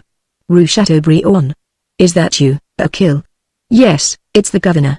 Listen to me carefully, You a kill. You must leave the flat. Hello? Yes, at once. The police are coming in a few minutes. No, no, don't lose your head. You've got time. Only, do what I tell you. Is your bag still packed? Good. And is one of the sides empty, as I told you? Good. Well, go to my bedroom and stand with your face to the chimney-piece. Press with your left hand on the little carved rosette in front of the marble slab, in the middle, and with your right hand on the top of the mantel shelf. You'll see a sort of drawer, with two little boxes in it. Be careful. One of them contains all our papers, the other, bank notes and jewelry. Put them both in the empty compartment of the bag. Take the bag in your hand and go as fast as you can, on foot, to the corner of the Avenue Victor Hugo and the Avenue de Montespan. You'll find the car waiting, with Victoire. I'll join you there. What? My clothes? My knickknacks? Never mind about all that. You be off. See you presently. Lupin quietly pushed away the telephone. Then, taking Dobrak by the arm, he made him sit in a chair by his side and said, "And now listen to me, Dobrak." "Oh oh," grinned the deputy. "Calling each other by our surnames, are we?" "Yes," said Lupin, "I allowed you to." And, when Dobrak released his arm with a certain misgiving, he said, "No, don't be afraid. We shan't come to blows. Neither of us has anything to gain by doing away with the other. A stab with a knife. What's the good? No, sir. Words, nothing but words. Words that strike home, though. Here are mine. They are plain and to the point. Answer me in the same way, without reflecting. That's far better. The boy, I have him. Give him back." "No. Murgy will kill herself." "No, she won't. I tell you she will, and I tell you she will not, but she's tried to, once. That's just the reason why she won't try again." "Well, then, no," Lupin, after a moment, went on. "I expected that. Also, I thought, on my way here, that you would hardly tumble to the story of Dr. Vernies and that I should have to use other methods, Lupin's methods, as you say. I had made up my mind to throw off the mask. You pulled it off for me. Well done you. But that doesn't change my plans." "Speak." Lupin took from a pocketbook a double sheet of foolscap paper, unfolded it and handed it to Dobrak, saying, "Here is an exact, detailed inventory, with consecutive numbers, of the things removed by my friends and myself from your Villa Maurice on the Lac d'Inion. As you see, there are 113 items. Of those 113 items, 68, which have a red cross against them, have been sold and sent to America. The remainder, numbering 45, are in my possession. Until further orders. They happen to be the pick of the bunch. I offer you them in return for the immediate surrender of the child." Dobrak could not suppress a movement of surprise. "Oh oh," he said. "You seem very much bent upon it." "Infinitely," said Lupin, "for I am persuaded that a longer separation from her son will mean deathdom." "Murgy. And that upsets you, does it?" "Lothario, what?" Lupin planted himself in front of the other and repeated. "What? What do you mean?" "Nothing. Nothing. Something that crossed my mind. Clarisse Murgy is a young woman still and a pretty woman at that." Lupin shrugged his shoulders. "You brute," he mumbled. "You imagine that everybody is like yourself, heartless and pitiless. It takes your breath away, what, to think that a shark like me can waste his time playing the Don Quixote. And you wonder what dirty motive I can have? Don't try to find out, it's beyond your powers of perception. Answer me, instead. Do you accept? So you're serious?" asked Dobrak, who seemed but little disturbed by Lupin's contemptuous tone. "Absolutely. The 45 pieces are in a shed, of which I will give you the address, and they will be handed over to you, if you call there, at 9 o'clock this evening, with the child." There was no doubt about Dobrak's reply. To him, the kidnapping of little Jacques had represented only a means of working upon Clarisse Murgy's feelings and perhaps also a warning for her to cease the contest upon which she had engaged. But the threat of a suicide must needs show Dobrak that he was on the wrong track.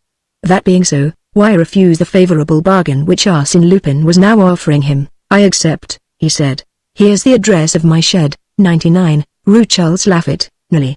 You have only to ring the bell, and suppose I send Prasville, the Secretary-General, instead?" "If you send Prasville," Lupin declared, "the place is so arranged that I shall see him coming and that I shall have time to escape, after setting fire to the trusses of hay and straw which surround and conceal your credence tables, clocks and Gothic virgins.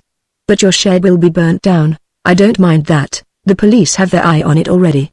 I am leaving it in any case. And how am I to know that this is not a trap? Begin by receiving the goods and don't give up the child till afterward. I trust you, you see. Good, said Dobreck, you've foreseen everything. Very well, you shall have the nipper, the fair Clarice shall live, and we will all be happy. And now, if I may give you a word of advice, it is to pack off as fast as you can. Not yet, eh? I said, not yet, but you're mad. Brassville's on his way, he can wait. I've not done. Why, what more do you want? Clarice shall have her brat. Isn't that enough for you? No, why not? There is another son, Gilbert. Yes, well, I want you to save Gilbert. What are you saying? I save Gilbert. You can, if you like. It only means taking a little trouble. Until that moment Dobreck had remained quite calm. He now suddenly blazed out and, striking the table with his fist. No, he cried, not that. Never. Don't reckon on me. No, that would be too idiotic. He walked up and down, in a state of intense excitement, with that queer step of his, which swayed him from right to left on each of his legs, like a wild beast, a heavy, clumsy bear. And, with a hoarse voice and distorted features, he shouted, "Let her come here. Let her come and beg for her son's pardon. But let her come unarmed, not with criminal intentions, like last time. Let her come as a supplicant, as a tamed woman, as a submissive woman, who understands and accepts the situation. Gilbert. Gilbert's sentence? The scaffold. Why, that is where my strength lies. What? For more than 20 years have I awaited my hour, and, when that hour strikes, when fortune brings me this unhoped-for chance, when I am at last about to know the joy of a full revenge and such revenge ! You think that I will give it up, give up the thing which I have been pursuing for 20 years. I save Gilbert. I? For nothing? For love? I, Dobreck. No, no, you can't have studied my features. He laughed, with a fierce and hateful laugh. Visibly, he saw before him, within reach of his hand, the prey which he had been hunting down so long. And Lupin also summoned up the vision of Clarice, as he had seen her several days before, fainting, already beaten, fatally conquered, because all the hostile powers were in league against her. He contained himself and said, "Listen to me," and, when Dobreck moved away impatiently, he took him by the two shoulders, with that superhuman strength which Dobreck knew, from having felt it in the box at the vaudeville, and, holding him motionless in his grip, he said, "One last word." "You're wasting your breath," growled the deputy. "One last word.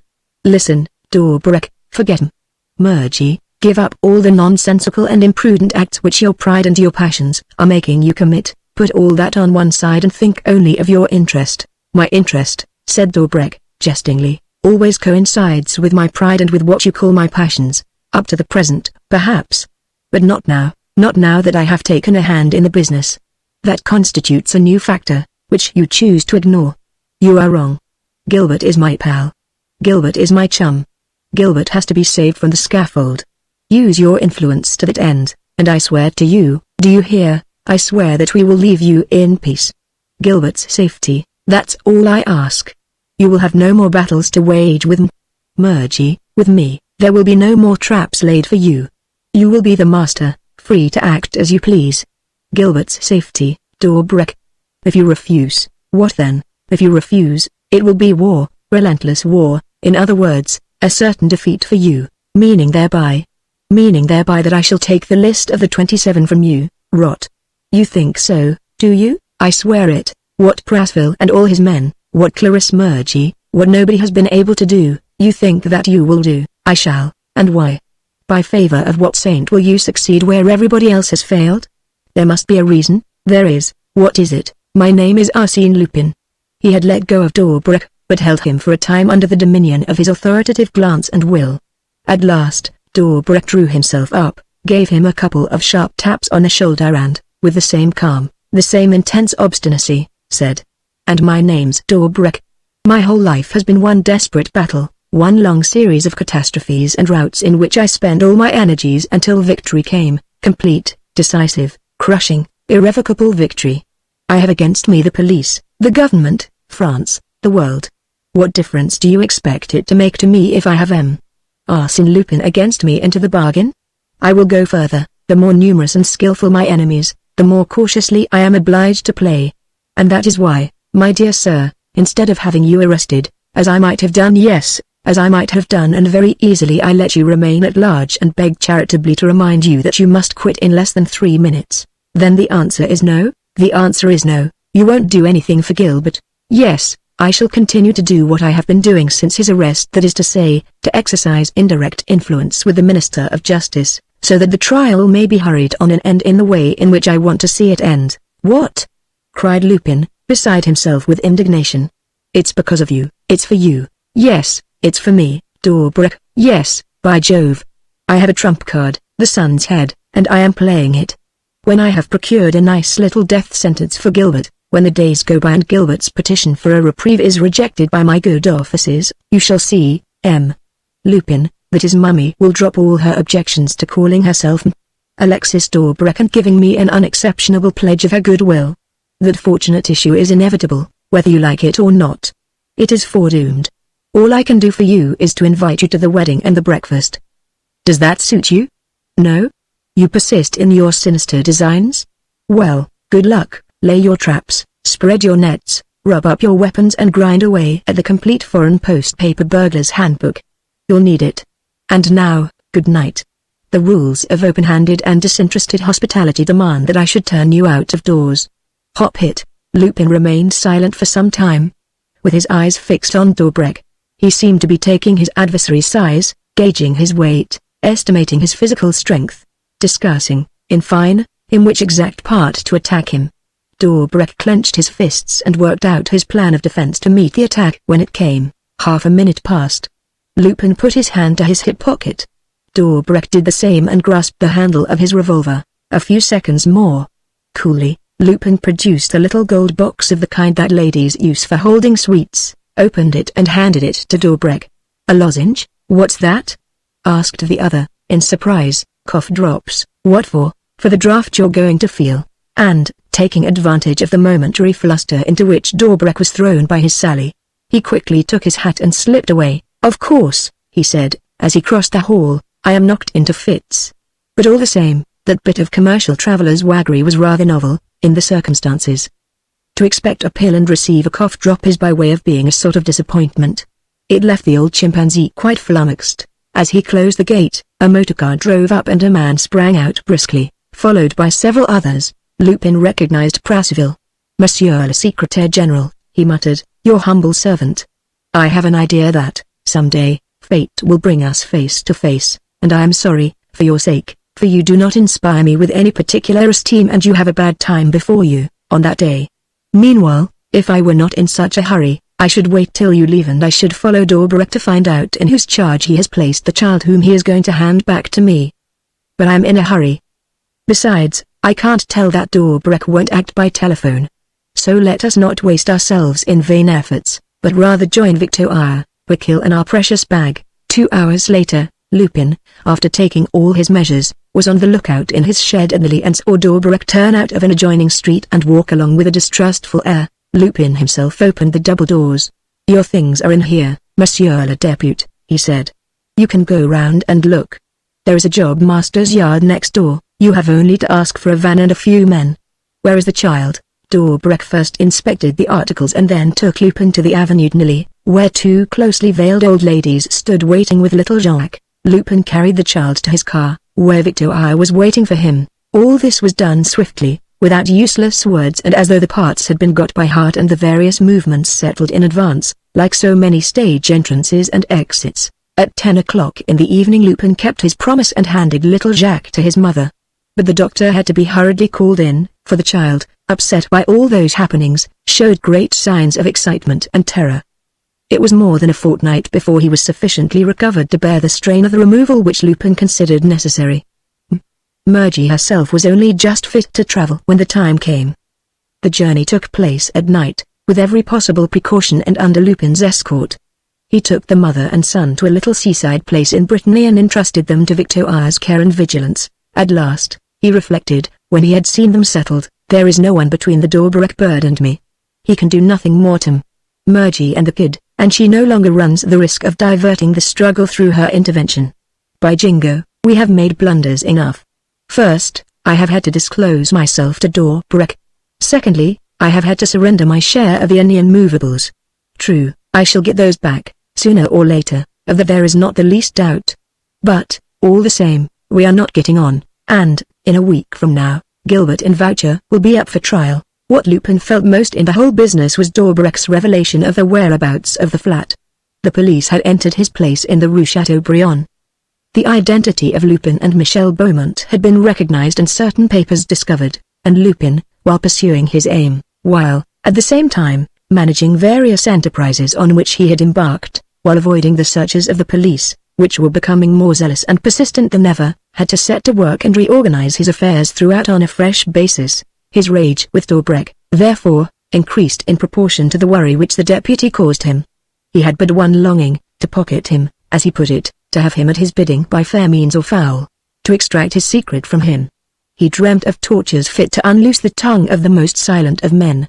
The boot, the rack, red-hot pincers, nailed planks, no form of suffering, he thought, was more than the enemy deserved, and the end to be attained justified every means. Oh, he said to himself, oh, for a decent bench of inquisitors and a couple of bold executioners. What a time we should have. Every afternoon the Growler and the Masher watched the road which d'Orbrecq took between the Square Lamartine, the Chamber of Deputies and his club. Their instructions were to choose the most deserted street in the most favorable moment and, one evening, to hustle him into a motorcar. Lupin, on his side, got ready an old building, standing in the middle of a large garden, not far from Paris, which presented all the necessary conditions of safety and isolation and which he called the monkey's cage. Unfortunately, d'Orbrecq must have suspected something, for every time, so to speak, he changed his route, or took the underground or a tram, and the cage remained unoccupied. Lupin devised another plan. He sent to Marseille for one of his associates, an elderly retired grocer called Brian de Bois, who happened to live in d'Orbrecq's electoral district and interested himself in politics. Old Brian de Bois wrote to d'Orbrecq from Marseille, announcing his visit. D'Orbrecq gave this important constituent a hearty welcome, and a dinner was arranged for the following week. The elector suggested a little restaurant on the left bank of the Seine, where the food, he said, was something wonderful. D'Orbrecq accepted. This was what Lupin wanted. The proprietor of the restaurant was one of his friends. The attempt, which was to take place on the following Thursday, was this time bound to succeed. Meanwhile, on the Monday of the same week, the trial of Gilbert and Voucher opened. The reader will remember and the case took place too recently for me to recapitulate its details, the really incomprehensible partiality which the presiding judge showed in his cross-examination of Gilbert. The thing was noticed and severely criticized at the time. Lupin recognized d'Orbrecq's hateful influence. The attitude observed by the two prisoners differed greatly. Voucher was gloomy, silent, hard-faced. He cynically, in curt, sneering, almost defiant phrases, admitted the crimes of which he had formerly been guilty. But, with an inconsistency which puzzled everybody except Lupin, he denied any participation in the murder of Leonard the valet and violently accused Gilbert. His object, in thus linking his fate with Gilbert's, was to force Lupin to take identical measures for the rescue of both his accomplices. Gilbert, on the other hand, whose frank countenance and dreamy, melancholy eyes won every sympathy, was unable to protect himself against the traps laid for him by the judge or to counteract Voucher's lies. He burst into tears, talked too much, or else did not talk when he should have talked. Moreover, his counsel, one of the leaders of the bar, was taken ill at the last moment, and here again Lupin saw the hand of d'Orbrecq, and he was replaced by a junior who spoke badly, muddied the whole case, set the jury against him and failed to wipe out the impression produced by the speeches of the Advocate General and of Voucher's counsel. Lupin, who had the inconceivable audacity to be present on the last day of the trial, the Thursday, had no doubt as to the result. A verdict of guilty was certain in both cases. It was certain because all the efforts of the prosecution, thus supporting Voucher's tactics, had tended to link the two prisoners closely together. It was certain, also and above all, because it concerned two of Lupin's accomplices. From the opening of the inquiry before the magistrate until the delivery of the verdict, all the proceedings had been directed against Lupin, and this in spite of the fact that the prosecution, for want of sufficient evidence and also in order not to scatter its efforts over too wide an area, had decided not to include Lupin in the indictment. He was the adversary aimed at, the leader who must be punished in the person of his friends, the famous and popular scoundrel whose fascination in the eyes of the crowd must be destroyed for good and all. With Gilbert and Voucher executed, Lupin's halo would fade away and the legend would be exploded. Lupin. Lupin.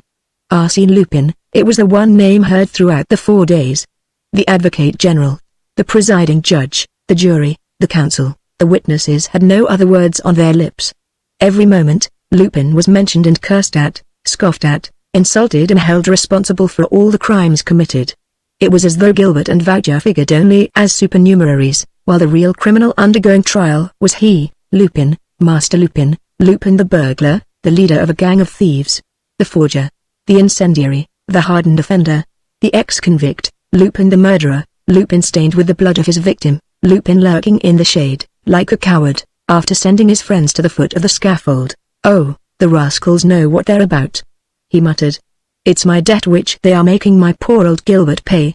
And the terrible tragedy went on. At 7 o'clock in the evening, after a long deliberation, the jury returned to court and the foreman read out the answers to the questions put from the bench. The answer was yes to every count of the indictment, a verdict of guilty without extenuating circumstances. The prisoners were brought in, standing up, but staggering and white-faced. They received their sentence of death, and, amid the great, solemn silence, in which the anxiety of the onlookers was mingled with pity, the assize president asked, "Have you anything more to say, Voucher?" "Nothing, Monsieur le President. Now that my mate is sentenced as well as myself, I am easy. We are both on the same footing. The governor must find a way to save the two of us." "The governor?" "Yes, Arsène Lupin." There was a laugh among the crowd. The president asked, "And you, Gilbert?" Tears streamed down the poor lad's cheeks and he stammered a few inarticulate sentences. But, when the judge repeated his question, he succeeded in mastering himself and replied, in a trembling voice, "I wish to say, Monsieur le President, that I am guilty of many things, that's true. I have done a lot of harm. But, all the same, not this. No, I have not committed murder. I have never committed murder. And I don't want to die. It would be too horrible." He swayed from side to side, supported by the warders, and he was heard to cry, like a child calling for help, "Governor! Save me! Save me! I don't want to die." Then, in the crowd, amid the general excitement, a voice rose above the surrounding clamor. "Don't be afraid, little un. The governor's here." A tumult and hustling followed. The municipal guards and the policemen rushed into court and laid hold of a big, red-faced man, who was stated by his neighbors to be the author of that outburst and who struggled hand and foot. Questioned without delay, he gave his name, Philippe Bonel, an undertaker's man, and declared that someone sitting beside him had offered him a 100-franc note if he would consent, at the proper moment, to shout a few words which his neighbor scribbled on a bit of paper. How could he refuse? In proof of his statements, he produced the 100-franc note and the scrap of paper. Philippe Bonel was let go. Meanwhile, Lupin, who of course had assisted energetically in the individual's arrest and handed him over to the guards, left the law courts, his heart heavy with anguish. His car was waiting for him on the quay. He flung himself into it, in despair, seized with so great a sorrow that he had to make an effort to restrain his tears. Gilbert's cry, his voice wrung with affliction, his distorted features, his tottering frame, all this haunted his brain, and he felt as if he would never, for a single second, forget those impressions. He drove home to the new place which he had selected among his different residences and which occupied the corner of the Place de Clichy. He expected to find the Growler and the Masher, with whom he was to kidnap Daubrec that evening. But he had hardly opened the door of his flat, when a cry escaped him. Clarisse stood before him, Clarisse, who had returned from Brittany at the moment of the verdict. He at once gathered from her attitude and her pallor that she knew. And, at once, recovering his courage in her presence, without giving her time to speak, he exclaimed, "Yes, yes, yes. But it doesn't matter. We foresaw that. We couldn't prevent it. What we have to do is to stop the mischief. And tonight, you understand, tonight, the thing will be done." Motionless and tragic in her sorrow, she stammered, "Tonight? Yes. I have prepared everything.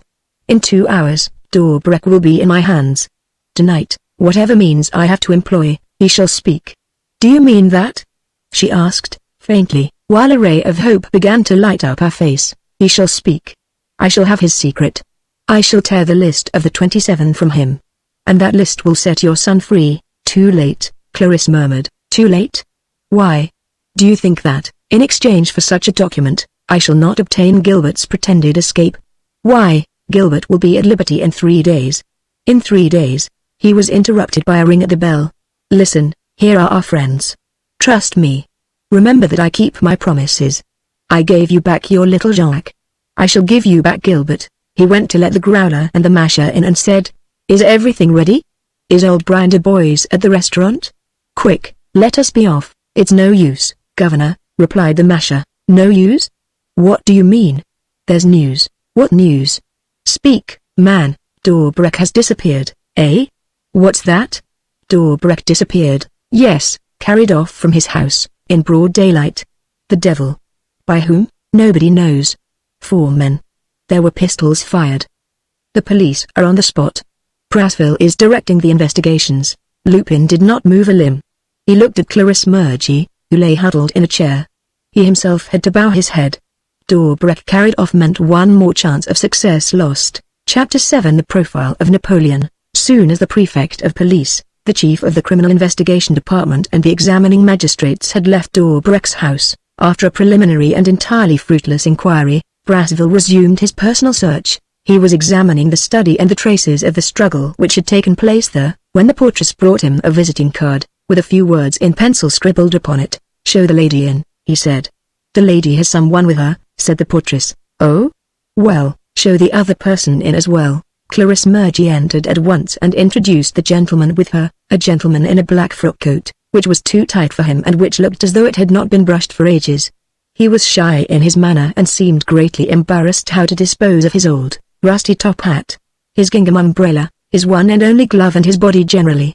M. Nicole, said Clarisse, a private teacher, who is acting as tutor to my little Jacques. M. Nicole has been of the greatest help to me with his advice during the past year.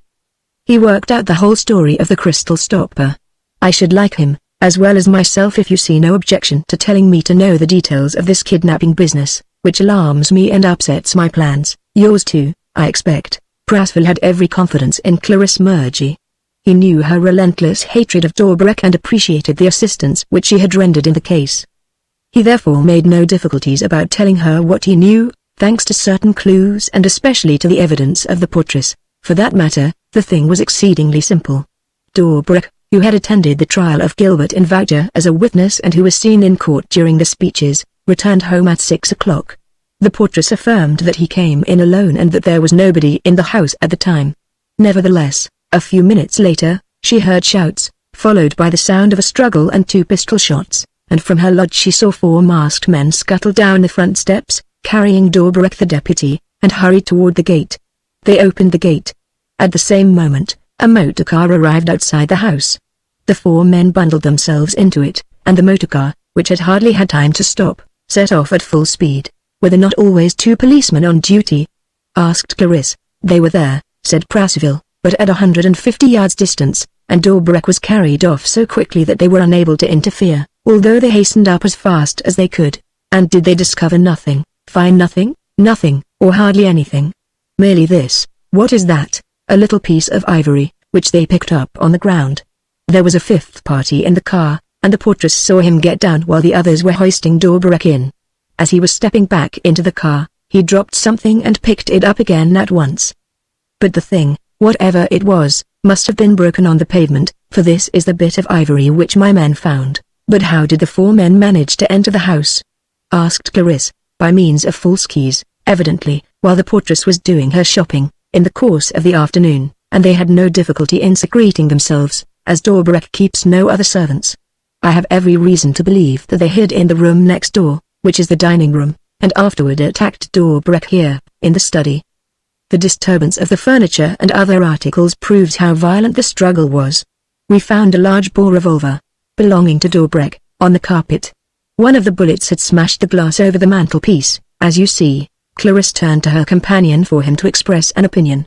But M. Nicole, with his eyes obstinately lowered, had not budged from his chair and sat fumbling at the rim of his hat, as though he had not yet found a proper place for it. Prasville gave a smile. It was evident that he did not look upon Clarisse's adviser as a man of first-rate intelligence. The case is somewhat puzzling, monsieur, he said, is it not? Yes. Yes, M. Nicole confessed, most puzzling. Then you have no little theory of your own upon the matter? Well, monsieur le secrétaire général, I'm thinking that Doorbreck has many enemies. Capital. And that several of those enemies, who are interested in his disappearance, must have banded themselves against him. Capital, capital, said Prasville, with satirical approval. Capital. Everything is becoming clear as daylight. It only remains for you to furnish us with a little suggestion that will enable us to turn our search in the right direction. Don't you think, Monsieur le Secrétaire General, that this broken bit of ivory which was picked up on the ground, no, Nicole, no. That bit of ivory belongs to something which we do not know and which its owner will at once make it his business to conceal.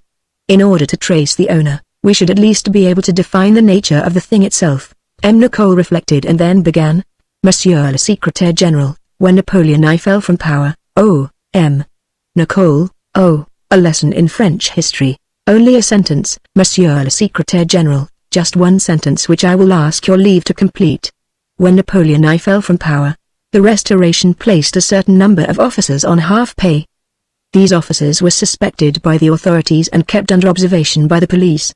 They remained faithful to the Emperor's memory, and they contrived to reproduce the features of their idol on all sorts of objects of everyday use, snuff boxes, rings, breast pins, penknives and so on. Well, this bit comes from a walking stick, or rather a sort of loaded cane, or life preserver, the knob of which is formed of a piece of carved ivory.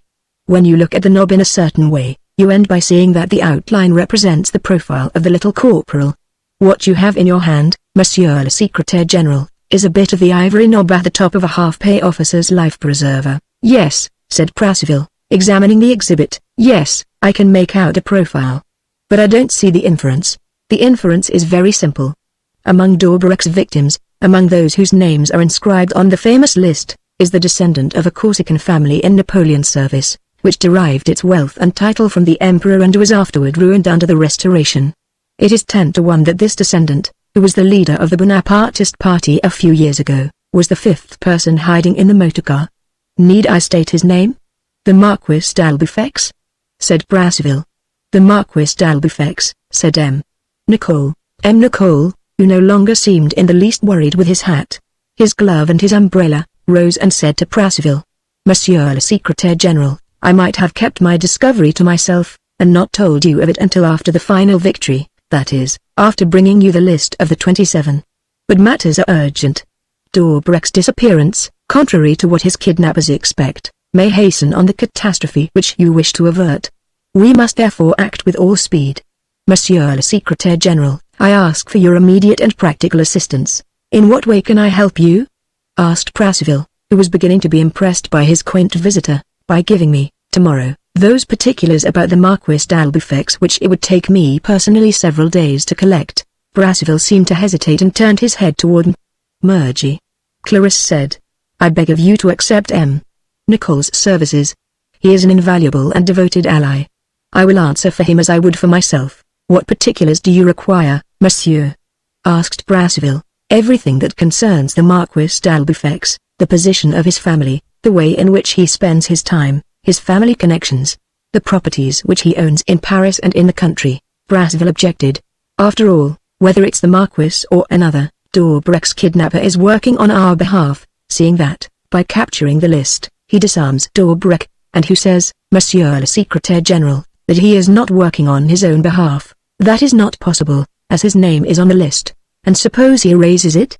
Suppose you then find yourself dealing with a second blackmailer, even more grasping and more powerful than the first, and one who, as a political adversary, is in a better position than D'Aubrecq to maintain the contest? The Secretary-General was struck by the argument. After a moment's thought, he said, Come and see me in my office at 4 o'clock tomorrow. I will give you the particulars. What is your address, in case I should want you? Nicole, 25, Place de Clichy. I am staying at a friend's flat, which he has lent me during his absence. The interview was at an end. Nicole thanked the Secretary-General, with a very low bow, and walked out, accompanied by Murgy. That's an excellent piece of work, he said, outside, rubbing his hands. I can march into the police office whenever I like, and set the whole lot to work. Murgy, who was less hopefully inclined, said, Alas, will you be in time? What terrifies me is the thought that the list may be destroyed. Goodness gracious me, by whom?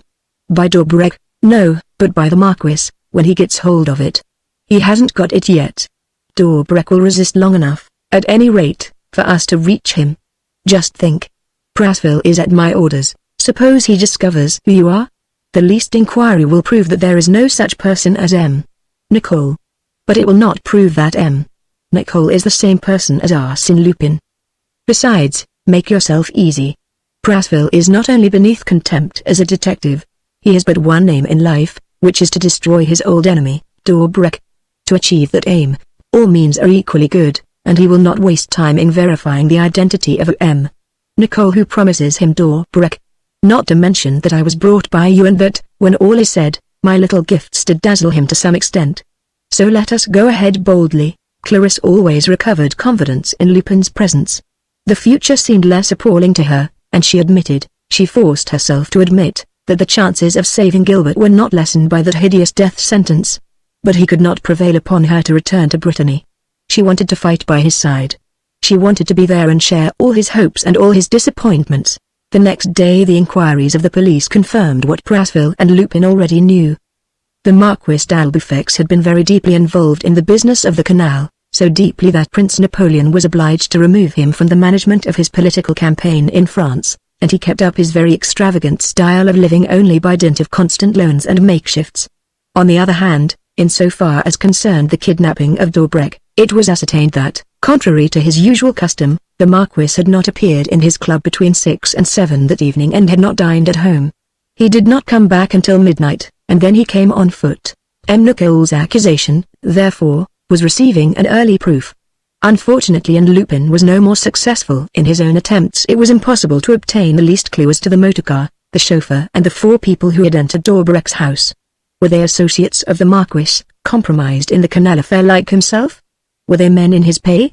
Nobody knew. The whole search, consequently, had to be concentrated upon the Marquis and the country seats and houses which he might possess at a certain distance from Paris, a distance which, allowing for the average speed of a motorcar and the inevitable stoppages, could be put at 60 to 90 miles. Now d'Albufex, having sold everything that he ever had, possessed neither country houses nor landed estates. They turned their attention to the Marquis' relations and intimate friends.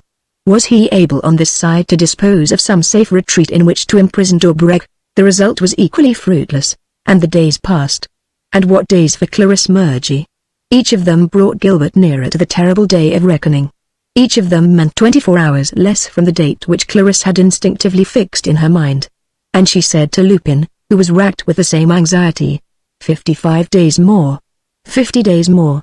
What can one do in so few days? Oh, I beg of you. I beg of you, what could they do indeed? Lupin, who would not leave the task of watching the Marquis to anyone but himself, practically lived without sleeping. But the Marquis had resumed his regular life, and, doubtless suspecting something, did not risk going away. Once alone, he went down to the Duc de Montemou's, in the daytime. The Duke kept a pack of boarhounds, with which he hunted the forest of Daln. d'Albufex maintained no relations with him outside the hunt. It is hardly likely, said Prasville, that the Duc de Montemou, an exceedingly wealthy man, who is interested only in his estates and his hunting and takes no part in politics, should lend himself to the illegal detention of Dobrik the deputy in his chateau. Lupin agreed, but, as he did not wish to leave anything to chance. The next week, seeing d'Albufex go out one morning in riding dress, he followed him to the Gare du Nord and took the same train. He got out at Tourmail, where d'Albufex found a carriage at the station which took him to the Château de Montemou. Lupin lunched quietly, hired a bicycle and came in view of the house at the moment when the guests were going into the park, in motorcars or mounted. The Marquis d'Albufex was one of the horsemen. Thrice, in the course of the day, Lupin saw him cantering along. And he found him, in the evening, at the station, where d'Albufex rode up, followed by a huntsman. The proof, therefore, was conclusive, and there was nothing suspicious on that side. Why did Lupin, nevertheless, resolve not to be satisfied with appearances? And why, next day, did he send the Masher to find out things in the neighborhood of Montemou? It was an additional precaution, based upon no logical reason, but agreeing with his methodical and careful manner of acting. 2 days later he received from the Masher, among other information of less importance, a list of the house party at Montemou and of all the servants and keepers. One name struck him, among those of the huntsman. He at once wired, "Inquire about huntsman Sebastiani." The Masher's answer was received the next day. Sebastiani, a Corsican, was recommended to the Duc de Montemou by the Marquis d'Albufex. He lives at 2 or 3 miles from the house, in a hunting lodge built among the ruins of the feudal stronghold which was the cradle of the Montemou family. "That's it," said Lupin to Clarisse Murgy, showing her the Masher's letter. "That name, Sebastiani, at once reminded me that D'Albufex is of Corsican descent. There was a connection. Then what do you intend to do? If D'Albufex is imprisoned in those ruins, I intend to enter into communication with him. He will distrust you, no. Lately, acting on the information of the police, I ended by discovering the two old ladies who carried off your little Jacques at Saint-Germain and who brought him, the same evening, to Neuilly. They are two old maids, cousins of D'Albufex, who makes them a small monthly allowance.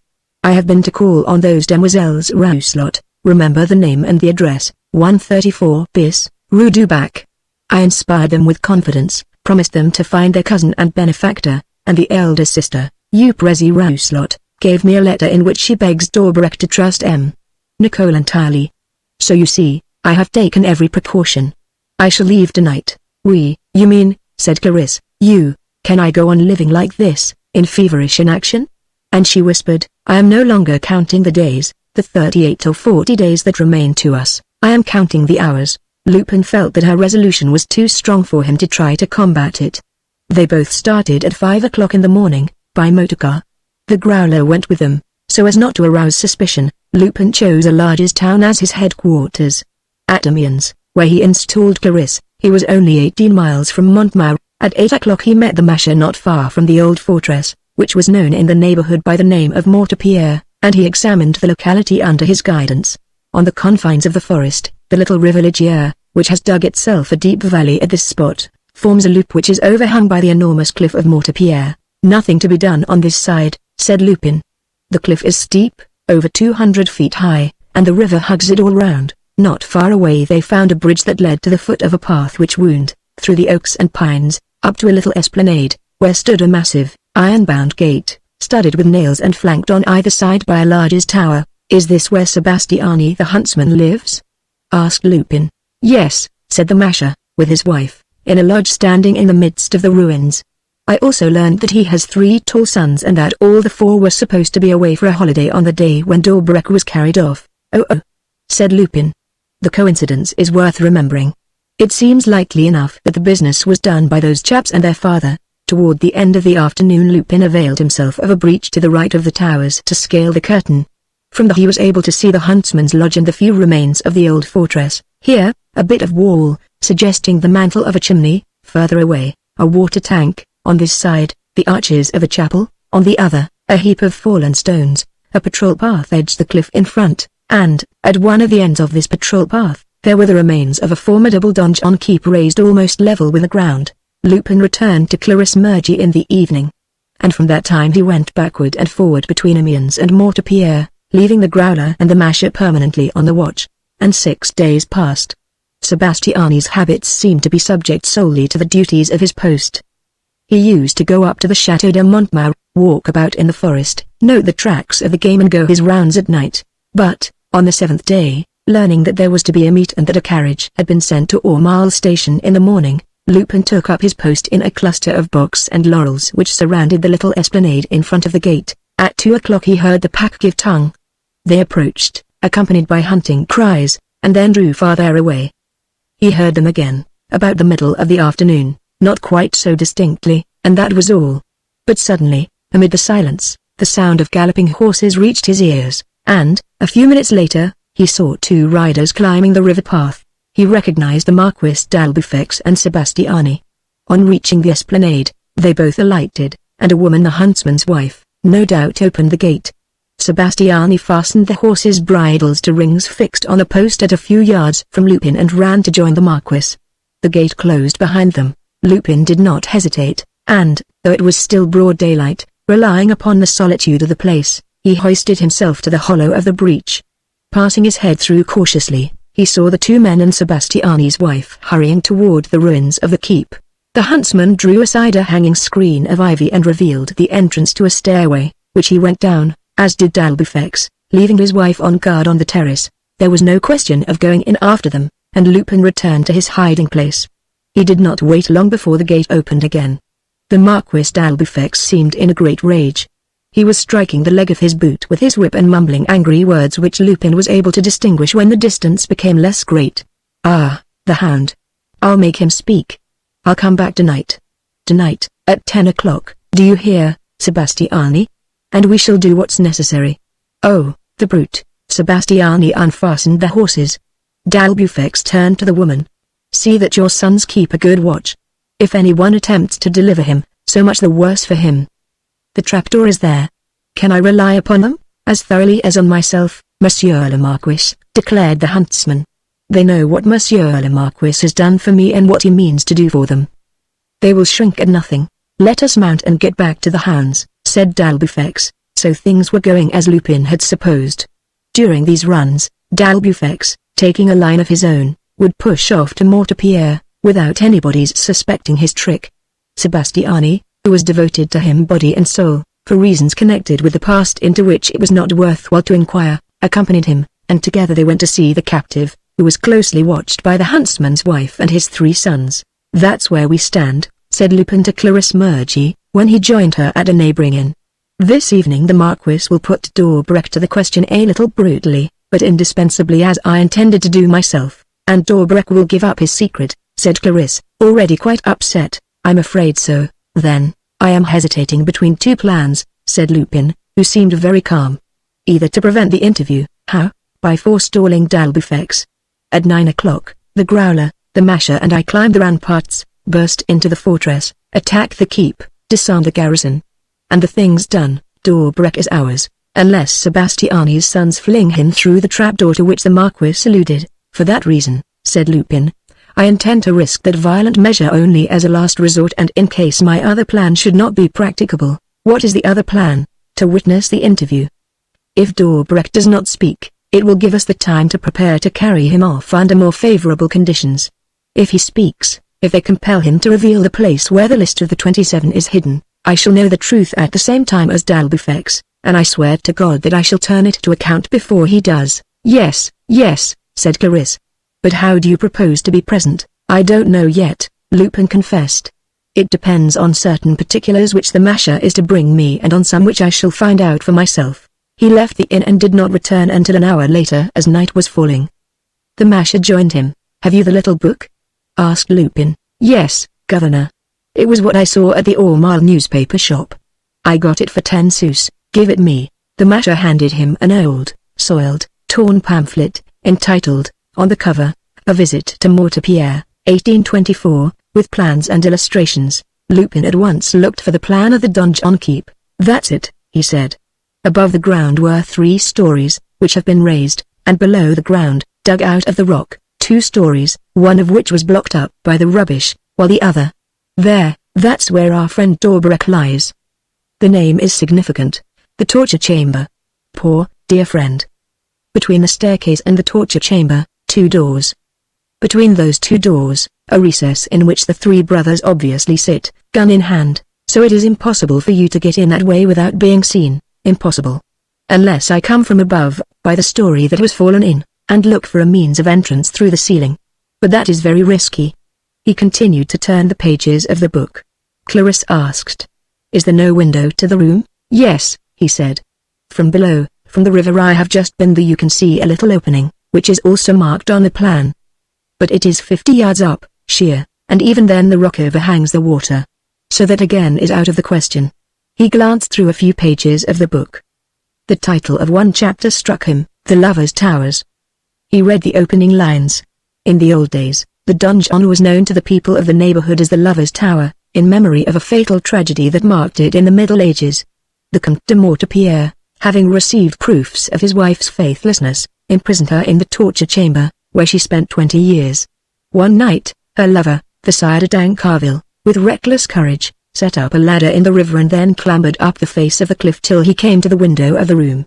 After filing the bars, he succeeded in releasing the woman he loved and bringing her down with him by means of a rope. They both reached the top of the ladder, which was watched by his friends, when a shot was fired from the patrol path and hit the man in the shoulder.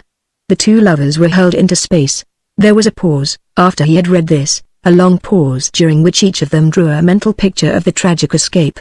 So, 3 or 4 centuries earlier, a man, risking his life, had attempted that surprising feat and would have succeeded but for the vigilance of some sentry who heard the noise. A man had ventured. A man had dared.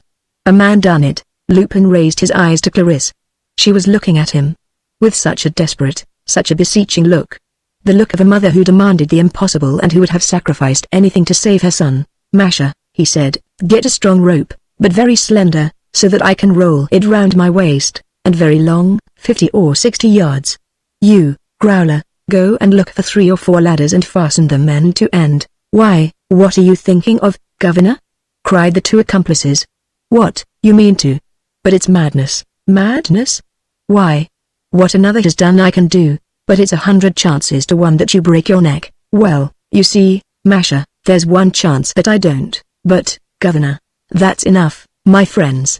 Meet me in an hour on the riverbank." The preparations took long in the making.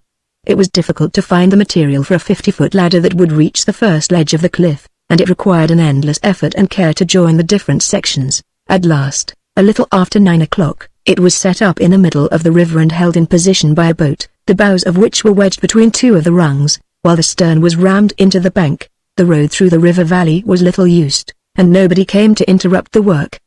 The night was dark, the sky heavy with moveless clouds. Lupin gave the Masher and the Growler their final instructions and said, with a laugh, "I can't tell you how amused I am at the thought of seeing Dorberek's face when they proceed to take his scalp or slice his skin into ribbons. Upon my word, it's worth the journey." Clarisse also had taken a seat in the boat. He said to her, "Until we meet again. And, above all, don't stir. Whatever happens, not a movement, not a cry." "Can anything happen?" she asked. "Why, remember the Sire de Tancarville. It was at the very moment when he was achieving his object, with his true love in his arms, that an accident betrayed him. But be easy, I shall be all right." She made no reply. She seized his hand and grasped it warmly between her own. He put his foot on the ladder and made sure that it did not sway too much. Then he went up. He soon reached the top rung. This was where the dangerous ascent began, a difficult ascent at the start, because of the excessive steepness, and developing, midway, into an absolute escalade. Fortunately, here and there were little hollows, in which his feet found a resting place, and projecting stones, to which his hands clung. But twice those stones gave way and he slipped, and twice he firmly believed that all was lost. Finding a deeper hollow, he took a rest. He was worn out, felt quite ready to throw up the enterprise, asked himself if it was really worthwhile for him to expose himself to such danger. "I say," he thought, "seems to me you're showing the white feather, Lupin, old boy. Throw up the enterprise? Then Dorberek will babble his secret, the Marquis will possess himself of the list, Lupin will return empty-handed, and Gilbert." The long rope which he had fastened round his waist caused him needless inconvenience and fatigue. He fixed one of the ends to the strap of his trousers and let the rope uncoil all the way down the ascent, so that he could use it, on returning, as a handrail. Then he once more clutched at the rough surface of the cliff and continued the climb, with bruised nails and bleeding fingers. At every moment he expected the inevitable fall. And what discouraged him most was to hear the murmur of voices rising from the boat, murmur so distinct that it seemed as though he were not increasing the distance between his companions and himself. And he remembered the Sire de Tancarville, alone. He too, amid the darkness, who must have shivered at the noise of the stones which he loosened and sent bounding down the cliff. How the least sound reverberated through the silence. If one of Dorberek's guards was peering into the gloom from the Lover's Tower, it meant a shot. And death, and he climbed. He climbed. He had climbed so long that he ended by imagining that the goal was past. Beyond a doubt, he had slanted unawares to the right or left and he would finish at the patrol path. What a stupid upshot. And what other upshot could there be to an attempt which the swift force of events had not allowed him to study and prepare? Madly, he redoubled his efforts, raised himself by a number of yards, slipped, recovered the lost ground, clutched a bunch of roots that came loose in his hand, slipped once more and was abandoning the game in despair when, suddenly, stiffening himself and contracting his whole frame, his muscles and his will, he stopped still. A sound of voices seemed to issue from the very rock which he was grasping. He listened. It came from the right. Turning his head, he thought that he saw a ray of light penetrating the darkness of space. By what effort of energy, by what imperceptible movements he succeeded in dragging himself to the spot he was never able exactly to realize. But suddenly he found himself on the ledge of a fairly wide opening, at least 3 yards deep, which dug into the wall of the cliff like a passage, while its other end, much narrower, was closed by 3 bars. Lupin crawled along. His head reached the bars. And he saw, Chapter 8, The Lover's Tower. The torture chamber showed beneath him. It was a large, irregular room, divided into unequal portions by the 4 wide, massive pillars that supported its arched roof. A smell of damp and mildew came from its walls and from its flags moistened by the water that trickled from without. Its appearance at any time must have been gruesome. But, at that moment, with the tall figures of Sebastiani and his sons, with the slanting gleams of light that fell between the pillars, with the vision of the captive chained down upon the truckle bed, it assumed a sinister and barbarous aspect. Dorbrek was in the front part of the room, 4 or 5 yards down from the window at which Lupin lurked. In addition to the ancient chains that had been used to fasten him to his bed and to fasten the bed to an iron hook in the wall, his wrists and ankles were girt with leather thongs, and an ingenious arrangement caused his least movement to set in motion a bell hung to the nearest pillar. A lamp placed on a stool lit him full in the face. The Marquis d'Albufex was standing beside him. Lupin could see his pale features, his grizzled moustache, his long, lean form as he looked at his prisoner with an expression of content and of gratified hatred. A few minutes passed in profound silence. Then the Marquis gave an order. "Light those 3 candles, Sebastiani, so that I can see him better." And, when the 3 candles were lit and he had taken a long look at Dorbrek, he stooped over him and said, almost gently, "I can't say what will be the end of you and me. But at any rate I shall have had some deuced happy moments in this room. You have done me so much harm, Dorbrek. The tears you have made me shed. Yes, real tears. Real sobs of despair. The money you have robbed me of. A fortune. And my terror at the thought that you might give me away. You had but to utter my name to complete my ruin and bring about my disgrace. Oh, you villain." Dorbrek did not budge. He had been deprived of his black glasses, but still kept his spectacles, which reflected the light from the candles. He had lost a good deal of flesh, and the bones stood out above his sunken cheeks. "Come along," said d'Albufex. "The time has come to act. It seems that there are rogues prowling about the neighborhood. Heaven forbid that they are here on your account and try to release you, for that would mean your immediate death, as you know. Is the trap door still in working order, Sebastiani?" Sebastiani came nearer, knelt on one knee and lifted and turned a ring, at the foot of the bed, which Lupin had not noticed. One of the flagstones moved on a pivot, disclosing a black hole. "You see," the Marquis continued, "everything is provided for, and I have all that I want at hand, including dungeons. Bottomless dungeons, says the legend of the castle. So there is nothing to hope for, no help of any kind. Will you speak?" Dorbrek did not reply, and he went on. "This is the 4th time that I am questioning you, Dorbrek. It is the 4th time that I have troubled to ask you for the document which you possess, in order that I may escape your blackmailing proceedings. It is the 4th time and the last. Will you speak?" The same silence as before.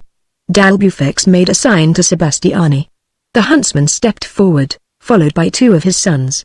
One of them held a stick in his hand. "Go ahead," said d'Albufex. After waiting a few seconds, Sebastiani slackened the thongs that bound Dorbrek's wrists and inserted and fixed the stick between the thongs. "Shall I turn, Monsieur le Marquis?" A further silence. The Marquis waited. Seeing that Dorbrek did not flinch, he whispered, "Can't you speak? Why expose yourself to physical suffering?" No reply. "Turn away, Sebastiani." Sebastiani made the stick turn a complete circle. The thongs stretched and tightened. Dorbrek gave a groan. "You won't speak? Still, you know that I won't give way, that I can't give way, that I hold you and that, if necessary, I shall torture you till you die of it. You won't speak? You won't?" "Sebastiani, once more." The huntsman obeyed. Dorbrek gave a violent start of pain and fell back on his bed with a rattle in his throat. "You fool!" cried the Marquis, shaking with rage. "Why don't you speak? What, haven't you had enough of that list? Surely it's somebody else's turn. Come, speak. Where is it? One word only, and we will leave you in peace. And, tomorrow, when I have the list, you shall be free. Free, do you understand? But, in heaven's name, speak. Oh, the brute. Sebastiani, one more turn." Sebastiani made a fresh effort.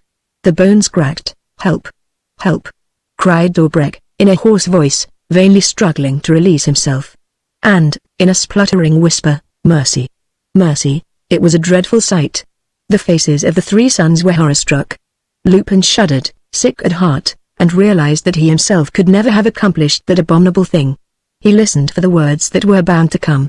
He must learn the truth.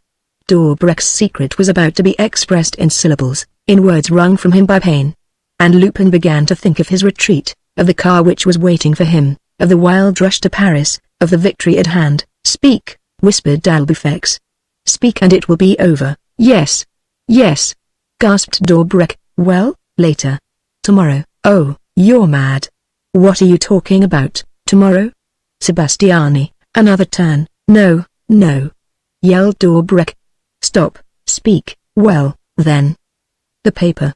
I have hidden the paper." But his pain was too great. He raised his head with a last effort, uttered incoherent words, succeeded in twice saying, "Marie, Marie," and fell back, exhausted and lifeless. "Let go at once," said d'Albufex to Sebastiani. "Hang it all, can we have overdone it?" But a rapid examination showed him that Dobrik had only fainted. Thereupon, he himself, worn out with the excitement, dropped on the foot of the bed and, wiping the beads of perspiration from his forehead, stammered, "Oh, what a dirty business." "Perhaps that's enough for today," said the huntsman, whose rough face betrayed a certain emotion. "We might try again tomorrow or the next day." The Marquis was silent. One of the sons handed him a flask of brandy. He poured out half a glass and drank it down at a draught. "Tomorrow?" he said. "No. Here and now. One little effort more. At the stage which he has reached, it won't be difficult." And, taking the huntsman aside, "Did you hear what he said? What did he mean by that word, Marie?" He repeated it twice. "Yes, twice," said the huntsman. "Perhaps he entrusted the document to a person called Marie." "Not he," protested d'Albufex. "He never entrusts anything to anybody. It means something different." "But what, Monsieur le Marquis?" "We'll soon find out, I'll answer for it." At that moment, Dobrik drew a long breath and stirred on his couch. D'Albufex, who had now recovered all his composure and who did not take his eyes off the enemy, went up to him and said, "You see, Dobrik, it's madness to resist. Once you're beaten, there's nothing for it but to submit to your conqueror, instead of allowing yourself to be tortured like an idiot. Come, be sensible." He turned to Sebastiani. "Tighten the rope. Let him feel it a little, that will wake him up. He's shamming death." Sebastiani took hold of the stick again and turned until the cord touched the swollen flesh. Dobrik gave a start. "That'll do, Sebastiani," said the Marquis. "Our friend seems favorably disposed and understands the need for coming to terms."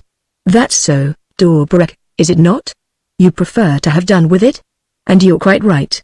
The two men were leaning over the sufferer, Sebastiani with his hand on the stick, d'Albufex holding the lamp so as to throw the light on Dobrik's face. "His lips are moving. He's going to speak. Loosen the rope a little, Sebastiani. I don't want our friend to be hurt." "No, tighten it. I believe our friend is hesitating. One turn more. Stop. That's done it." "Oh, my dear Dobrik, if you can't speak plainer than that, it's no use." "What? What did you say?" Arsène Lupin muttered an oath. Dobrik was speaking and he, Lupin, could not hear a word of what he said. In vain, he pricked up his ears, suppressed the beating of his heart and the throbbing of his temples. Not a sound reached him. "Confound it," he thought. "I never expected this. What am I to do?" He was within an ace of covering Dobrik with his revolver and putting a bullet into him which would cut short any explanation. But he reflected that he himself would then be none the wiser and that it was better to trust to events in the hope of making the most of them. Meanwhile the confession continued beneath him, indistinctly, interrupted by silences and mingled with moans. D'Albufex clung to his prey. "Go on. Finish, can't you?" And he punctuated the sentences with exclamations of approval. "Good. Capital. Oh, how funny. And no one suspected? Not even Pressville? What an ass. Loosen a bit, Sebastiani, don't you see that our friend is out of breath? Keep calm, Dobrik. Don't tire yourself. And so, my dear fellow, you were saying, that was the last." There was a long whispering to which d'Albufex listened without further interruption and of which Arsène Lupin could not catch the least syllable. Then the Marquis drew himself up and exclaimed, joyfully, "That's it. Thank you, Dobrik. And, believe me, I shall never forget what you have just done. If ever you're in need, you have only to knock at my door and there will always be a crust of bread for you in the kitchen and a glass of water from the filter. Sebastiani, look after Monsieur le Depute as if he were one of your sons. And, first of all, release him from his bonds. It's a heartless thing to trust one's fellow man like that, like a chicken on the spit." "Shall we give him something to drink?"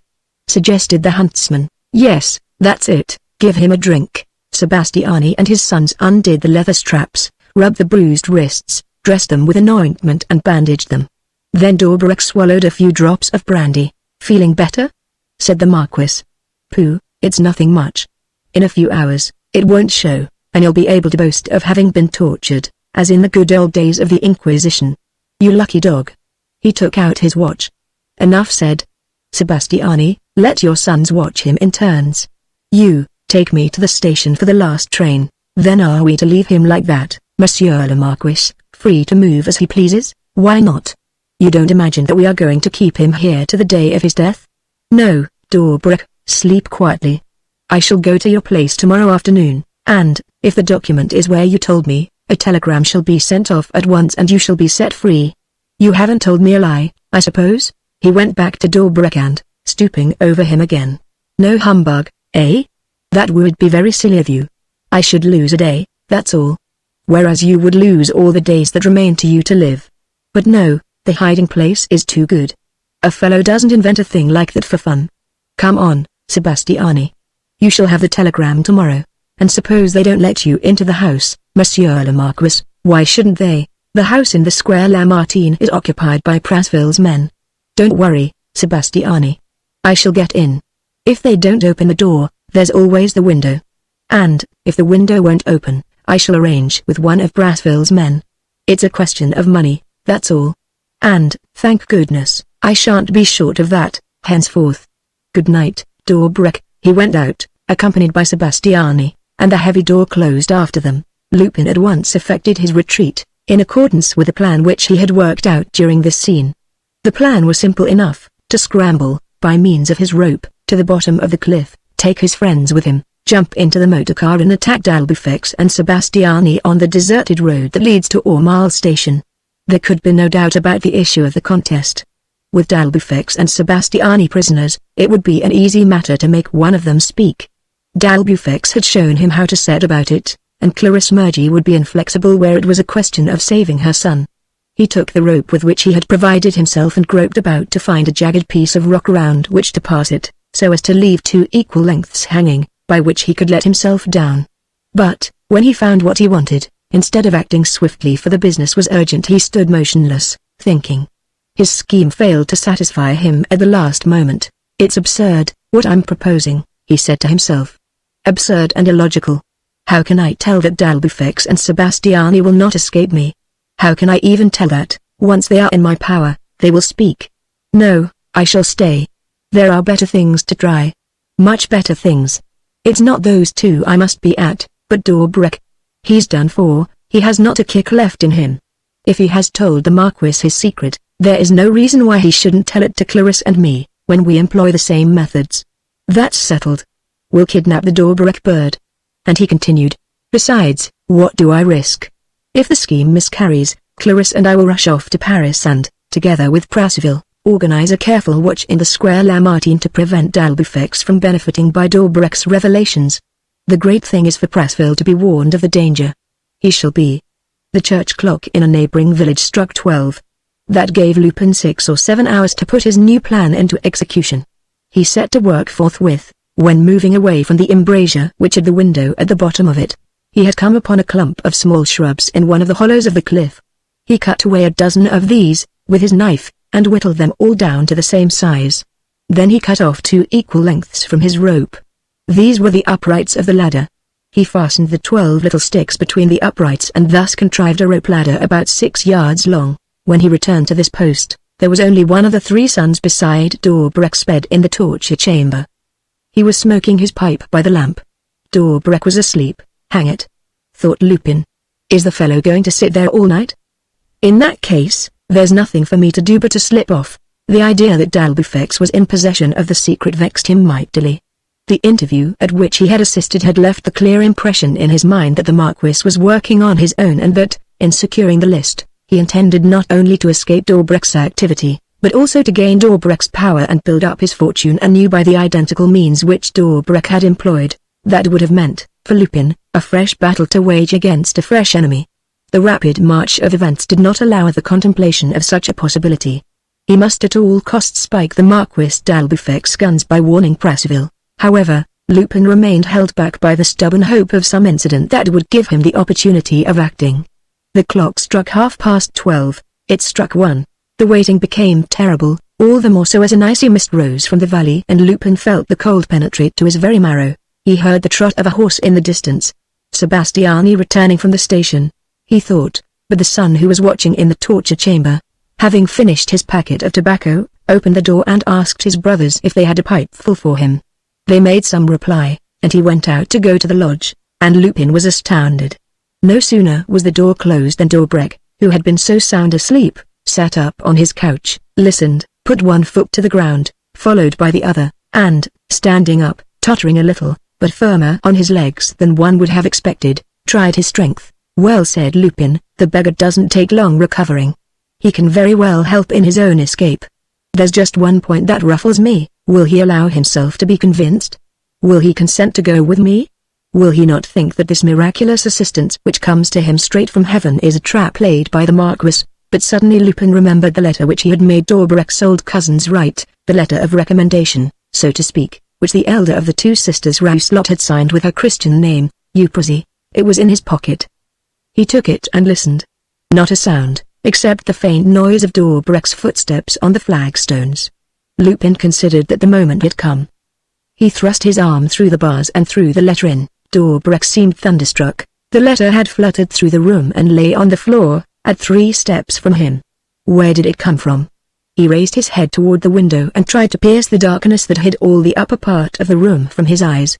Then he looked at the envelope, without yet daring to touch it, as though he dreaded a snare. Then, suddenly, after a glance at the door, he stooped briskly, seized the envelope and opened it. "R," he said, with a sigh of delight, when he saw the signature. He read the letter half aloud. "Rely implicitly on the bearer of this note. He has succeeded in discovering the Marquis' secret, with the money which we gave him, and has contrived a plan of escape. Everything is prepared for your flight. Euphrasie Rouslot." He read the letter again, repeated, "Euphrasie. Euphrasie," and raised his head once more. Lupin whispered, "It will take me 2 or 3 hours to file through one of the bars. Are Sebastiani and his sons coming back?" "Yes, they are sure to," replied Dobreck, in the same low voice, "but I expect they will leave me to myself." "But they sleep next door?" "Yes, won't they hear?" "No, the door is too thick." "Very well. In that case, it will soon be done. I have a rope ladder. Will you be able to climb up alone, without my assistance?" "I think so. I'll try. It's my wrists that they've broken." "Oh, the brutes. I can hardly move my hands. And I have very little strength left. But I'll try all the same. Needs must." He stopped, listened and, with his finger to his mouth, whispered, "Hush." When Sebastiani and his sons entered the room, Dobreck, who had hidden the letter and lain down on his bed, pretended to wake with a start. The huntsman brought him a bottle of wine, a glass and some food. "How goes it, Monsieur le Depute?" he cried. "Well, perhaps we did squeeze a little hard. It's very painful, that thumb-screwing. Seems they often did it at the time of the Great Revolution and Bonaparte. In the days of the chauffeurs. 3, a pretty invention. Nice and clean. No bloodshed. And it didn't last long either. In 20 minutes, you came out with a missing word." Sebastiani burst out laughing. "By the way, Monsieur le Depute, my congratulations. A capital hiding place. Who would ever suspect it? You see, what put us off, Monsieur le Marquis and me, was that name of Marie which you let out at first. You weren't telling a lie, but there you are, you know." The word was only half finished. "We had to know the rest. Say what you like, it's amusing. Just think, on your study table. Upon my word, what a joke." The huntsman rose and walked up and down the room, rubbing his hands. "Monsieur le Marquis is jolly well pleased, so pleased, in fact, that he himself is coming tomorrow evening to let you out. Yes, he has thought it over. There will be a few formalities. You may have to sign a check or 2, stump up, what, and make good Monsieur le Marquis' expense and trouble. But what's that to you? A trifle. Not to mention that, from now on, there will be no more chains, no more straps round your wrists. In short, you will be treated like a king. And I've even been told look here to allow you a good bottle of old wine and a flask of brandy." Sebastiani let fly a few more jests, then took the lamp, made a last examination of the room and said to his sons, "Let's leave him to sleep. You also, take a rest, all 3 of you. but sleep with one eye open. One never can tell. They withdrew. Lupin waited a little longer and asked, in a low voice, "Can I begin?" "Yes, but be careful. It's not impossible that they may go on a rant in an hour or two." Lupin set to work. He had a very powerful file, and the iron of the bars, rusted and gnawed away by time, was, in places, almost reduced to dust. Twice Lupin stopped to listen, with ears pricked up. But it was only the patter of a rat over the rubbish in the upper story, or the flight of some night bird, and he continued his task, encouraged by Dobreck, who stood by the door, ready to warn him at the least alarm. "Oh," he said, giving a last stroke of the file. "I'm glad that's over, for, on my word, I've been a bit cramped in this cursed tunnel." To say nothing of the cold, he bore with all his strength upon the bar, which he had sawn from below, and succeeded in forcing it down sufficiently for a man's body to slip between the two remaining bars. Next, he had to go back to the end of the embrasure, the wider part, where he had left the rope ladder. After fixing it to the bars, he called Dobreck. "PSST. It's all right. Are you ready?" "Yes. Coming. One more second, while I listen." "All right. They're asleep. Give me the ladder." Lupin lowered it and asked, "Must I come down?" "No. I feel a little weak. But I shall manage." Indeed, he reached the window of the embrasure pretty quickly and crept along the passage in the wake of his rescuer. The open air, however, seemed to make him giddy. Also, to give himself strength, he had drunk half the bottle of wine, and he had a fainting fit that kept him lying on the stones of the embrasure for half an hour. Lupin, losing patience, was fastening him to one end of the rope, of which the other end was knotted round the bars, and was preparing to let him down like a bale of goods, when Dobreck woke up, in better condition. "That's over," he said. "I feel fit now." "Will it take long?" "Pretty long. We are 150 yards up." How was it that Dalbufex did not foresee that it was possible to escape this way? "The cliff is perpendicular, and you were able to." "Well, your cousins insisted. And then one has to live, you know, and they were free with their money, the dear, good souls," said Dobreck. "Where are they?" "Down below, in a boat." "Is there a river, then?" "Yes, but we won't talk, if you don't mind. It's dangerous." "One word more. Had you been there long when you threw me the letter?" "No, no. A quarter of an hour or so. I'll tell you all about it.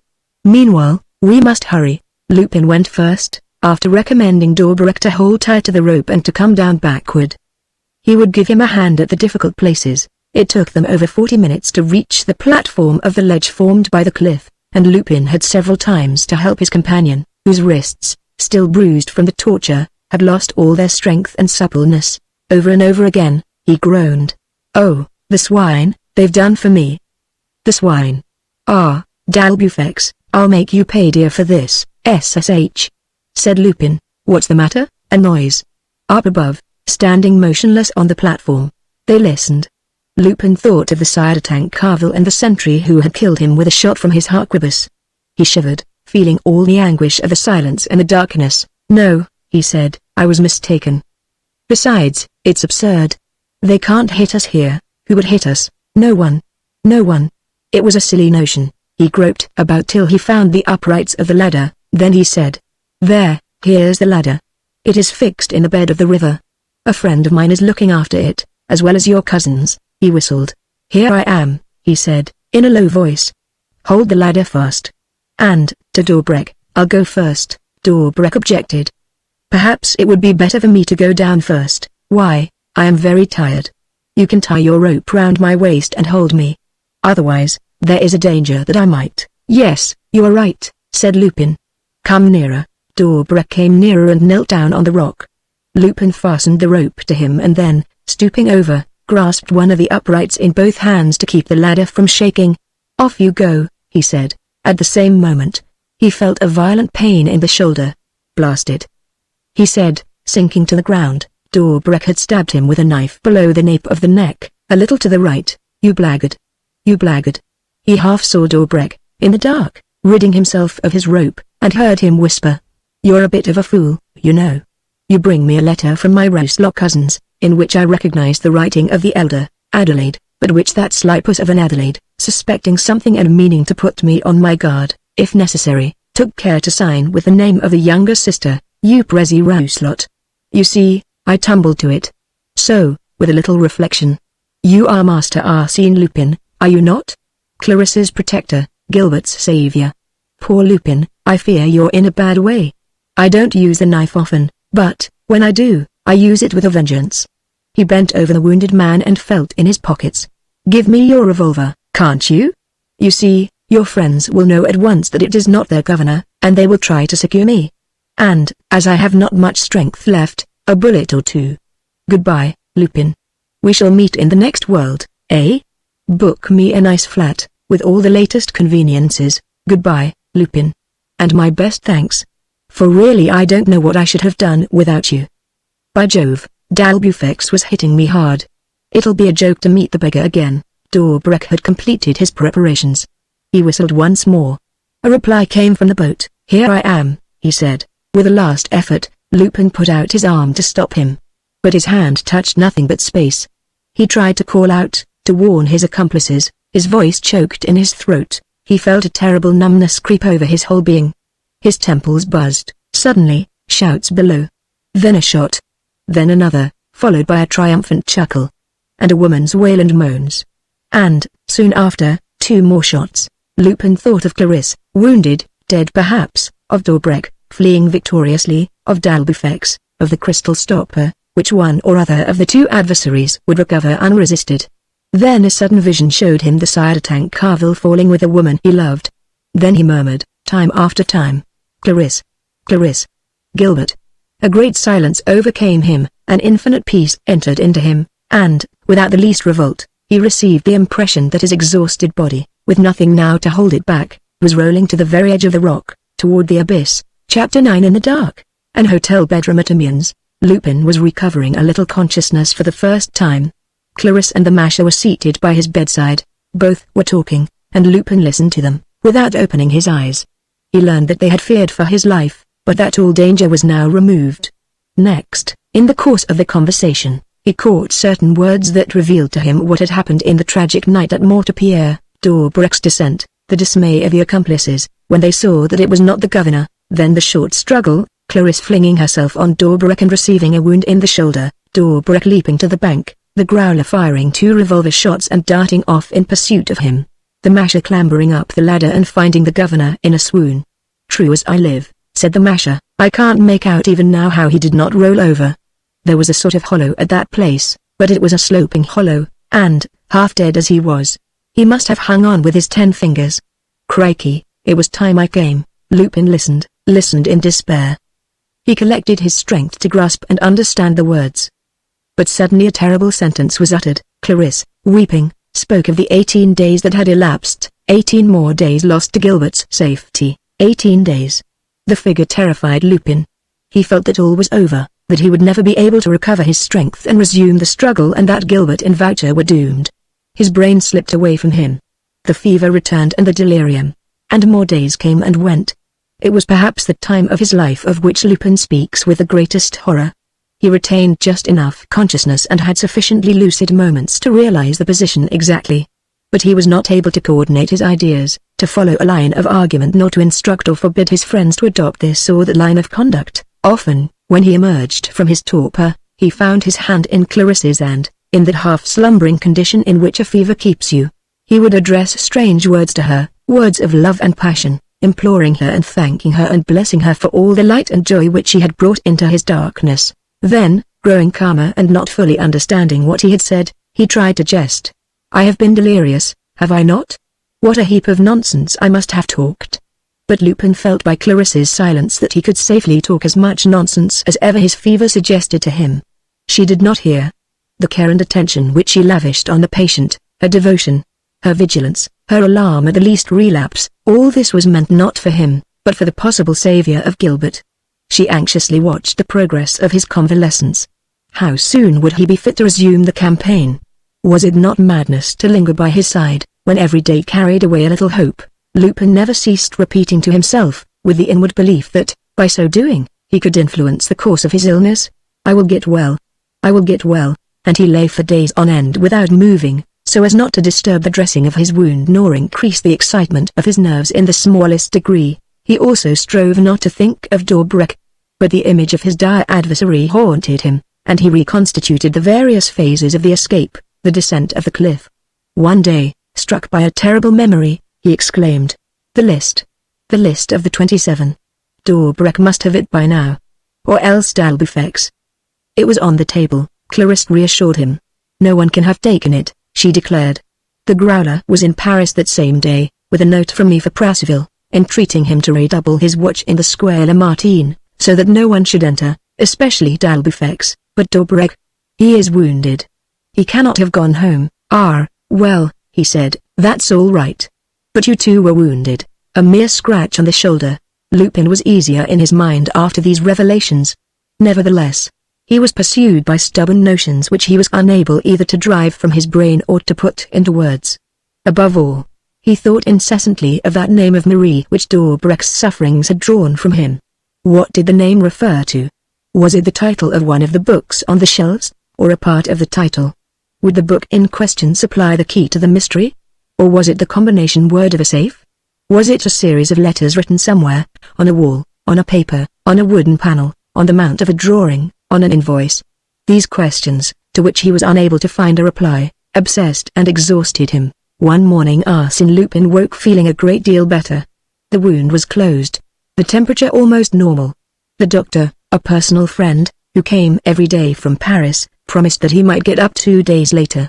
And, on that day, in the absence of his accomplices and of Murgy, all three of whom had left 2 days before, in quest of information, he had himself moved to the open window. He felt life return to him with the sunlight, with the balmy air that announced the approach of spring. He recovered the concatenation of his ideas, and facts once more took their place in his brain in their logical sequence and in accordance with their relations one to the other. In the evening he received a telegram from Clarisse to say that things were going badly and that she, the Growler and the Masher were all staying in Paris. He was much disturbed by this wire and had a less quiet night. What could the news be that had given rise to Clarisse's telegram? But, the next day, she arrived in his room looking very pale, her eyes red with weeping, and, utterly worn out, dropped into a chair. The appeal has been rejected, she stammered. He mastered his emotion and asked, in a voice of surprise, "Were you relying on that?" No, she said, "but, all the same. One hopes in spite of oneself. Was it rejected yesterday, a week ago? The Masher kept it from me, and I have not dared to read the papers lately. There is always the commutation of sentence," he suggested. "The commutation? Do you imagine that they will commute the sentence of Arsène Lupin's accomplices?" She ejaculated the words with a violence and a bitterness which he pretended not to notice, and he said, "Voucher perhaps not. But they will take pity on Gilbert, on his youth. They will do nothing of the sort." "How do you know?" "I have seen his counsel." "You have seen his counsel? And you told him?"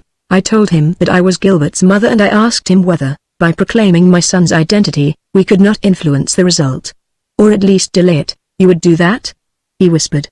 "You would admit, Gilbert's life comes before everything." "What do I care about my name? What do I care about my husband's name, and your little Jacques?" he objected. "Have you the right to ruin Jacques, to make him the brother of a man condemned to death?" She hung her head. And he resumed. "What did the counsel say?" "He said that an act of that sort would not help Gilbert in the remotest degree. And, in spite of all his protests, I could see that, as far as he was concerned, he had no illusions left and that the pardoning commission are bound to find in favor of the execution." "The commission, I grant you, but what of the President of the Republic?" "The President always goes by the advice of the commission. He will not do so this time. And why not? Because we shall bring influence to bear upon him." "How?" "By the conditional surrender of the list of the 27. Have you it?" "No, but I shall have it." His certainty had not wavered. He made the statement with equal calmness and faith in the infinite power of his will. She had lost some part of her confidence in him and she shrugged her shoulders lightly. "If Dalbufex has not purloined the list, one man alone can exercise any influence, one man alone, Dorbrek." She spoke these words in a low and absent voice that made him shudder. Was she still thinking, as he had often seemed to feel, of going back to Dorbrek and paying him for Gilbert's life? "You have sworn an oath to me," he said. "I'm reminding you of it." It was agreed that the struggle with Dorbrek should be directed by me and that there would never be a possibility of any arrangement between you and him, she retorted. "I don't even know where he is." "If I knew, wouldn't you know?" It was an evasive answer. But he did not insist, resolving to watch her at the opportune time, and he asked her, for he had not yet been told all the details. "Then it's not known what became of Dorbrek?" "No. Of course, one of the Growler's bullets struck him. Next day, we picked up, in a coppice, a handkerchief covered with blood. Also, it seems that a man was seen at Tourmaline station, looking very tired and walking with great difficulty. He took a ticket for Paris, stepped into the first train, and that is all. He must be seriously wounded, said Lupin, and he is nursing himself in some safe retreat. Perhaps, also, he considers it wise to lie low for a few weeks and avoid any traps on the part of the police, D'Albufex, you, myself and all his other enemies. He stopped to think and continued. What has happened at Mortepierre since Daubrecq's escape? Has there been no talk in the neighborhood? No, the rope was removed before daybreak, which proves that Sebastiani or his sons discovered Daubrecq's flight on the same night. Sebastiani was away the whole of the next day. Yes, he will have informed the Marquis. And where is the Marquis himself? At home. And, from what the Growler has heard, there is nothing suspicious there either. Are they certain that he has not been inside Daubrecq's house? As certain as they can be. Nor Daubrecq. Nor Daubrecq. Have you seen Pressville? Pressville is away on leave. But Chief Inspector Blanchin, who has charge of the case, and the detectives who are guarding the house declare that, in accordance with Pressville's instructions, their watch is not relaxed for a moment, even at night, that one of them, turn and turn about, is always on duty in the study, and that no one, therefore, can have gone in. So, on principle, Arsène Lupin concluded, the crystal stopper must still be in Daubrecq's study? If it was there before Daubrecq's disappearance, it should be there now. And on the study table. On the study table? Why do you say that? Because I know, said Lupin, who had not forgotten Sebastiani's words. But you don't know the article in which the stopper is hidden? No. But a study table, a writing desk, is a limited space. One can explore it in 20 minutes. One can demolish it, if necessary, in 10. The conversation had tired Arsène Lupin a little. As he did not wish to commit the least imprudence, he said to Clarisse, listen. I will ask you to give me 2 or 3 days more. This is Monday, the 4th of March. On Wednesday or Thursday, at latest, I shall be up and about. And you can be sure that we shall succeed, and, in the meantime, go back to Paris. Take rooms, with the Growler and the Masher, in the Hotel Franklin, near the Trocadero, and keep a watch on Daubrecq's house. You are free to go in and out as you please. Stimulate the zeal of the detectives on duty. Suppose Daubrecq returns. If he returns, that will be so much the better, we shall have him, and, if he only passes? In that case, the Growler and the Masher must follow him, and if they lose sight of him? Lupin did not reply. No one felt more than he how fatal it was to remain inactive in a hotel bedroom and how useful his presence would have been on the battlefield. Perhaps even this vague idea had already prolonged his illness beyond the ordinary limits. He murmured, go now, please. There was a constraint between them which increased as the awful day drew nigh. In her injustice, forgetting or wishing to forget that it was she who had forced her son into the Indian enterprise, Murgy did not forget that the law was pursuing Gilbert with such rigor not so much because he was a criminal as because he was an accomplice of Arsène Lupin's. And then, notwithstanding all his efforts, notwithstanding his prodigious expenditure of energy, what result had Lupin achieved, when all was said? How far had his intervention benefited Gilbert? After a pause, she rose and left him alone. The next day he was feeling rather low. But on the day after, the Wednesday, when his doctor wanted him to keep quiet until the end of the week, he said, if not, what have I to fear? A return of the fever, nothing worse? No. The wound is pretty well healed, then I don't care. I'll go back with you in your car. We shall be in Paris by midday. What decided Lupin to start at once was, first, a letter in which Clarisse told him that she had found Daubrecq's traces, and, also, a telegram, published in the Amiens papers, which stated that the Marquis d'Albufex had been arrested for his complicity in the affair of the canal. Daubrecq was taking his revenge. Now the fact that Daubrecq was taking his revenge proved that the Marquis have not been able to prevent that revenge by seizing the document which was on the writing desk in the study. It proved that Chief Inspector Blanchin and the detectives have kept a good watch. It proved that the crystal stopper was still in the Square Lamartine. It was still there, and this showed either that Daubrecq had not ventured to go home, or else that his state of health hindered him from doing so, or else again that he had sufficient confidence in the hiding place not to trouble to put himself out. In any case, there was no doubt as to the course to be pursued. Lupin must act, and he must act smartly. He must forestall Daubrecq and get hold of the crystal stopper. When they had crossed the Bois de Boulogne and were nearing the Square Lamartine, Lupin took leave of the doctor and stopped the car. The Growler and the Masher, to whom he had wired, met him. "Where's Margie?" he asked. "She has not been back since yesterday. She sent us an express message to say that she saw Dobrak leaving his cousin's place and getting into a cab. She knows the number of the cab and will keep us informed." "Nothing further?" "Nothing further. No other news?" "Yes, the Paris Midi says that Dalbufex opened his veins last night, with a piece of broken glass, in his cell at the Santé. He seems to have left a long letter behind him, confessing his fault, but accusing Dobrak of his death and exposing the part played by Dobrak in the canal affair." "Is that all?" "No. The same paper stated that it has reason to believe that the Pardoning Commission, after examining the record, has rejected Voucher and Gilbert's petition and that their counsel will probably be received in audience by the President on Friday." Lupin gave a shudder. "They're losing no time," he said. "I can see that Dobrak, on the very first day, put the screw on the old judicial machine. One short week more, and the knife falls. My poor Gilbert. If, on Friday next, the papers which your counsel submits to the President of the Republic do not contain the conditional offer of the list of the 27, then, my poor Gilbert, you are done for." Come, Governor, are you losing courage?" "I? Rot. I shall have the crystal stopper in an hour. In 2 hours, I shall see Gilbert's counsel. And the nightmare will be over." "Well done, Governor. That's like your old self. Shall we wait for you here?" "No, go back to your hotel. I'll join you later." They parted. Lupin walked straight to the house and rang the bell. A detective opened the door and recognized him. "M. Nicole, I believe?" "Yes," he said. "Is Chief Inspector Blanchin here?" "He is. Can I speak to him?" The man took him to the study, where Chief Inspector Blanchin welcomed him with obvious pleasure. "Well, Chief Inspector, one would say there was something new." "M. Nicole, my orders are to place myself entirely at your disposal, and I may say that I am very glad to see you today." "Why so?" "Because there is something new." "Something serious?" "Something very serious." "Quick, speak." "Dobrak has returned." "Eh, what?" exclaimed Lupin, with a start. "Dobrak returned? Is he here?" "No. He has gone." "And did he come in here, in the study?" "Yes, this morning." "And you did not prevent him?" "What right had I?" "And you left him alone?" "By his positive orders." "Yes, we left him alone." Lupin felt himself turn pale. Dobrak had come back to fetch the crystal stopper. He was silent for some time and repeated to himself. "He came back to fetch it. He was afraid that it would be found and he has taken it. Of course, it was inevitable. With Dalbufex arrested, with Dalbufex accused and accusing him, Dobrak was bound to defend himself. It's a difficult game for him. After months and months of mystery, the public is at last learning that the infernal being who contrived the whole tragedy of the 27 and who ruins and kills his adversaries is he, Dobrak.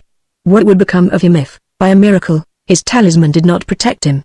He has taken it back, and, trying to make his voice sound firm, he asked. "Did he stay long?" 20 seconds, perhaps. "What? 20 seconds?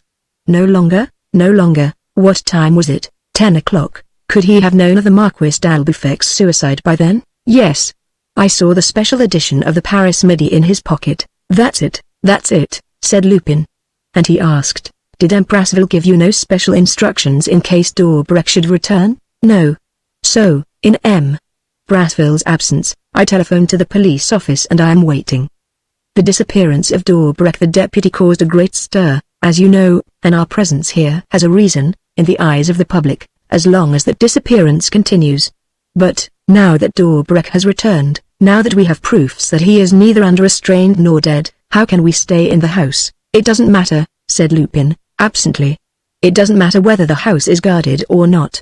Dobrak has been, therefore the crystal stopper is no longer here." He had not finished the sentence, when a question quite naturally forced itself upon his mind. If the crystal stopper was no longer there, would this not be obvious from some material sign? Had the removal of that object, doubtless contained within another object, left no trace, no void? It was easy to ascertain. Lupin had simply to examine the writing desk, for he knew, from Sebastiani's chaff, that this was the spot of the hiding place. And the hiding place could not be a complicated one, seeing that Dobrak had not remained in the study for more than 20 seconds, just long enough, so to speak, to walk in and walk out again. Lupin looked. And the result was immediate. His memory had so faithfully recorded the picture of the desk, with all the articles lying on it, that the absence of one of them struck him instantaneously, as through that article, and that alone were the characteristic sign which distinguished this particular writing table from every other table in the world. Oh, he thought, quivering with delight, everything fits in. Everything. Down to that half word which the torture drew from D'Orbreck in the tower at Mortepierre. The riddle is solved. There need be no more hesitation, no more groping in the dark. The end is in sight. And, without answering the inspector's questions, he thought of the simplicity of the hiding place and remembered Edgar Allan Poe's wonderful story in which the stolen letter, so eagerly sought for, is, in a manner of speaking, displayed to all eyes. People do not suspect what does not appear to be hidden. Well, well, said Lupin, as he went out, greatly excited by his discovery, I seem doomed, in this confounded adventure, to knock up against disappointments to the finish. Everything that I build crumbles to pieces at once. Every victory ends in disaster. Nevertheless, he did not allow himself to be cast down. On the one hand, he now knew where D'Orbreck the deputy hid the crystal stopper. On the other hand, he would soon learn from Clarisse Mergy where D'Orbreck himself was lurking. The rest, to him, would be child's play. The Growler and the Masher were waiting for him in the drawing-room of the Hotel Franklin, a small family hotel near the Trocadero. Mergy had not yet written to him. Oh, he said, I can trust her. She will hang on to D'Orbreck until she is certain. However, toward the end of the afternoon, he began to grow impatient and anxious.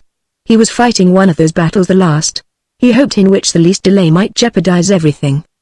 If D'Orbreck threw Mergy off the scent, how was he to be caught again?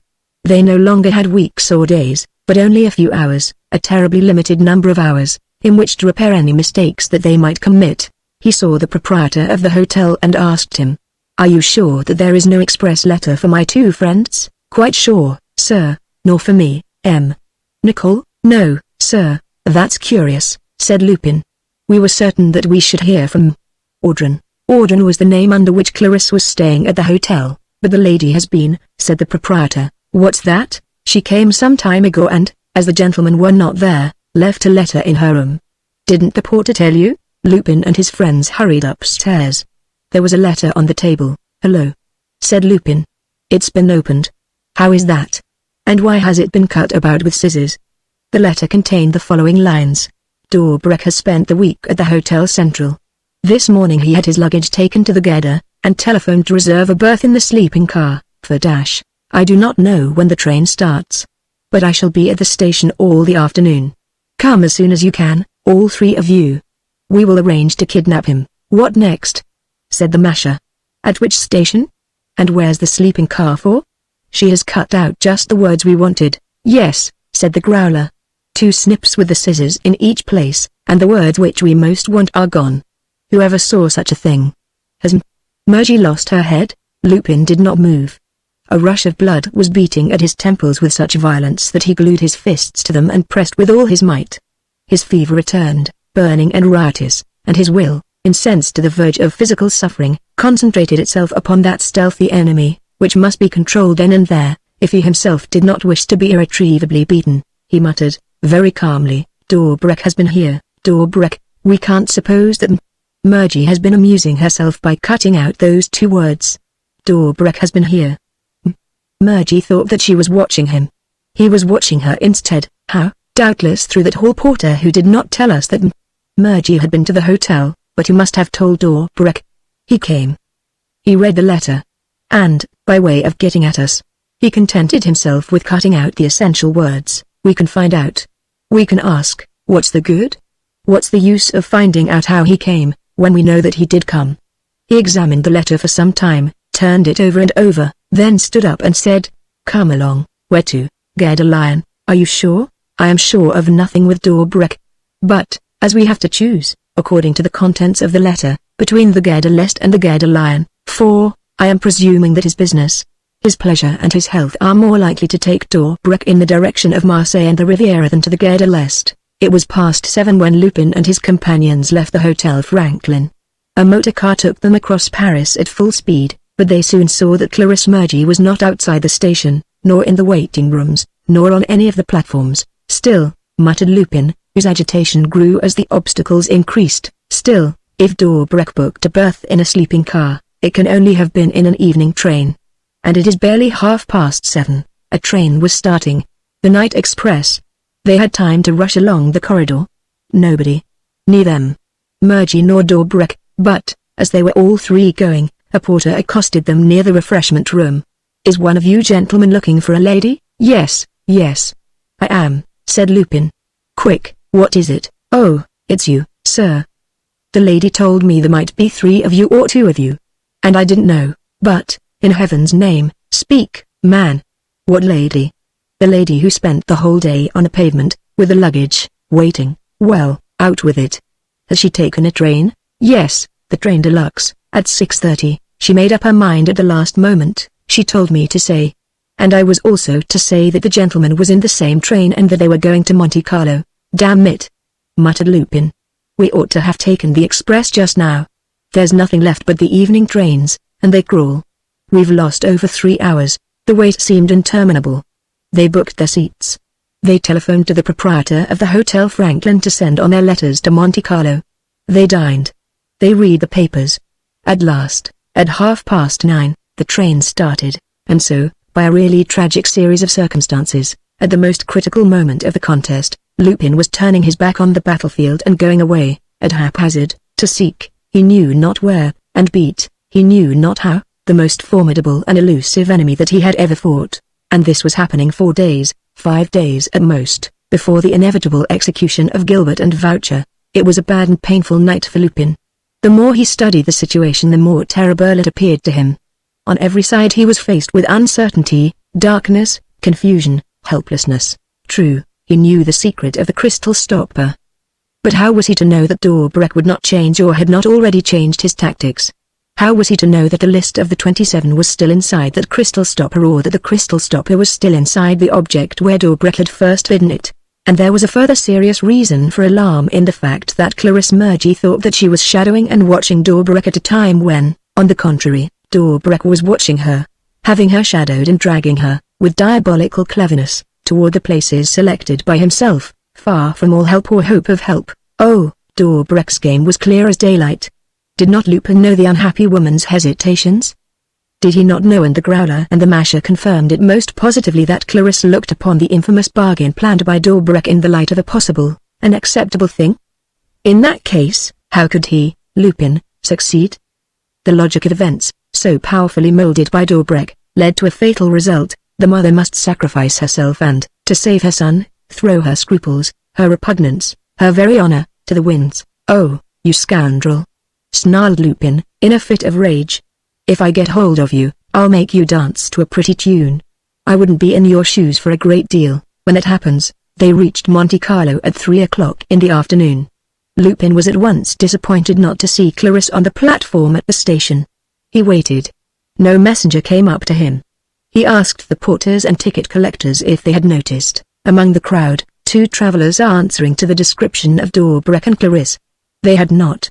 He had, therefore, to set to work and hunt through all the hotels and lodging houses in the Principality. Oh, the time wasted. By the following evening, Lupin knew, beyond a doubt, that Dobrik and Clarisse were not at Monte Carlo, nor at Monaco, nor at the Cap d'Ale, nor at La Turbie, nor at Cap Martin. Where can they be then?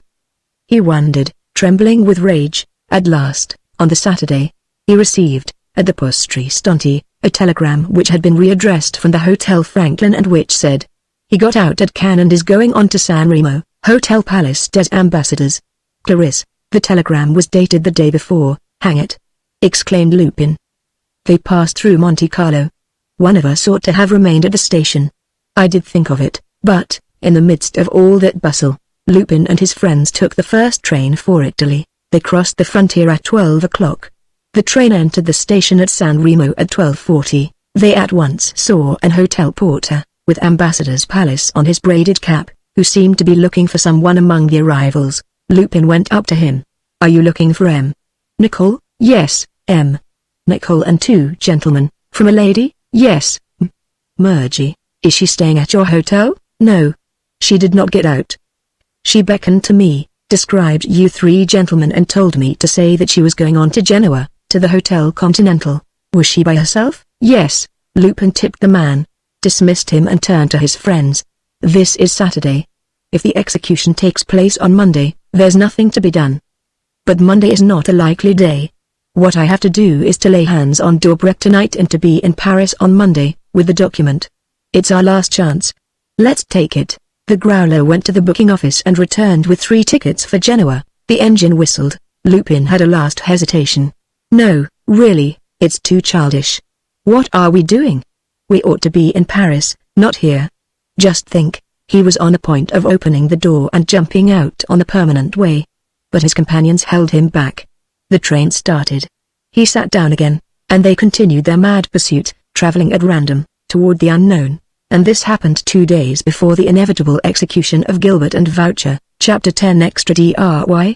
On one of the hills that girdle Nice with the finest scenery in the world, between the Vallon de Saint Sylvestre and the Vallon de la Mantiga, stands a huge hotel which overlooks the town and the wonderful Baie des Anges.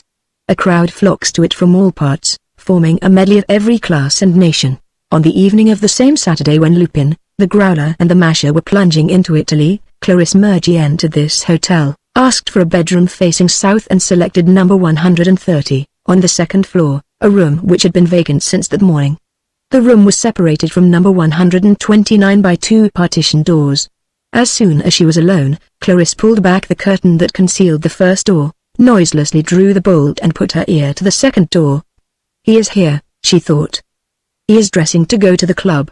As he did yesterday, when her neighbor had gone, she went into the passage and, availing herself of a moment when there was no one in sight, walked up to the door of number 129. The door was locked. She waited all the evening for her neighbor's return and did not go to bed until 2 o'clock. On Sunday morning, she resumed her watch. The neighbor went out at 11. This time he left the key in the door. Hurriedly turning the key, Clarisse entered boldly, went to the partition door, raised the curtain, drew the bolt and found herself in her own room. In a few minutes, she heard 2 chambermaids doing the room in number 129. She waited until they were gone. Then, feeling sure that she would not be disturbed, she once more slipped into the other room. Her excitement made her lean against a chair. After days and nights of stubborn pursuit, after alternate hopes and disappointments, she had at last succeeded in entering a room occupied by Dobrecht. She could look about at her ease, and, if she did not discover the crystal stopper, she could at least hide in the space between the partition doors, behind the hanging, see Dobrecht, spy upon his movements and surprise his secret. She looked around her. A traveling bag at once caught her attention. She managed to open it, but her search was useless. She ransacked the trays of a trunk and the compartments of a portmanteau. She searched the wardrobe, the writing table, the chest of drawers, the bathroom, all the tables, all the furniture. She found nothing. She gave a start when she saw a scrap of paper on the balcony, lying as though flung there by accident. "Can it be a trick of Dobrecht's?" she thought, out loud. "Can that scrap of paper contain—" "No," said a voice behind her, as she put her hand on the latch. She turned and saw Dobrecht. She felt neither astonishment nor alarm, nor even any embarrassment at finding herself face to face with him. She had suffered too deeply for months to trouble about what Dobrecht could think of her or say. At catching her in the act of spying, she sat down wearily. He grinned. "No, you're out of it, dear friend. As the children say, you're not burning at all." "Oh, not a bit of it. And it's so easy. Shall I help you?" "It's next to you, dear friend, on that little table. And yet, by Jove, there's not much on that little table. Something to read, something to write with, something to smoke, something to eat. And that's all. Will you have one of these candied fruits? Or perhaps you would rather wait for the more substantial meal which I have ordered?" Clarisse made no reply. She did not even seem to listen to what he was saying, as though she expected other words, more serious words, which he could not fail to utter. He cleared the table of all the things that lay upon it and put them on the mantelpiece. Then he rang the bell. A headwaiter appeared. Dobrecht asked, "Is the lunch which I ordered ready?" "Yes, sir." "It's for 2, isn't it?" "Yes, sir." "And the champagne?" "Yes, sir."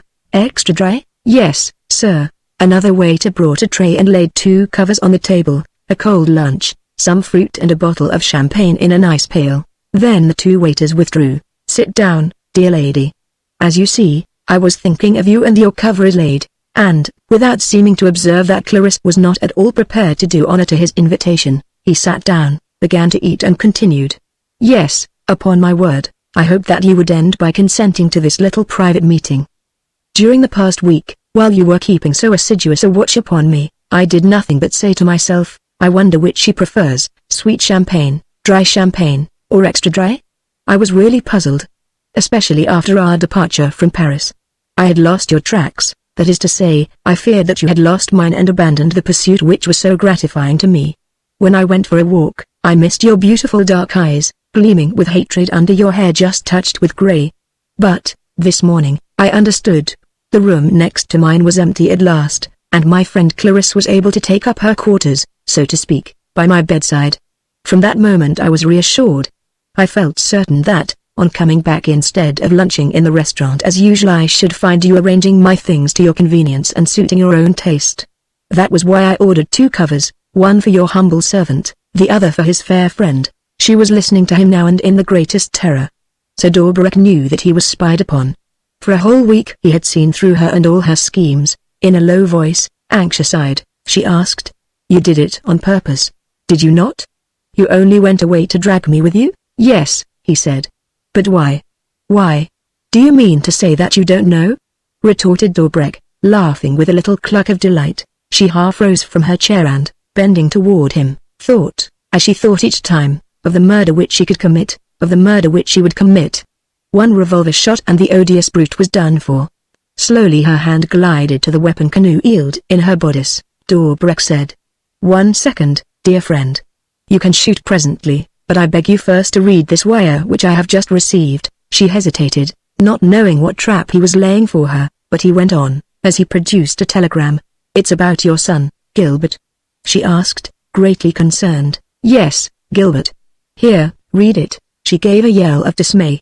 She had read "Execution on Tuesday morning," and she at once flung herself on Dorbrek, crying, "It's not true.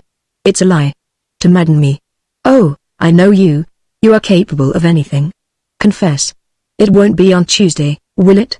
In 2 days? No, no. I tell you, we have 4 days yet, 5 days, in which to save him. Confess it, confess it." She had no strength left, exhausted by this fit of rebellion, and her voice uttered none but inarticulate sounds. He looked at her for a moment, then poured himself out a glass of champagne and drank it down at a gulp. He took a few steps up and down the room, came back to her and said, "Listen to me, darling." The insult made her quiver with an unexpected energy. She drew herself up and, panting with indignation, said, "I forbid you. I forbid you to speak to me like that. I will not accept such an outrage. You wretch." He shrugged his shoulders and resumed. "Pa, I see you're not quite alive to the position. That comes, of course, because you still hope for assistance in some quarter. Prasville, perhaps? The excellent Prasville, whose right hand you are. My dear friend, a forlorn hope. You must know that Prasville is mixed up in the canal affair. Not directly, that is to say, his name is not on the list of the 27, but it is there under the name of one of his friends, an ex-deputy called Vorenglade, Stanislas Vorenglade. His man of straw, apparently, a penniless individual whom I left alone and rightly. I knew nothing of all that until this morning, when, lo and behold, I received a letter informing me of the existence of a bundle of documents which prove the complicity of our one and only Prasville. And who is my informant? Vorenglade himself. Vorenglade, who, tired of living in poverty, wants to extort money from Prasville, at the risk of being arrested, and who will be delighted to come to terms with me. And Prasville will get the sack. Oh, what a lark. I swear to you that he will get the sack, the villain. By Jove, but he's annoyed me long enough. Prasville, old boy, you've deserved it. He rubbed his hands together, reveling in his coming revenge. And he continued, "You see, my dear Clarisse, there's nothing to be done in that direction. What then? What straw will you cling to? Why, I was forgetting, Arsène Lupin. Mr. Growler. Mr. Masher. Pa, you'll admit that those gentlemen have not shone and that all their feats of prowess have not prevented me from going my own little way. It was bound to be. Those fellows imagine that there's no one to equal them.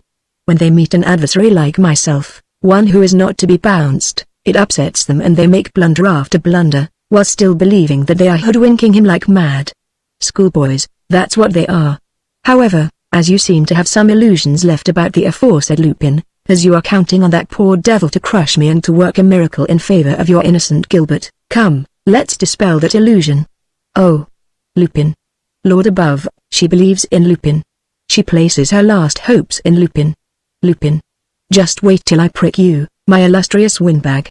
He took up the receiver of the telephone which communicated with the hall of the hotel and said, "I'm number 129, mademoiselle. Would you kindly ask the person sitting opposite your office to come up to me?" "Huh. Yes, mademoiselle, the gentleman in a grey felt hat." "He knows. Thank you, mademoiselle." Hanging up the receiver, he turned to Clarisse. "Don't be afraid. The man is discretion itself. Besides, it's the motto of his trade, discretion and dispatch. As a retired detective, he has done me a number of services, including that of following you while you were following me. Since our arrival in the south, he has been less busy with you, but that was because he was more busy elsewhere. Come in, Jacob."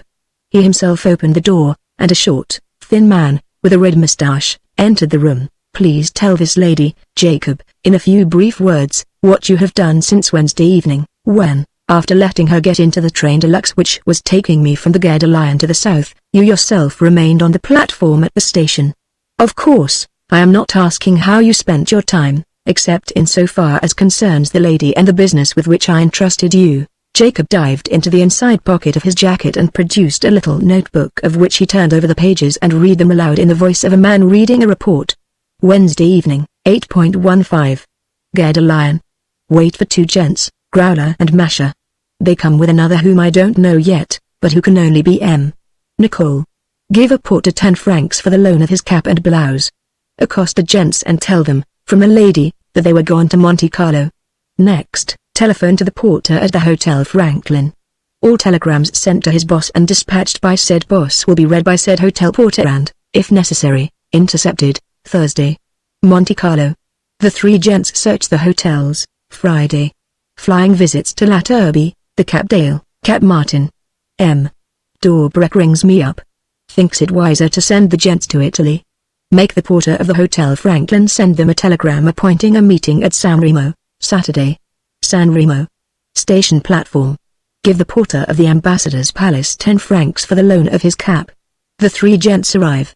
They speak to me. Explain to them that a lady traveller, Murgy, is going on to Genoa, to the Hotel Continental. The gents hesitate. M. Nicole wants to get out. The others hold him back. The train starts. Good luck, gents. An hour later, I take the train for France and get out at Nice, to await fresh orders. Jacob closed his notebook and concluded. That's all. Today's doings will be entered this evening. You can enter them now, M. Jacob. 12 noon. M. Dorbrek sends me to the Wagonlets Company. I book 2 berths in the Paris sleeping car, by the 2.48 train, and send them to M. Dorbrek by express messenger. Then I take the 12.58 train for Vintimille, the frontier station, where I spend the day on the platform watching all the travelers who come to France. Should Messrs. Nicole, Growler and Masher take it into their heads to leave Italy and return to Paris by way of Nice, my instructions are to telegraph to the headquarters of police that Master Arsène Lupin and 2 of his accomplices are in train number so-and-so. While speaking, Dorbrek led Jacob to the door. He closed it after him, turned the key, pushed the bolt and, going up to Clarisse, said, "And now, darling, listen to me." This time, she uttered no protest. What could she do against such an enemy, so powerful, so resourceful, who provided for everything, down to the minutest details, and who toyed with his adversaries in such an airy fashion? Even if she had hoped till then for Lupin's interference, how could she do so now, when he was wandering through Italy in pursuit of a shadow? She understood at last why 3 telegrams which she had sent to the Hotel Franklin had remained unanswered. Dorbrek was there, lurking in the dark, watching, establishing a void around her, separating her from her comrades in the fight, bringing her gradually, a beaten prisoner, within the 4 walls of that room. She felt her weakness. She was at the monster's mercy. She must be silent and resigned, he repeated, with an evil delight. Listen to me, darling. Listen to the irrevocable words which I am about to speak. Listen to them well. It is now 12 o'clock. The last train starts at 2.48, you understand, the last train that can bring me to Paris tomorrow, Monday, in time to save your son. The evening trains would arrive too late. The trains deluxe are full up. Therefore I shall have to start at 2.48. Am I to start? Yes, our berths are booked. Will you come with me? Yes. You know my conditions for interfering? Yes. Do you accept them? Yes. You will marry me? Yes. Oh, those horrible answers. The unhappy woman gave them in a sort of awful torpor, refusing even to understand what she was promising. Let him start first, let him snatch Gilbert from the engine of death whose vision haunted her day and night. And then, let what must come, he burst out laughing. Oh, you rogue, it's easily said. You're ready to pledge yourself to anything, eh? The great thing is to save Gilbert, isn't it? Afterward, when that noodle of a Dorbarek comes with his engagement ring, not a bit of it. Nothing doing. We'll laugh in his face. No, enough of empty words. I don't want promises that won't be kept, I want facts, immediate facts. He came and sat close beside her and stated, plainly. This is what I propose. What must be. What shall be. I will ask, or rather I will demand, not Gilbert's pardon, to begin with, but reprieve, a postponement of the execution, a postponement of 3 or 4 weeks. They will invent a pretext of some sort, that's not my affair. And, when Murgy has become Dorbarek, then and not till then will I ask for his pardon, that is to say, the commutation of his sentence. And make yourself quite easy, they'll grant it. I accept, she stammered. He laughed once more. Yes, you accept, because that will happen in a month's time. And meanwhile you reckon on finding some trick, an assistance of some kind or another. Arsène Lupin, I swear it on the head of my son, the head of your son. Why, my poor pet, you would sell yourself to the devil to save it from falling. Oh, yes, she whispered, shuddering. I would gladly sell my soul. He sidled up against her and, in a low voice, Clarisse, it's not your soul I ask for. It's something else. For more than 20 years my life has spun around that longing. You are the only woman I have ever loved. Loathe me, hate me, I don't care, but do not spurn me. Am I to wait? To wait another month? No, Clarisse, I have waited too many years already. He ventured to touch her hand. Clarisse shrank back with such disgust that he was seized with fury and cried, Oh, I swear to heaven, my beauty, the executioner won't stand on such ceremony when he catches hold of your son. And you give yourself airs. Why, think, it'll happen in 40 hours. 40 hours, no more, and you hesitate. And you have scruples, when your son's life is at stake. Come, no whimpering, no silly sentimentality. Look things in the face.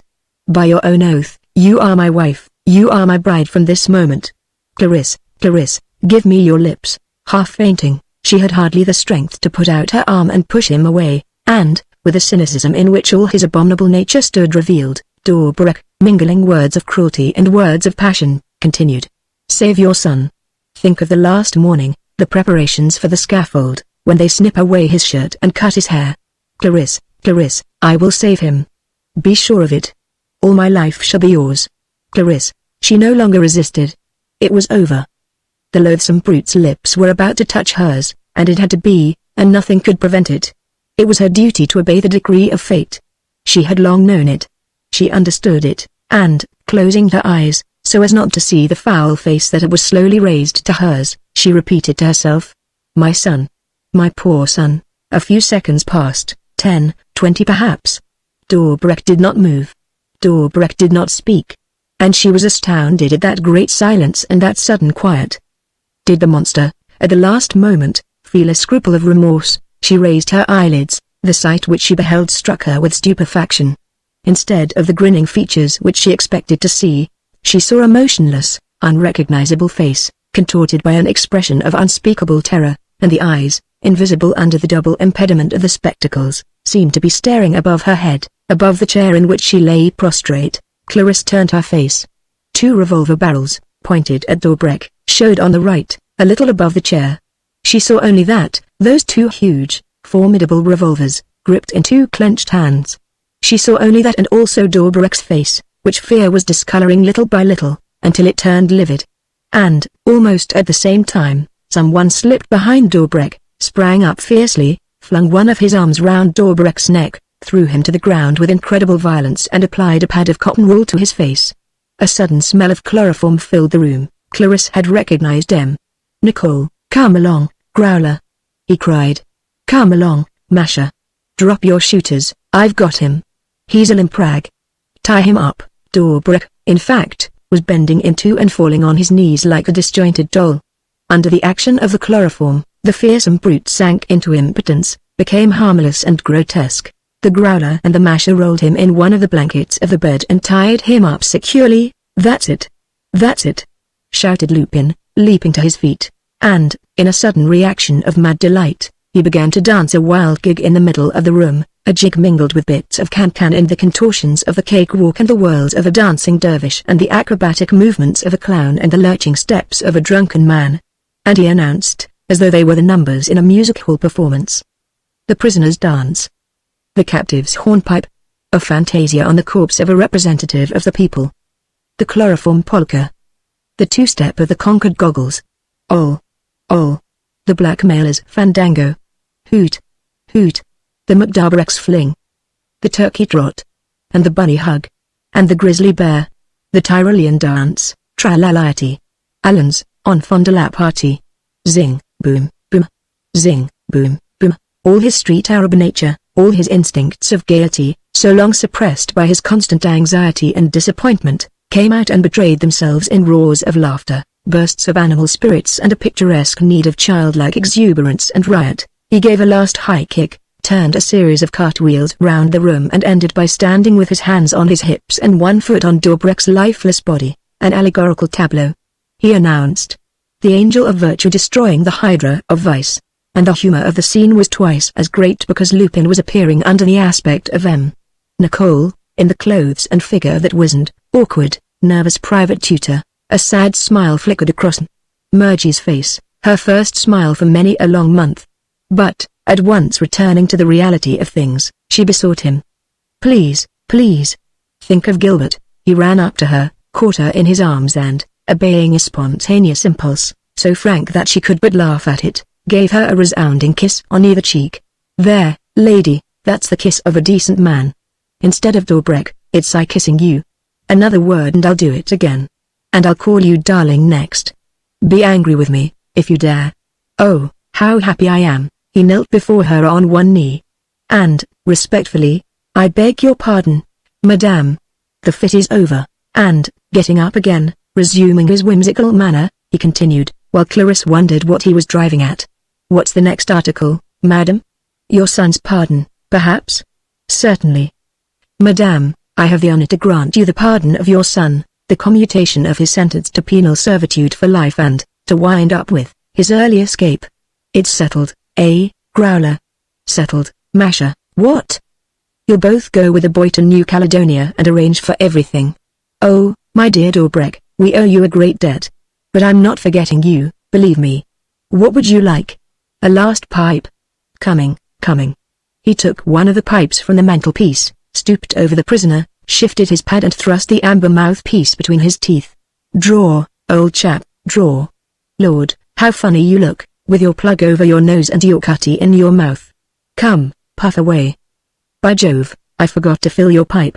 Where's your tobacco, your favorite Maryland? Oh, here we are." He took from the chimney an unopened yellow packet and tore off the government band. "His lordship's tobacco. Ladies and gentlemen, keep your eyes on me. This is a great moment. I am about to fill his lordship's pipe. By Jupiter, what an honor. Observe my movements. You see, I have nothing in my hands, nothing up my sleeves." He turned back his cuffs and stuck out his elbows. Then he opened the packet and inserted his thumb and forefinger, slowly, gingerly, like a conjurer performing a sleight of hand trick before a puzzled audience, and, beaming all over his face, extracted from the tobacco a glittering object which he held out before the spectators. Clarisse uttered a cry. It was the crystal stopper. She rushed at Lupin and snatched it from him. "That's it, that's the one!" she exclaimed, feverishly. "There's no scratch on the stem. And look at this line running down the middle, where the gilt finishes. That's it, it unscrews. Oh, dear, my strength's going." She trembled so violently that Lupin took back the stopper and unscrewed it himself. The inside of the knob was hollow, and in the hollow space was a piece of paper rolled into a tiny pellet. "The foreign post paper," he whispered, himself greatly excited, with quivering hands. There was a long silence. All four felt as if their hearts were ready to burst from their bodies, and they were afraid of what was coming. "Please, please," stammered Clarisse. Lupin unfolded the paper. There was a set of names written one below the other. 27 of them. The 27 names of the famous list: Lannerou, de Clermont, Voringlade, d'Albufex, Victorian Murgy and the rest. And, at the foot, the signature of the chairman of the Two Seas Canal Company. The signature written in letters of blood. Lupin looked at his watch. 1:15, he said. We have 20 minutes to spare. Let's have some lunch. But, said Clarisse, who was already beginning to lose her head, don't forget, he simply said. All I know is that I'm dying of hunger. He sat down at the table, cut himself a large slice of cold pie and said to his accomplices. Growler. A bite? You, Masher, I could do with a mouthful, Governor. Then hurry up, lads. And a glass of champagne to wash it down with. It's the chloroform patient street. Your health, Dorbrek. Sweet champagne? Dry champagne?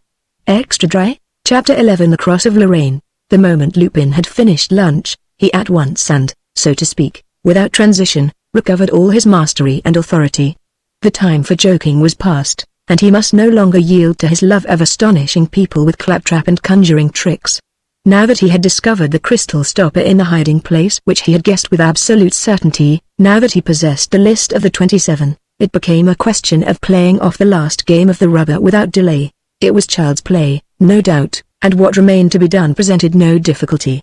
Nevertheless, it was essential that he should perform these final actions with promptness, decision and infallible perspicacity. The smallest blunder was irretrievable. Lupin knew this, but his strangely lucid brain had allowed for every contingency. And the movements and words which he was now about to make and utter were all fully prepared and matured. Growler, the commissionaire is waiting on the Boulevard Gambetta with his barrow and the trunk which we bought. Bring him here and have the trunk carried up.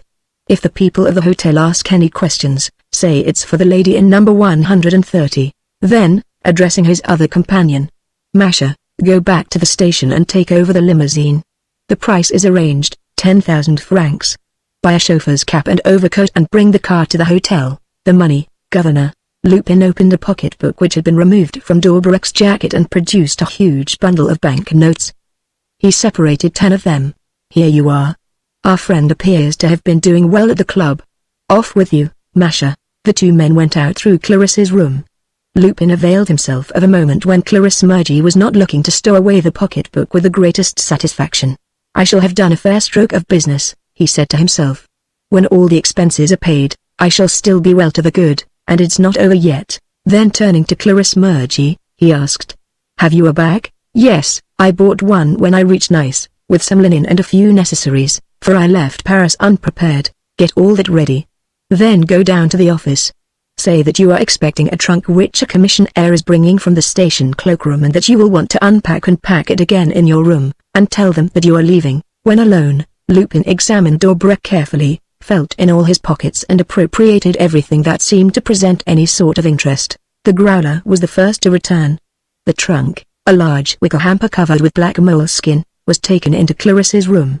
Assisted by Clarisse and the Growler, Lupin moved Dorbrek and put him in the trunk, in a sitting posture, but with his head bent so as to allow of the lid being fastened. I don't say that it's as comfortable as your berth in a sleeping car, my dear deputy, Lupin observed. But, all the same, it's better than a coffin. At least, you can breathe. 3 little holes in each side. You have nothing to complain of. Then, unstopping a flask. A drop more chloroform? You seem to love it. He soaked the pad once more, while, by his orders, Clarisse and the Growler propped up the deputy with linen, rugs and pillows, which they had taken the precaution to heap in the trunk. Capital, said Lupin. That trunk is fit to go round the world. Lock it and strap it. The Masher arrived, in a chauffeur's livery. The car's below, Governor. Good, he said. Take the trunk down between you. It would be dangerous to give it to the hotel servants. But if anyone meets us, well, what then, Masher? Aren't you a chauffeur? You're carrying the trunk of your employer here present, the lady in number 130, who will also go down, step into her motor, and wait for me 200 yards farther on. Growler, you help to hoist the trunk up. Oh, first lock the partition door. Lupin went to the next room, closed the other door, shot the bolt, walked out, locked the door behind him and went down in the lift. In the office, he said. M. Dorbrek has suddenly been called away to Monte Carlo.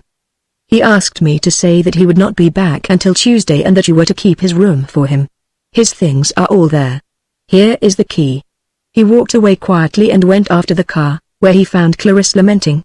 We shall never be in Paris tomorrow. It's madness. The least breakdown, That's why you and I are going to take the train. It's safer." He put her into a cab and gave his parting instructions to the two men. 30 miles an hour, on the average. Do you understand? You're to drive and rest, turn and turn about. At that rate, you ought to be in Paris between 6 and 7 tomorrow evening. But don't force the pace. I'm keeping Dobrik, not because I want him for my plans, but as a hostage. And then by way of precaution. I like to feel that I can lay my hands on him during the next few days. So look after the dear fellow. Give him a few drops of chloroform every 3 or 4 hours, it's his one weakness. Off with you, Masha. And you, Dobrik, don't get excited up there. The roof will bear you all right. If you feel at all sick, don't mind. Off you go, Masha. He watched the car move into the distance and then told the cabman to drive to a post office, where he dispatched a telegram in these words. Empressville, Prefecture de Police, Paris. Person found. Will bring you document 11 o'clock tomorrow morning. Urgent communication. Clarisse. Clarisse and Lupin reached the station by 2:30. If only there's room, said Clarisse, who was alarmed at the least thing. Room?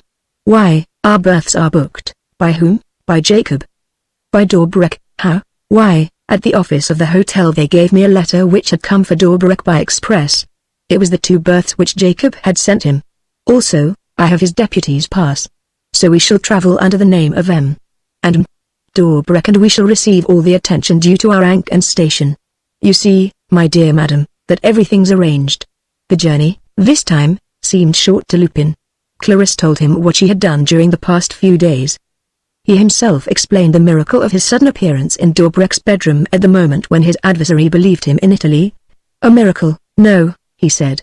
But still a remarkable phenomenon took place in me when I left San Remo, a sort of mysterious intuition which prompted me first to try and jump out of the train, and the masher prevented me, and next to rush to the window, let down the glass and follow the porter of the ambassador's palace, who had given me your message, with my eyes. Well, at that very minute, the porter aforesaid was rubbing his hands with an air of such satisfaction that, for no other reason, suddenly, I understood everything. I had been diddled, taken in by Dobrik, as you yourself were. Heaps of little details flashed across my mind. My adversary's scheme became clear to me from start to finish. Another minute, and the disaster would have been beyond remedy. I had, I confess, a few moments of real despair, at the thought that I should not be able to repair all the mistakes that had been made. It depended simply on the timetable of the trains, which would either allow me or would not allow me to find Dobrik's emissary on the railway platform at San Remo. This time, at last, chance favored me. We had hardly alighted at the first station when a train passed, for France. When we arrived at San Remo, the man was there. I had guessed right. He no longer wore his hotel porter's cap and frock coat, but a jacket and bowler. He stepped into a second-class compartment. From that moment, victory was assured. But how? Asked Clarisse, who, in spite of the thoughts that obsessed her, was interested in Lupin's story. How did I find you? Lord, simply by not losing sight of Master Jacob, while leaving him free to move about as he pleased, knowing that he was bound to account for his actions to Dobrik. In point of fact, this morning, after spending the night in a small hotel at Nice, he met Dobrik on the Promenade des Anglais. They talked for some time. I followed them. Dobrik went back to the hotel, planted Jacob in one of the passages on the ground floor, opposite the telephone office, and went up in the lift. 10 minutes later I knew the number of his room and knew that a lady had been occupying the next room, number 130, since the day before. I believe we've done it, I said to the growler and the masher. I tapped lightly at your door. No answer. And the door was locked. Well? Asked Clarisse. Well, we opened it. Do you think there's only one key in the world that will work a lock? So I walked in. Nobody in your room. But the partition door was ajar. I slipped through it. Thenceforth, a mere hanging separated me from you, from Dobrik and from the packet of tobacco which I saw on the chimney slab. Then you knew the hiding place. A look round Dobrik's study in Paris showed me that packet of tobacco had disappeared. Besides, what? I knew, from certain confessions wrung from Dobrik in the Lover's Tower, that the word Marie held the key to the riddle. Since then I had certainly thought of this word, but with the preconceived notion that it was spelt M-A-R-I-E. Well, it was really the first 2 syllables of another word, which I guessed, so to speak, only at the moment when I was struck by the absence of the packet of tobacco. What word do you mean? Maryland, Maryland tobacco? the only tobacco that Dorbrek smokes, and Lupin began to laugh. Wasn't it silly? And, at the same time, wasn't it clever of Dorbrek? We looked everywhere, we ransacked everything. Didn't I unscrew the brass sockets of the electric lights to see if they contained a crystal stopper? But how could I have thought, how could anyone, however great his perspicacity, have thought of tearing off the paper band of a packet of Maryland, a band put on, gummed, sealed, stamped and dated by the state, under the control of the Inland Revenue Office? Only think. The state the accomplice of such an act of infamy. The Inland Revenue Office lending itself to such a trick. No, 1,000 times no. The Regie 5 is not perfect. It makes matches that won't light and cigarettes filled with hay. But there's all the difference in the world between recognizing that fact and believing the Inland Revenue to be in league with Dorbrek with the object of hiding the list of the 27 from the legitimate curiosity of the government and the enterprising efforts of Arsène Lupin. Observe that all Dorbrek had to do, in order to introduce the crystal stopper, was to bear upon the band a little, loosen it, draw it back, unfold the yellow paper, remove the tobacco and fasten it up again. Observe also that all we had to do, in Paris, was to take the packet in our hands and examine it, in order to discover the hiding place. No matter. The packet itself, the plug of Maryland made up and passed by the state and by the Inland Revenue Office, was a sacred, intangible thing, a thing above suspicion. And nobody opened it. That was how the demon of a Dorbrek allowed that untouched packet of tobacco to lie about for months on his table, among his pipes and among other unopened packets of tobacco. And no power on earth could have given anyone even the vaguest notion of looking into that harmless little cube. I would have you observe, besides. Lupin went on pursuing his remarks relative to the packet of Maryland and the crystal stopper.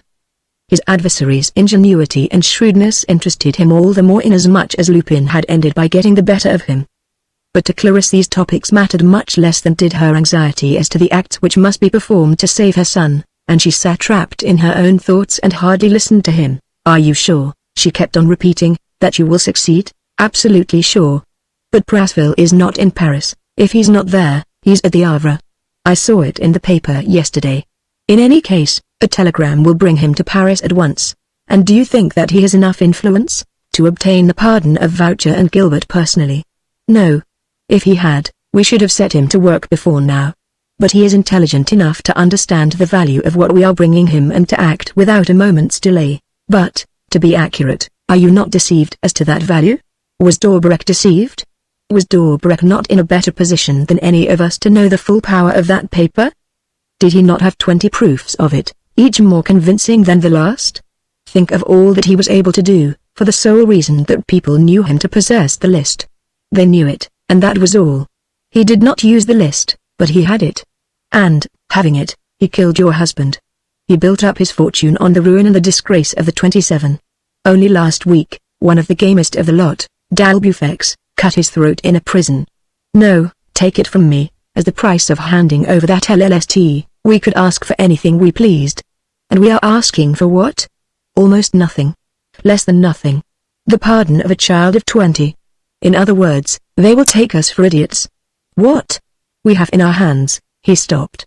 Clarisse, exhausted by so much excitement, sat fast asleep in front of him. They reached Paris at 8 o'clock in the morning. Lupin found 2 telegrams awaiting him at his flat in the Place de Clichy. One was from the Masher, dispatched from Avignon on the previous day and stating that all was going well and that they hoped to keep their appointment punctually that evening. The other was from Prasville, dated from the Havre and addressed to Clarisse. Impossible, return tomorrow Monday morning. Come to my office 5 o'clock. Reckon on you absolutely. 5 o'clock, said Clarisse. How late? It's a first-rate hour, declared Lupin. Still, if the execution is to take place tomorrow morning, is that what you mean to say?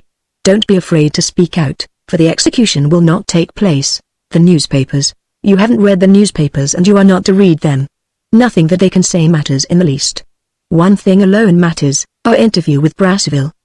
Besides, he took a little bottle from a cupboard and, putting his hand on Clarisse's shoulder, said, lie down here, on the sofa, and take a few drops of this mixture. What's it for? It will make you sleep for a few hours. And forget.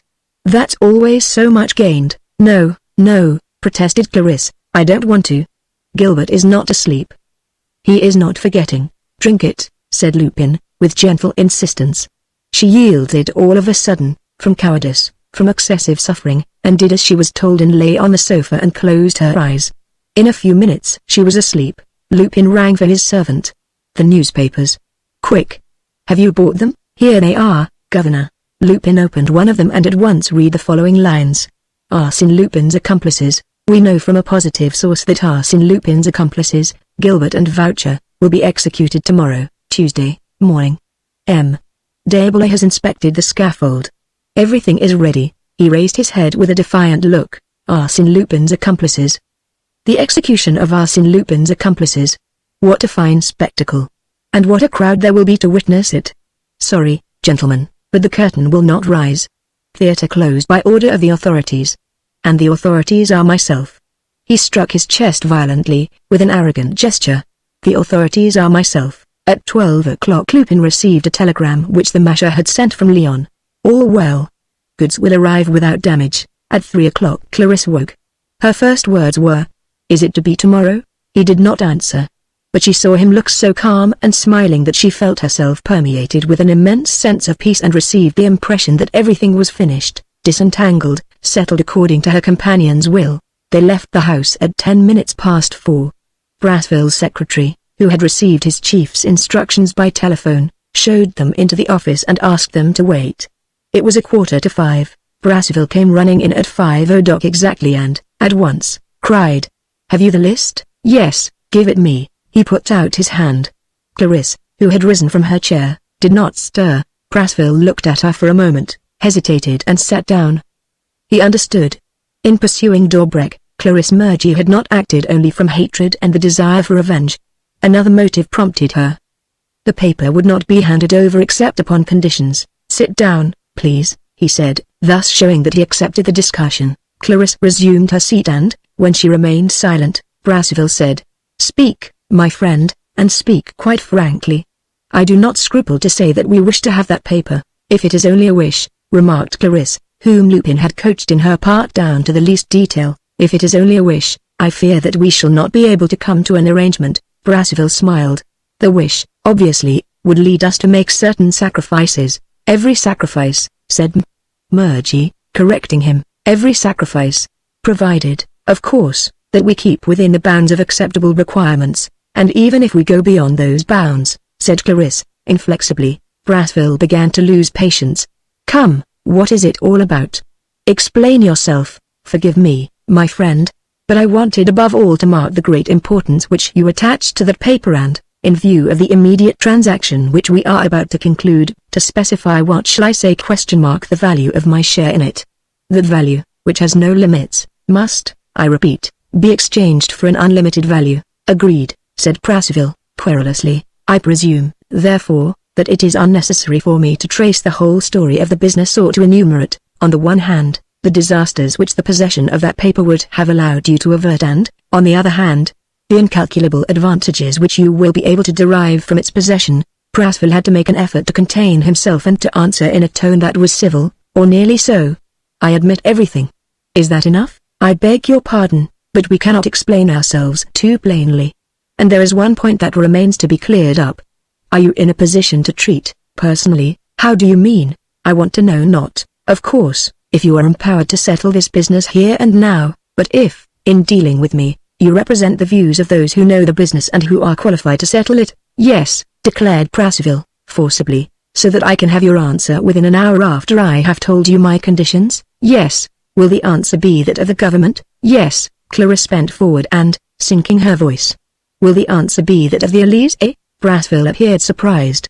He reflected for a moment and then said, "Yes. It only remains for me to ask you to give me your word of honor that, however incomprehensible my conditions may appear to you, you will not insist on my revealing the reason. They are what they are. Your answer must be yes or no." "I give you my word of honor," said Brassville, formally. Clarisse underwent a momentary agitation that made her turn paler still. Then, mastering herself, with her eyes fixed on Brassville's eyes, she said, "You shall have the list of the 27 in exchange for the pardon of Gilbert and Voucher, eh?" "What?" Brassville leapt from his chair, looking absolutely dumbfounded. "The pardon of Gilbert and Voucher? Of Arsène Lupin's accomplices?" "Yes," she said. "The murderers of the Villa Marie Threes?" The two who are due to die tomorrow? Yes, those two, she said, in a loud voice. I ask? I demand their pardon. But this is madness. Why? Why should you? I must remind you, Prasville, that you gave me your word. Yes. Yes. I know. But the thing is so unexpected. Why? Why? For all sorts of reasons. What reasons? Well, but... Think.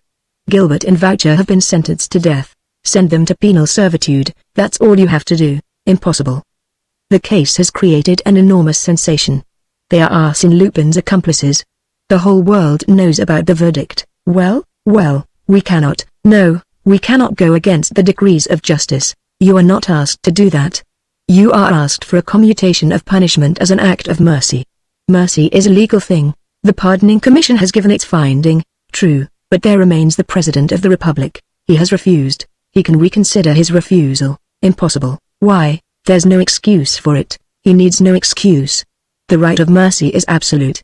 It is exercised without control, without reason, without excuse or explanation. It is a royal prerogative. The President of the Republic can wield it according to his good pleasure, or rather according to his conscience, in the best interests of the state, but it is too late. Everything is ready. The execution is to take place in a few hours. 1 hour is long enough to obtain your answer. You have just told us so. But this is confounded madness. There are insuperable obstacles to your conditions.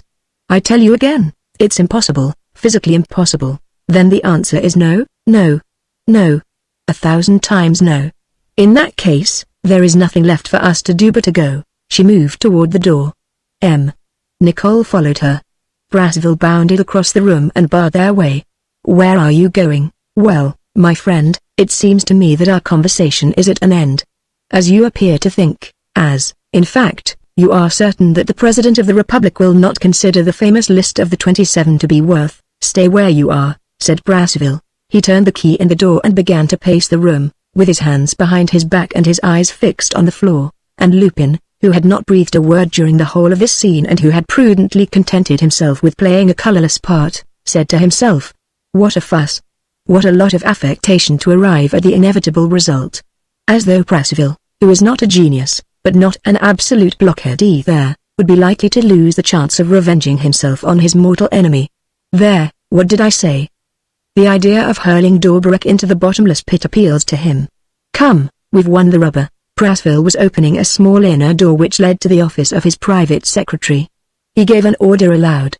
Lartigue, telephone to the Élysée and say that I request the favor of an audience for a communication of the utmost importance. He closed the door, came back to Clarisse and said, in any case, my intervention is limited to submitting your proposal. Once you submit it, it will be accepted. A long silence followed. Clarisse's features expressed so profound a delight that Prasville was struck by it and looked at her with attentive curiosity. For what mysterious reason did Clarisse wish to save Gilbert and Voucher? What was the incomprehensible link that bound her to those two men? What tragedy connected those 3 lives and, no doubt, Dorbarek's in addition? Go ahead, old boy, thought Lupin, cudgel your brains. You'll never spot it. Ah, if we had asked for Gilbert's pardon only, as Clarisse wished, you might have twigged the secret. But Voucher, that brute of a Voucher, there really could not be the least bond between Murgy and him. Aha, by Jingo, it's my turn now. He's watching me. The inward soliloquy is turning upon myself. I wonder who that Nicole can be? Why has that little provincial usher devoted himself body and soul to Clarisse Murgy? Who is that old bore, if the truth were known? I made a mistake in not inquiring. I must look into this. I must strip off the beggar's mask. For, after all, it's not natural that a man should take so much trouble about a matter in which he is not directly interested. Why should he also wish to save Gilbert and Voucher? Why? Why should he? Lupin turned his head away. Look out. Look out. There's a notion passing through that red tape merchant's skull, a confused notion which he can't put into words. Hang it all, he mustn't suspect Lupin under Nicole. The thing's complicated enough as it is, in all conscience. But there was a welcome interruption. Prasville's secretary came to say that the audience would take place in an hour's time. Very well. Thank you, said Prasville. That will do. And, resuming the interview, with no further circumlocution, speaking like a man who means to put a thing through, he declared. I think that we shall be able to manage it. But, first of all, so that I may do what I have undertaken to do, I want more precise information, fuller details. Where was the paper? In the crystal stopper, as we thought, said Murgy. And where was the crystal stopper? In an object which Dobrik came and fetched, a few days ago, from the writing desk in his study in the Square Lamartine, an object which I took from him yesterday. What sort of object? Simply a packet of tobacco, Maryland tobacco, which used to lie about on the desk. Prasville was petrified. He muttered, guilelessly, "Oh, if I had only known. I've had my hand on that packet of Maryland a dozen times." "How stupid of me, what does it matter?" said Clarisse. "The great thing is that the discovery is made." Prasville pulled a face which implied that the discovery would have been much pleasanter if he himself had made it. Then he asked, "So you have the list?" "Yes." "Show it to me," and, when Clarisse hesitated, he added, "Oh, please, don't be afraid. The list belongs to you, and I will give it back to you. But you must understand that I cannot take the step in question without making certain." Clarisse consulted Nicole with a glance which did not escape Prasville. Then she said, "Here it is." He seized the scrap of paper with a certain excitement, examined it and almost immediately said, "Yes, yes. The secretary's writing, I recognize it. And the signature of the chairman of the company, the signature in red. Besides, I have other proofs. For instance, the torn piece which completes the left-hand top corner of this sheet." He opened his safe and, from a special cash box, produced a tiny piece of paper which he put against the top left corner. "That's right. The torn edges fit exactly. The proof is undeniable. All that remains is to verify the make of this foreign post paper." Clarisse was radiant with delight. No one would have believed that the most terrible torture had racked her for weeks and that she was still bleeding and quivering from its effects. While Prasville was holding the paper against a window pane, she said to Lupin, "I insist upon having Gilbert informed this evening. He must be so awfully unhappy." "Yes," said Lupin. "Besides, you can go to his lawyer and tell him," she continued. "And then I must see Gilbert tomorrow. Prasville can think what he likes, of course. But he must first gain his cause at the Elysee. There can't be any difficulty, can there?" "No. You saw that he gave way at once." Prasville continued his examination with the aid of a magnifying glass and compared the sheet with the scrap of torn paper. Next, he took from the cash box some other sheets of letter paper and examined one of these by holding it up to the light. "That's done," he said. "My mind is made up. Forgive me, dear friend, it was a very difficult piece of work. I passed through various stages. When all is said, I had my suspicions. And not without cause." "What do you mean?" asked Clarisse. "1 second. I must give an order first." He called his secretary. "Please telephone at once to the Elysee, make my apologies and say that I shall not require the audience, for reasons which I will explain later." He closed the door and returned to his desk. Clarisse and Lupin stood choking, looking at him in stupefaction, failing to understand this sudden change. Was he mad? Was it a trick on his part? A breach of faith? And was he refusing to keep his promise, now that he possessed the list? He held it out to Clarisse. "You can have it back, and return it to Dobrik, unless you prefer to burn it. What do you say?" "I say that, if I were in your place, I would burn it." "Why do you say that?" "It's ridiculous. On the contrary, it is very sensible." "But why?" Why?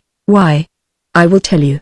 The list of the 27, as we know for absolutely certain, was written on a sheet of letter paper belonging to the chairman of the Canal Company, of which there are a few samples in this cash box.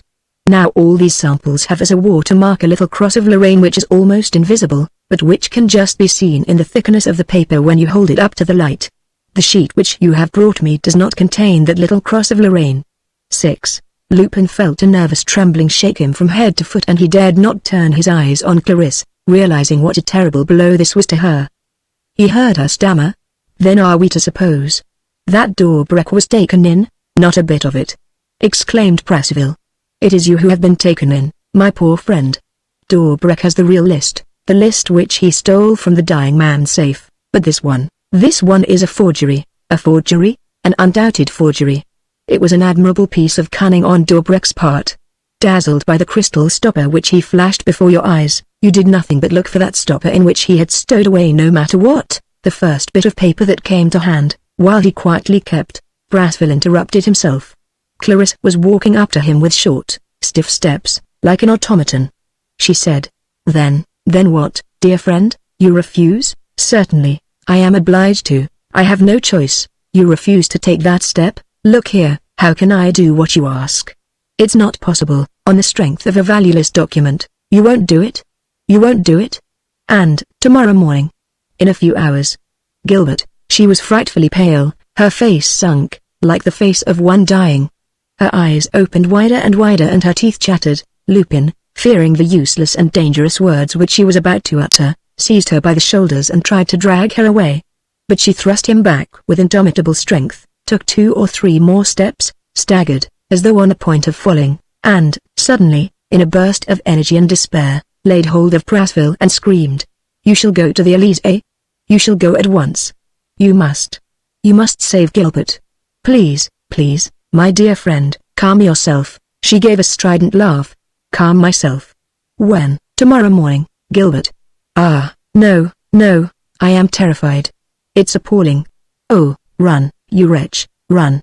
Obtain his pardon. Don't you understand? Gilbert. Gilbert is my son. My son. My son. Prasville gave a cry. The blade of a knife flashed in Clarisse's hand and she raised her arm to strike herself. But the movement was not completed. Nicole caught her arm in its descent and, taking the knife from Clarisse, reducing her to helplessness, he said, in a voice that rang through the room like steel. What you are doing is madness. When I gave you my oath that I would save him. You must live for him. Gilbert shall not die. How can he die, when I gave you my oath, Gilbert? My son. Moaned Clarisse. He clasped her fiercely, drew her against himself and put his hand over her mouth. Enough. Be quiet. I entreat you to be quiet. Gilbert shall not die. With irresistible authority, he dragged her away like a subdued child that suddenly becomes obedient, but, at the moment of opening the door, he turned to Prasville. Wait for me here, monsieur, he commanded, in an imperative tone. If you care about that list of the 27, the real list, wait for me. I shall be back in an hour, in 2 hours, at most, and then we will talk business. And abruptly, to Clarisse. And you, madame, a little courage yet. I command you to show courage, in Gilbert's name. He went away, through the passages, down the stairs, with a jerky step, holding Clarisse under the arm, as he might have held a lay figure, supporting her, carrying her almost. A courtyard, another courtyard, then the street. Meanwhile, Prasville, surprised at first, bewildered by the course of events, was gradually recovering his composure and thinking. He thought of that Nicole, a mere supernumerary at first, who played beside Clarisse the part of one of those advisers to whom we cling in the serious crises of our lives and who suddenly, shaking off his torpor, appeared in the full light of day, resolute, masterful, mettlesome, brimming over with daring, ready to overthrow all the obstacles that fate placed on his path.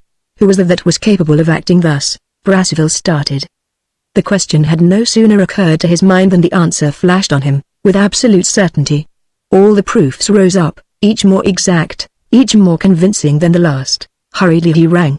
Hurriedly he sent for the chief detective inspector on duty.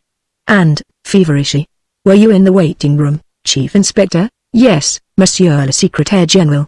Did you see a gentleman and a lady go out? Yes. Would you know the man again? Yes. Then don't lose a moment, Chief Inspector.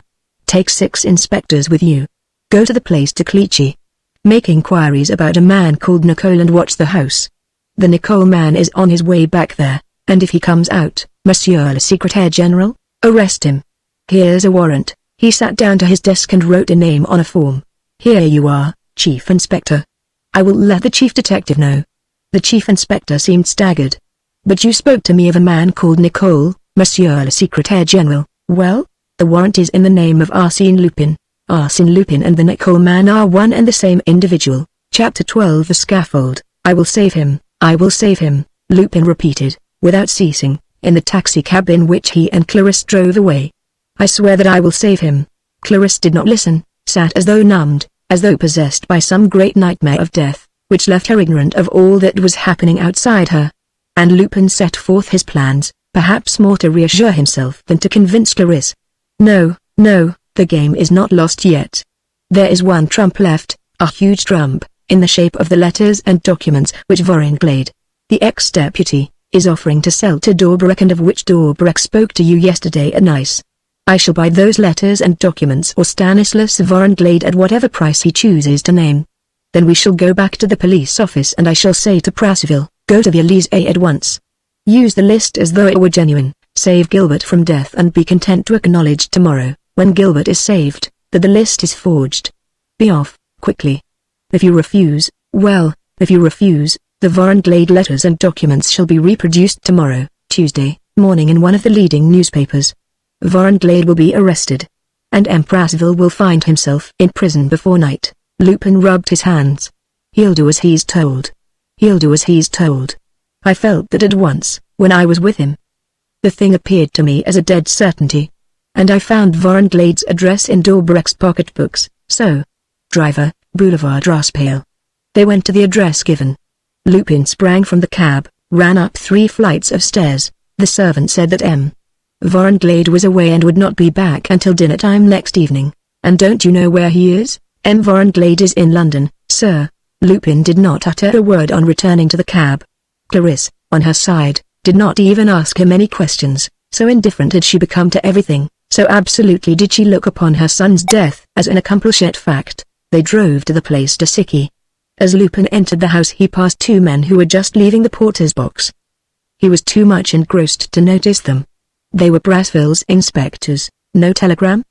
He asked his servant. No, Governor, replied Wakil. No news of the Masher and the Growler. No, Governor, none. That's all right, he said to Clarisse, in a casual tone. It's only 7 o'clock and we mustn't reckon on seeing them before 8 or 9. Prasville will have to wait, that's all. I will telephone to him to wait. He did so and was hanging up the receiver, when he heard a moan behind him. Clarisse was standing by the table, reading an evening paper. She put her hand to her heart, staggered and fell. Wakil, Wakil, cried Lupin, calling his man. Help me put her on my bed. And then go to the cupboard and get me the medicine bottle marked number 4, the bottle with the sleeping draught. He forced open her teeth with the point of a knife and compelled her to swallow half the bottle. Good, he said. Now the poor thing won't wake till tomorrow. After. He glanced through the paper, which was still clutched in Clarisse's hand, and read the following lines. The strictest measures have been taken to keep order at the execution of Gilbert and Voucher, lest Arsène Lupin should make an attempt to rescue his accomplices from the last penalty. At 12 o'clock tonight a cordon of troops will be drawn across all the approaches to the Santé prison. As already stated, the execution will take place outside the prison walls, in the square formed by the Boulevard Arago and the Rue de la Santé. We have succeeded in obtaining some details of the attitude of the 2 condemned men. Voucher observes a stolid sullenness and is awaiting the fatal event with no little courage. Crikey, he says, I can't say I'm delighted, but I've got to go through it and I shall keep my end up. And he adds, death I don't care a hang about. What worries me is the thought that they're going to cut my head off. Ah, if the governor could only hit on some trick to send me straight off to the next world before I had time to say knife. A drop of prussic acid, Governor, if you please. Gilbert's calmness is even more impressive, especially when we remember how he broke down at the trial. He retains an unshaken confidence in the omnipotence of Arsène Lupin. The governor shouted to me before everybody not to be afraid, that he was there, that he answered for everything. Well, I'm not afraid. I shall rely on him until the last day, until the last minute, at the very foot of the scaffold. I know the governor. There's no danger with him. He has promised and he will keep his word. If my head were off, he'd come and clap it on my shoulders and firmly. Arsène Lupin allow his chum Gilbert to die? Not he. Excuse my humor, there is a certain touching frankness in all this enthusiasm which is not without a dignity of its own. We shall see if Arsène Lupin deserves the confidence so blindly placed in him. Lupin was hardly able to finish reading the article for the tears that dimmed his eyes, tears of affection, tears of pity, tears of distress. No, he did not deserve the confidence of his chum Gilbert. Certainly, he had performed impossibilities, but there are circumstances in which we must perform more than impossibilities, in which we must show ourselves stronger than fate, and, this time, fate had been stronger than he. Ever since the first day and throughout this lamentable adventure, events had gone contrary to his anticipations, contrary to logic itself. Clarisse and he, though pursuing an identical aim, had wasted weeks in fighting each other. Then, at the moment when they were uniting their efforts, a series of ghastly disasters had come one after the other, the kidnapping of little Jacques, Daubrecq's disappearance, his imprisonment in the Lovers' Tower, Lupin's wound, his enforced inactivity, followed by the cunning maneuvers that dragged Clarisse and Lupin after her to the south, to Italy. And then, as a crowning catastrophe, when, after prodigies of willpower, after miracles of perseverance, they were entitled to think that the Golden Fleece was won, it all came to nothing. The list of the 27 had no more value than the most insignificant scrap of paper. "The game's up," said Lupin. "It's an absolute defeat. What if I do revenge myself on Dobreck, ruin him and destroy him? He is the real victor. Once Gilbert is going to die." He wept anew, not with spite or rage, but with despair. Gilbert was going to die. The lad whom he called his chum, the best of his pals, would be gone forever, in a few hours. He could not save him. He was at the end of his tether. He did not even look round for a last expedient. What was the use? And his persuasion of his own helplessness was so deep, so definite that he felt no shock of any kind on receiving a telegram from the Masher that said, "Motor accident. Essential part broken. Long repair. Arrive tomorrow morning." It was a last proof to show that fate had uttered its decree. He no longer thought of rebelling against the decision. He looked at Clarisse. She was peacefully sleeping, and this total oblivion, this absence of all consciousness, seemed to him so enviable that, suddenly yielding to a fit of cowardice, he seized the bottle, still half filled with the sleeping draught, and drank it down. Then he stretched himself on a couch and rang for his man. "Go to bed, Akil, and don't wake me on any pretense whatever." "Then there's nothing to be done for Gilbert and Voucher, Governor?" said Akil. "Nothing. Are they going through it?" "They are going through it." 20 minutes later Lupin fell into a heavy sleep. It was 10 o'clock in the evening. The night was full of incident and noise around the prison.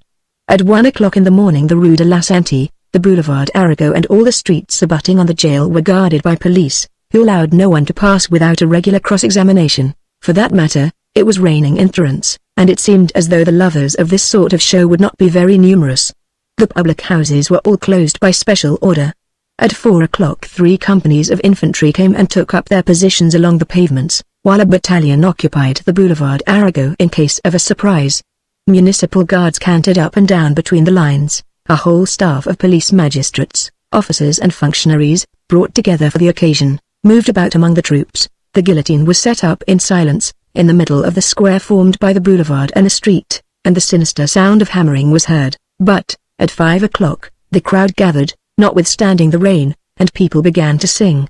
They shouted for the footlights, called for the curtain to rise, were exasperated to see that, at the distance at which the barriers had been fixed, they could hardly distinguish the uprights of the guillotine. Several carriages drove up, bringing official persons dressed in black.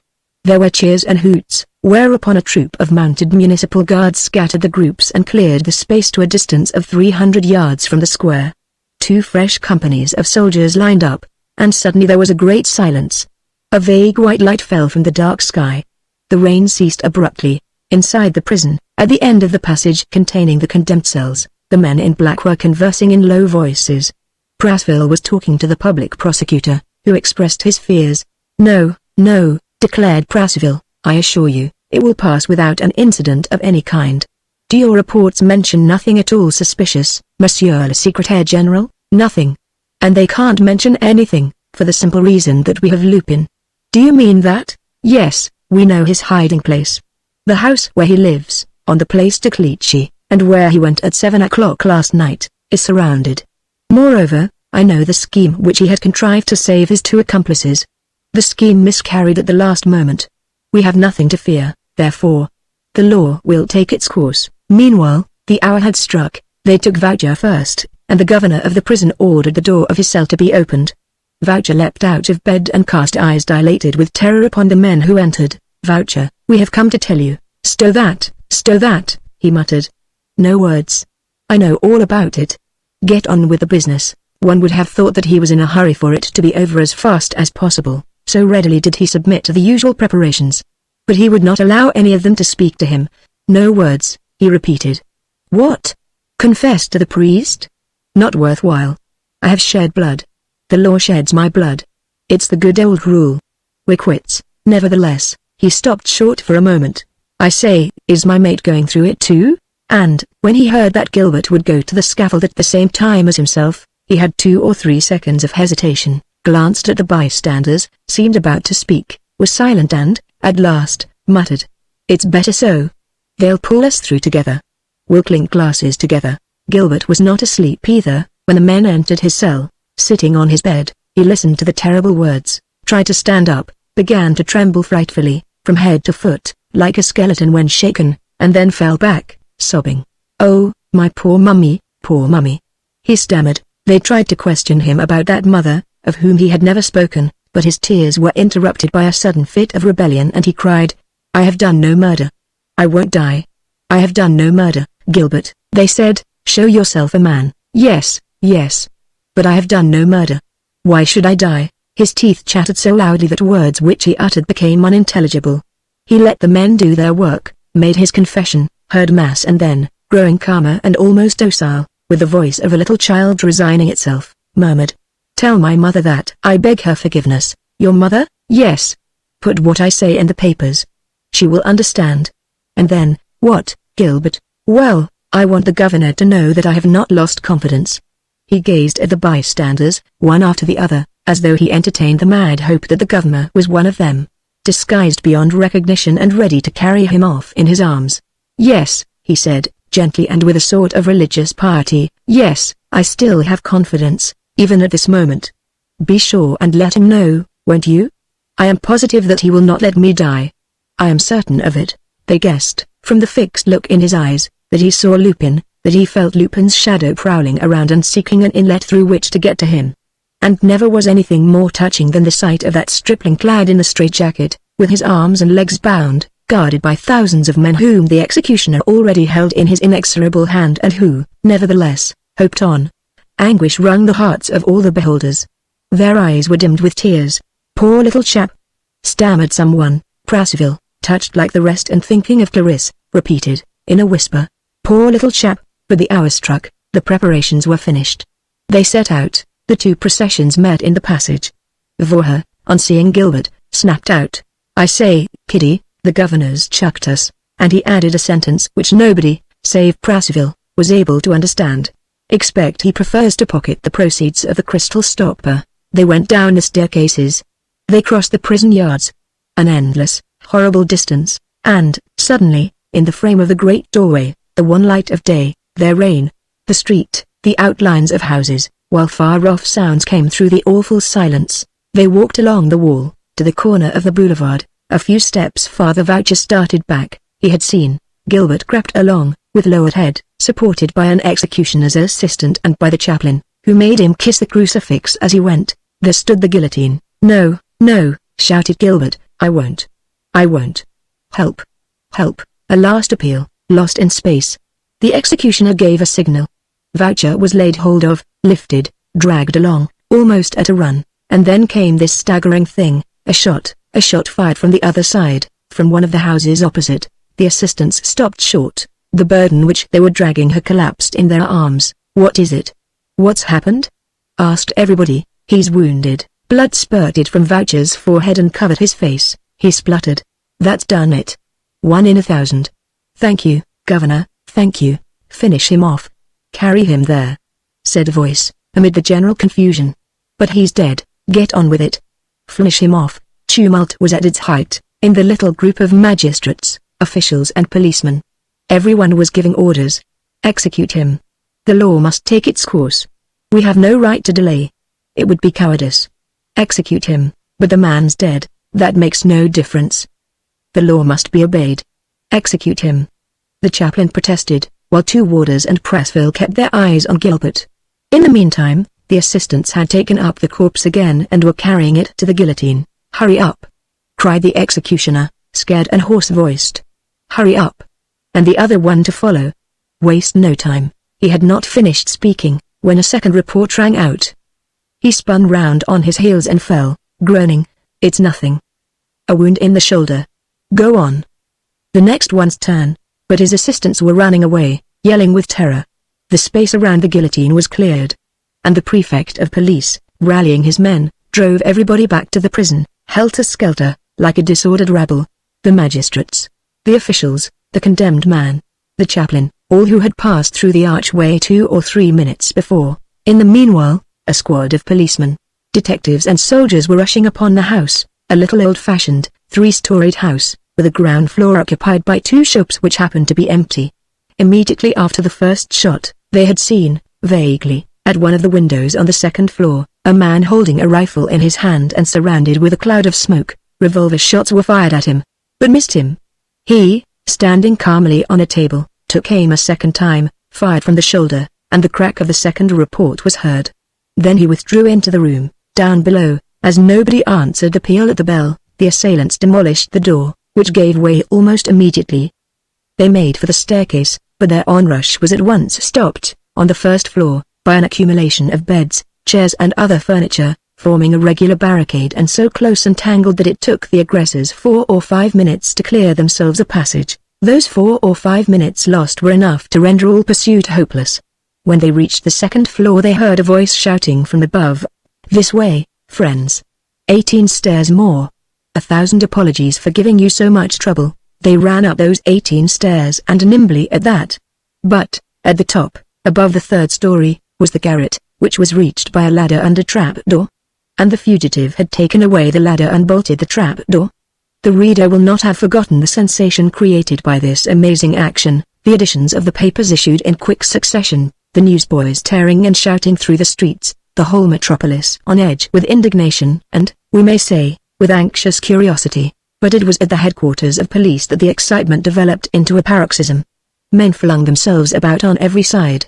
Messages, telegrams, telephone calls followed one upon the other. At last, at 11 o'clock in the morning, there was a meeting in the office of the prefect of police, and Pressville was there. The chief detective read a report of his inquiry, the results of which amounted to this: shortly before midnight yesterday someone had rung at the house on the Boulevard Arago. The portress, who slept in a small room on the ground floor, behind one of the shops, pulled the rope. A man came and tapped at her door. He said that he had come from the police on an urgent matter concerning tomorrow's execution. The portress opened the door and was at once attacked, gagged and bound. 10 minutes later a lady and gentleman who lived on the first floor and who had just come home were also reduced to helplessness by the same individual and locked up, each in one of the 2 empty shops. The third-floor tenant underwent a similar fate, but in his own flat and his own bedroom, which the man was able to enter without being heard. The second floor was unoccupied, and the man took up his quarters there. He was now master of the house, and the "we are," said the prefect of police, beginning to laugh, with a certain bitterness. "The we are. It's as simple as shelling peas. Only, what surprises me is that he was able to get away so easily. I will ask you to observe, Monsieur le Préfet, that, being absolute master of the house from 1 o'clock in the morning, he had until 5 o'clock to prepare his flight, and that flight took place, over the roofs.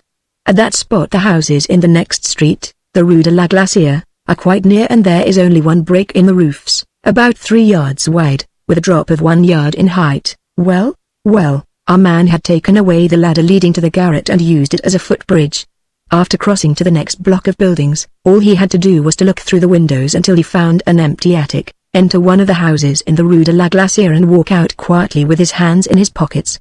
In this way his flight, duly prepared beforehand, was effected very simply and without the least obstacle. But you had taken the necessary measures, those which you ordered, Monsieur le Préfet. My men spent 3 hours last evening visiting all the houses, so as to make sure that there was no stranger hiding there. At the moment when they were leaving the last house I had the street barred. Our man must have slipped through during that few minutes interval. Capital. And there is no doubt in your minds, of course, it's Arsène Lupin, not a doubt. In the first place, it was all a question of his accomplices. And then, no one but Arsène Lupin was capable of contriving such a masterstroke and carrying it out with that inconceivable boldness. But, in that case, muttered the prefect of police and, turning to Pressville, he continued, but, in that case, my dear Pressville, the fellow of whom you spoke to me, the fellow whom you and the chief detective have had watched since yesterday evening, in his flat in the Place de Clichy, that fellow is not Arsène Lupin? Yes, he is, Monsieur le Préfet. There is no doubt about that either. Then why wasn't he arrested when he went out last night? He did not go out. I say, this is getting complicated. It's quite simple, Monsieur le Préfet. Like all the houses in which traces of Arsène Lupin are to be found, the house in the Place de Clichy has 2 outlets, and you didn't know it? I didn't know it. I only discovered it this morning, on inspecting the flat. Was there no one in the flat? No. The servant, a man called Achille, went away this morning, taking with him a lady who was staying with Lupin. What was the lady's name? I don't know, replied Prasville, after an imperceptible hesitation. But you know the name under which Arsène Lupin passed? Yes. M. Nicole, a private tutor, master of arts and so on. Here is his card. As Prasville finished speaking, an office messenger came to tell the prefect of police that he was wanted immediately at the Élysée. The Prime Minister was there already. I'm coming, he said. And he added, between his teeth, it's to decide upon Gilbert's fate. Prasville ventured. Do you think they will pardon him, Monsieur le Préfet? Never. After last night's affair, it would make a most deplorable impression. Gilbert must pay his debt tomorrow morning. The messenger had, at the same time, handed Prasville a visiting card. Prasville now looked at it, gave a start and muttered, "Well, I'm hanged." "What on earth, what's the matter?" asked the prefect of police. Nothing, Monsieur le Préfet," declared Prasville, who did not wish to share with another the honor of seeing this business through. "Nothing. An unexpected visit. I hope soon to have the pleasure of telling you the result," and he walked away, mumbling, with an air of amazement. "Well, upon my word. What a nerve the beggar has. What a nerve." The visiting card which he held in his hand bore these words. M. Nicole, Master of Arts, Private Tutor. Chapter 13 The Last Battle. When Prasville returned to his office he saw M. Nicole sitting on a bench in the waiting room, with his bent back, his ailing air, his gingham umbrella, his rusty hat and his single glove. "It's he all right," said Prasville, who had feared for a moment that Lupin might have sent another M. Nicole to see him. "And the fact that he has come in person proves that he does not suspect that I have seen through him." "And, for the third time," he said, "all the same, what a nerve." He shut the door of his office and called his secretary. "M. Lartigue, I am having a rather dangerous person shown in here. The chances are that he will have to leave my office with the bracelets on. As soon as he is in my room, make all the necessary arrangements, send for a dozen inspectors and have them posted in the waiting room and in your office. And take this as a definite instruction.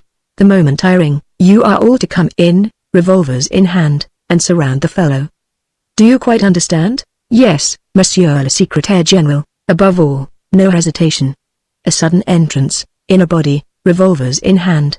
"Send M. Nicole in, please." As soon as he was alone, Prasville covered the push of an electric bell on his desk with some papers and placed 2 revolvers of respectable dimensions behind a rampart of books. "And now," he said to himself, "to sit tight.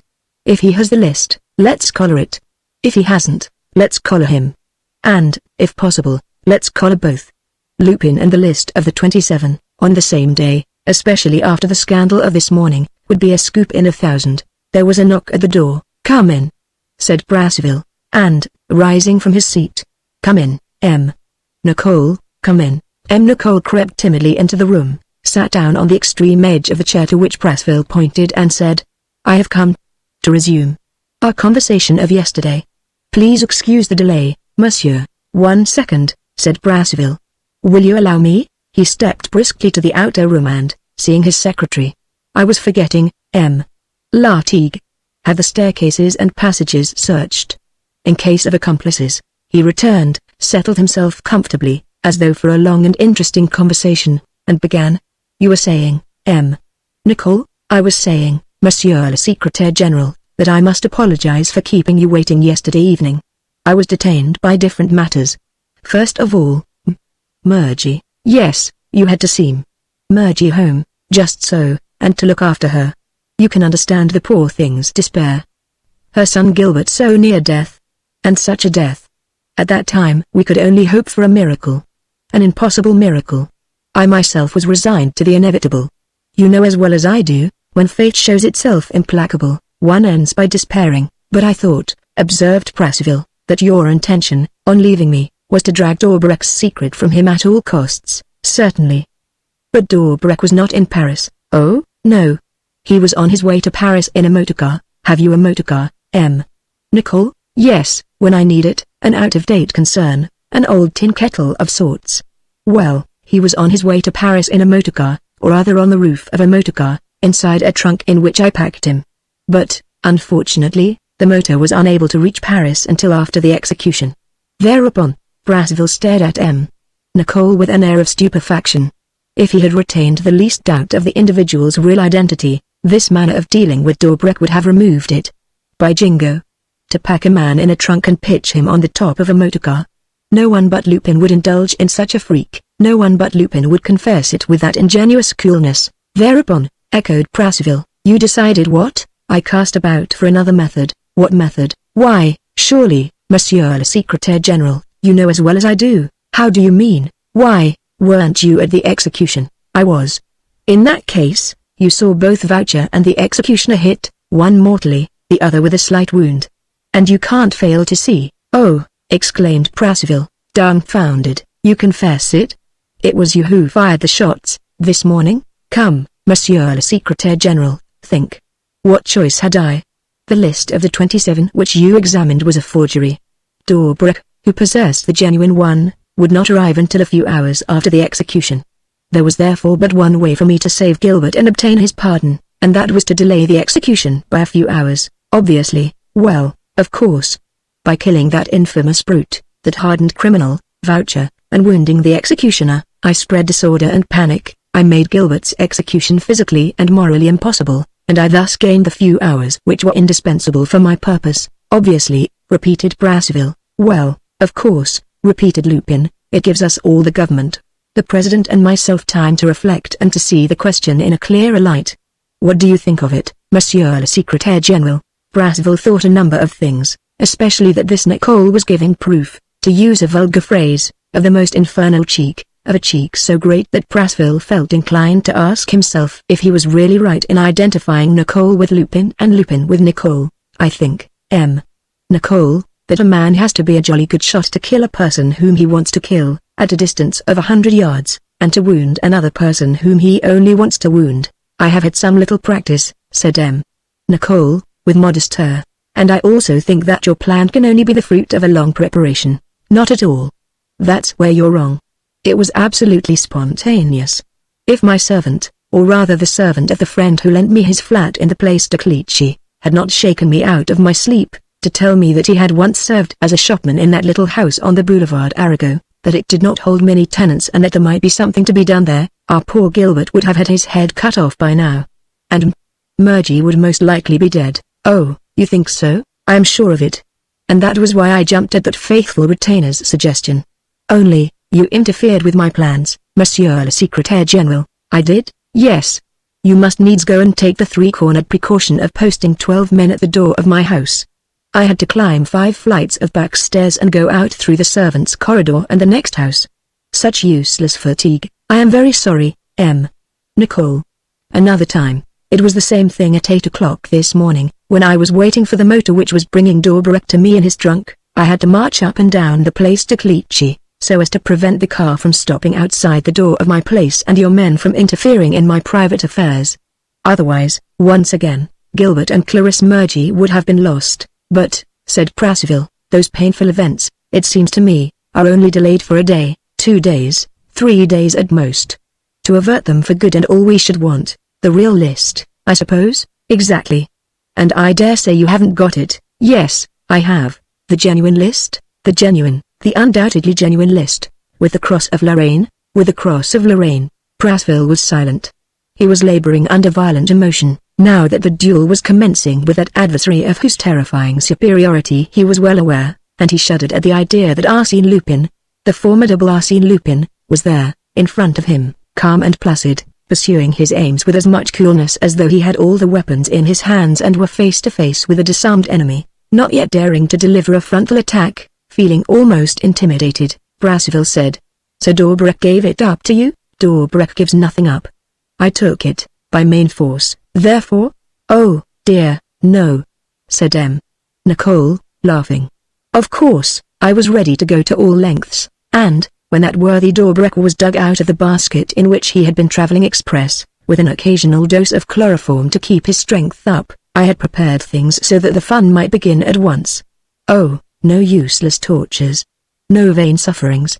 No death, simply. You press the point of a long needle on the chest, where the heart is, and insert it gradually, softly and gently. That's all, but the point would have been driven by Murgy. You understand, a mother is pitiless, a mother whose son is about to die. Speak, D'Aubrac, or I'll go deeper. You won't speak? Then I'll push another 1/4 of an inch. And another still. and the patient's heart stops beating. The heart that feels the needle coming. And another quarter of an inch. And one more. I swear before heaven that the villain would have spoken. We leant over him and waited for him to wake, trembling with impatience, so urgent was our hurry. Can't you picture the scene, Monsieur le Secrétaire General? The scoundrel lying on a sofa, well bound, bare-chested, making efforts to throw off the fumes of chloroform that dazed him. He breathes quicker. He gasps. He recovers consciousness. His lips move. Already, Clarisse Mergy whispers, "It's I. It's I, Clarisse. Will you answer, you wretch?" She has put her finger on Dobrek's chest, at the spot where the heart stirs like a little animal hidden under the skin. But she says to me, "His eyes. His eyes. I can't see them under the spectacles. I want to see them. And I also want to see those eyes which I do not know. I want to see their anguish and I want to read in them, before I hear a word, the secret which is about to burst from the inmost recesses of the terrified body. I want to see. I long to see. The action which I am about to accomplish excites me beyond measure. It seems to me that, when I have seen the eyes, the veil will be rent asunder. I shall know things. It is a presentiment. It is the profound intuition of the truth that keeps me on tenterhooks. The eyeglasses are gone. But the thick opaque spectacles are there still. And I snatch them off, suddenly. And, suddenly, startled by a disconcerting vision, dazzled by the quick light that breaks in upon me and laughing, oh, that laughing fit to break my jaws, with my thumb, do you understand? With my thumb hop, I force out the left eye. M. Nicole was really laughing, as he said, fit to break his jaws. And he was no longer the timid little unctuous and obsequious provincial usher, but a well-set-up fellow, who, after reciting and mimicking the whole scene with impressive ardor, was now laughing with a shrill laughter the sound of which made Brassville's flesh creep. Hop. Jump, Marquis. Out of your kennel, Tozer. What's the use of two eyes? It's one more than you want. Hop. I say, Clarisse, look at it rolling over the carpet. Mind Dobrek's eye. Be careful with the grate. M. Nicole, who had risen and pretended to be hunting after something across the room, now sat down again, took from his pocket a thing shaped like a marble, rolled it in the hollow of his hand, chucked it in the air, like a ball, put it back in his fob and said, coolly, Dobrek's left eye. Brassville was utterly bewildered. What was his strange visitor driving at? What did all this story mean? Pale with excitement, he said, explain yourself. But it's all explained, it seems to me. And it fits in so well with things as they were, fits in with all the conjectures which I had been making in spite of myself and which would inevitably have led to my solving the mystery, if that damned Dobrek had not so cleverly sent me astray. Yes, think, follow the trend of my suppositions, as the list is not to be discovered away from Dobrek, I said to myself, it cannot exist away from Dobrek. And, as it is not to be discovered in the clothes he wears, it must be hidden deeper still, in himself, to speak plainly, in his flesh, under his skin, in his eye, perhaps? Suggested Brassville, by way of a joke, in his eye? Monsieur le Secrétaire General, you have said the word, what? I repeat, in his eye. And it is a truth that ought to have occurred to my mind logically, instead of being revealed to me by accident. And I will tell you why. Dobrek knew that Clarisse had seen a letter from him instructing an English manufacturer to empty the crystal within, so as to leave a void which it was impossible to suspect. Dobrek was bound, in prudence, to divert any attempted search. And it was for this reason that he had a crystal stopper made, emptied within, after a model supplied by himself. And it is this crystal stopper which you and I have been after for months, and it is this crystal stopper which I dug out of a packet of tobacco. Whereas all I had to do, was what? Asked Brassville, greatly puzzled. M. Nicole burst into a fresh fit of laughter. Was simply to go for Dobrek's eye, that I emptied within so as to leave a void which it is impossible to suspect, the eye which you see before you. And M. Nicole once more took the thing from his pocket and rapped the table with it, producing the sound of a hard body with each rap. Brassville whispered, in astonishment. A glass eye, why, of course. Cried M. Nicole, laughing gaily. A glass eye. A common or garden decanter stopper, which the rascal stuck into his eye socket in the place of an eye which he had lost, a decanter stopper, or, if you prefer, a crystal stopper, but the real one, this time, which he faked, which he hid behind the double bulwark of his spectacles and eyeglasses, which contained and still contains the talisman that enabled Dobrek to work as he pleased in safety. Brassville lowered his head and put his hand to his forehead to hide his flushed face. He was almost possessing the list of the 27. It lay before him, on the table. Mastering his emotion, he said, in a casual tone. "So it is there still, at least, I suppose so," declared M. Nicole. "What? You suppose so? I have not opened the hiding place. I thought, Monsieur le Secrétaire General, I would reserve that honor for you." Prasville put out his hand, took the thing up and inspected it. It was a block of crystal, imitating nature to perfection, with all the details of the eyeball, the iris, the pupil, the cornea. He at once saw a movable part at the back, which slid in a groove. He pushed it. The eye was hollow. There was a tiny ball of paper inside. He unfolded it, smoothed it out and, quickly, without delaying to make a preliminary examination of the names, the handwriting or the signatures, he raised his arms and turned the paper to the light from the windows. "Is the cross of Lorraine there?" asked M. Nicole. "Yes, it is there," replied Brasseville. "This is the genuine list." He hesitated a few seconds and remained with his arms raised, while reflecting what he would do. Then he folded up the paper again, replaced it in its little crystal sheath and put the whole thing in his pocket. M. Nicole, who was looking at him, asked, "Are you convinced?" "Absolutely." "Then we are agreed?" "We are agreed." There was a pause, during which the two men watched each other without appearing to. M. Nicole seemed to be waiting for the conversation to be resumed.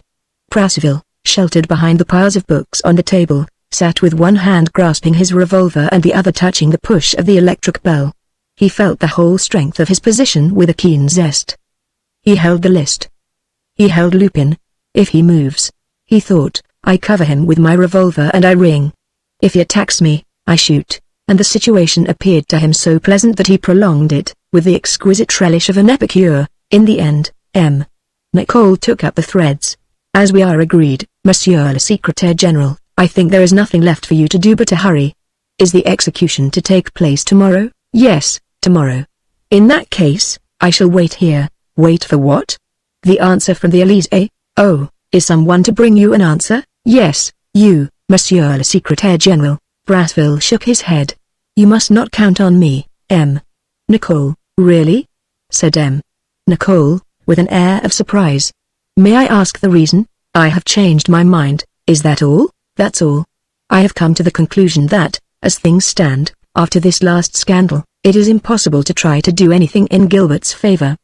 Besides, an attempt in this direction at the Élysée, under present conditions, would constitute a regular case of blackmail, to which I absolutely decline to lend myself. You are free to do as you please, monsieur.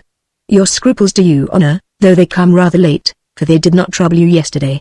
But, in that case, Monsieur le Secrétaire General, as the compact between us is destroyed, give me back the list of the 27. "What for?" "So that I may apply to another spokesman." "What's the good?" "Gilbert is lost." "Not at all, not at all. On the contrary, I consider that, now that his accomplice is dead, it will be much easier to grant him a pardon which everybody will look upon as fair and humane. Give me back the list." "Upon my word, monsieur, you have a short memory and none too nice a conscience. Have you forgotten your promise of yesterday?" "Yesterday, I made a promise to M. Nicole." "Well, you are not M. Nicole, indeed. Then, pray, who am I? Need I tell you?" M. Nicole made no reply, but began to laugh softly, as though pleased at the curious turn which the conversation was taking, and Brasseville felt a vague misgiving at observing that fit of merriment. He grasped the butt end of his revolver and wondered whether he ought not to ring for help. M. Nicole drew his chair close to the desk, put his two elbows on the table, looked Brasseville straight in the face and jeered. "So, M. Brasseville, you know who I am and you have the assurance to play this game with me?" "I have that assurance," said Brasseville, accepting the sneer without flinching. "Which proves that you consider me, Arsène Lupin. We may as well use the name." "Yes, Arsène Lupin. Which proves that you consider me fool enough, dolt enough to deliver myself like this, bound hand and foot into your hands." "Upon my word," said Brasseville, airily, patting the waistcoat pocket in which he had secreted the crystal ball. "I don't quite see what you can do, M. Nicole, now that D'Orbrex is here, with a list of the 27 inside it." "What I can do?" echoed M. Nicole, ironically. "Yes. The talisman no longer protects you, and you are now no better off than any other man who might venture into the very heart of the police office, among some dozens of stalwart fellows posted behind each of those doors and some hundreds of others who will hasten up at the first signal." M. Nicole shrugged his shoulders and gave Brasseville a look of great commiseration. Shall I tell you what is happening, Monsieur le Secrétaire General? Well, you two are having your head turned by all this business.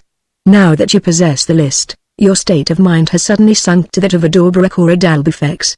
There is no longer even a question, in your thoughts, of taking it to your superiors, so that this ferment of disgrace and discord may be ended.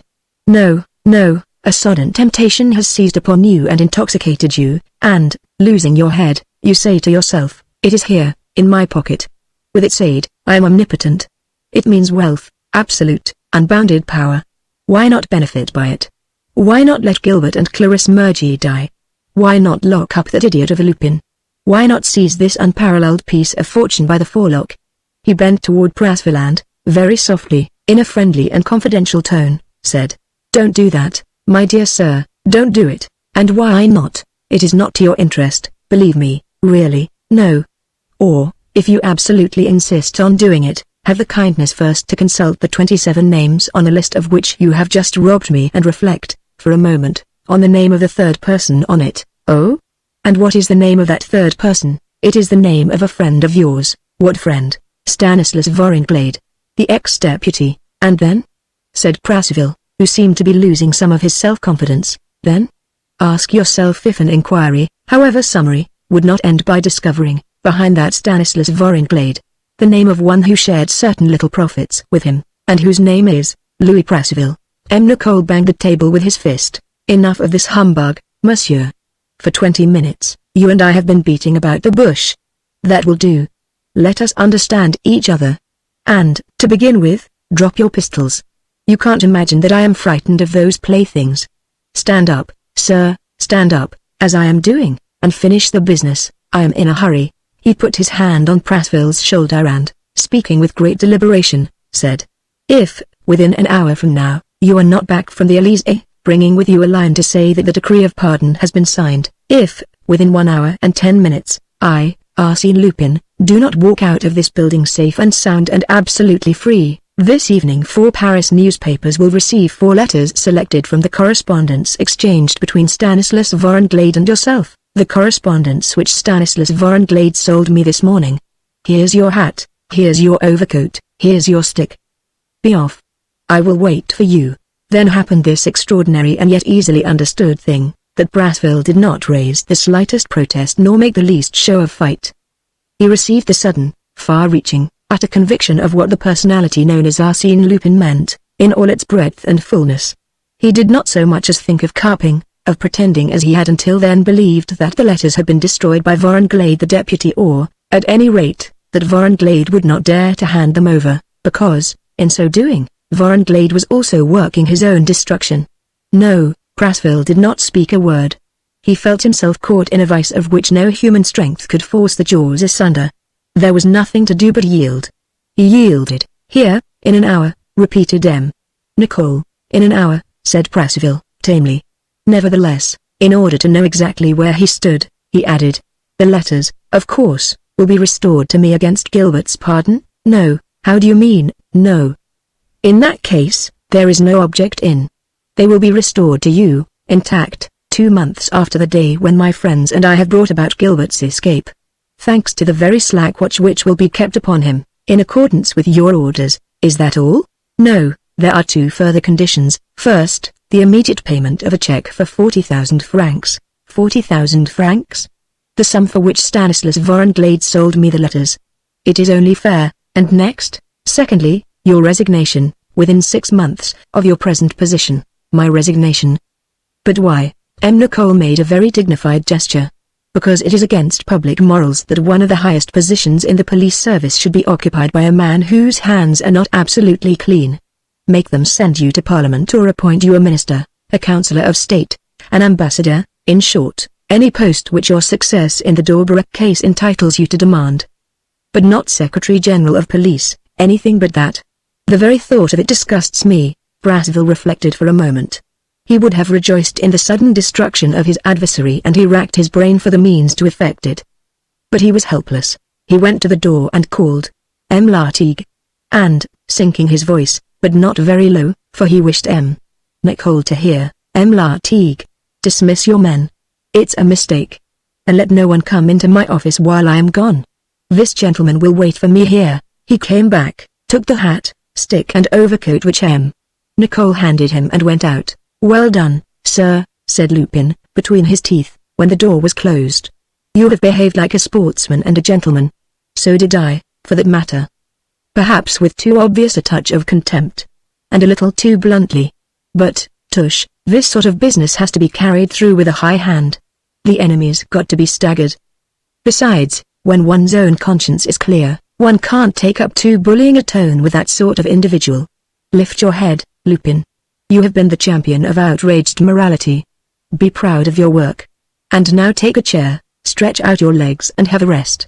You've deserved it." When Prasville returned, he found Lupin sound asleep and had to tap him on the shoulder to wake him. "Is it done?" asked Lupin. "It's done. The pardon will be signed presently.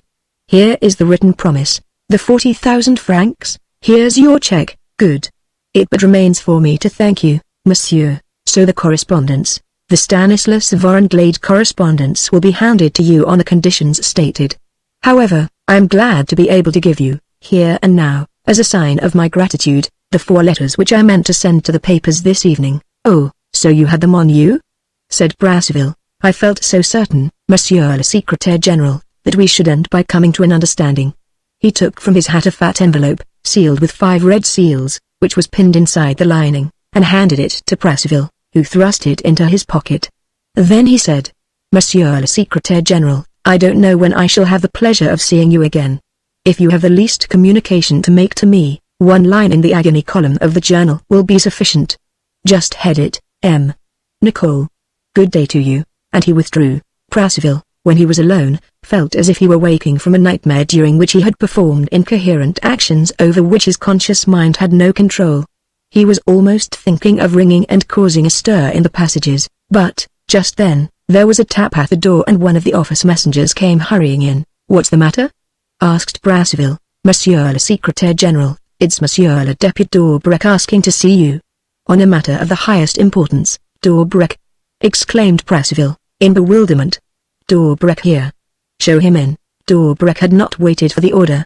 He ran up to Prasville, out of breath, with his clothes in disorder, a bandage over his left eye, no tie, no collar, looking like an escaped lunatic, and the door was not closed before he caught hold of Prasville with his 2 enormous hands. "Have you the list?" "Yes." "Have you bought it?" "Yes." "At the price of Gilbert's pardon?" "Yes." "Is it signed?" "Yes." D'Aubrec made a furious gesture. "You fool! You fool! You've been trapped. For hatred of me, I expect? And now you're going to take your revenge?" With a certain satisfaction, D'Aubrec. "Remember my little friend, the opera dancer, act nice. It's your turn now to dance, so it means prison?" "I should think so," said Prasville. "Besides, it doesn't matter. You're done for, anyhow. Deprived of the list, without defense of any kind, you're bound to fall to pieces of your own weight. And I shall be present at the break-up. That's my revenge, and you believe that?" yelled D'Aubrec, furiously.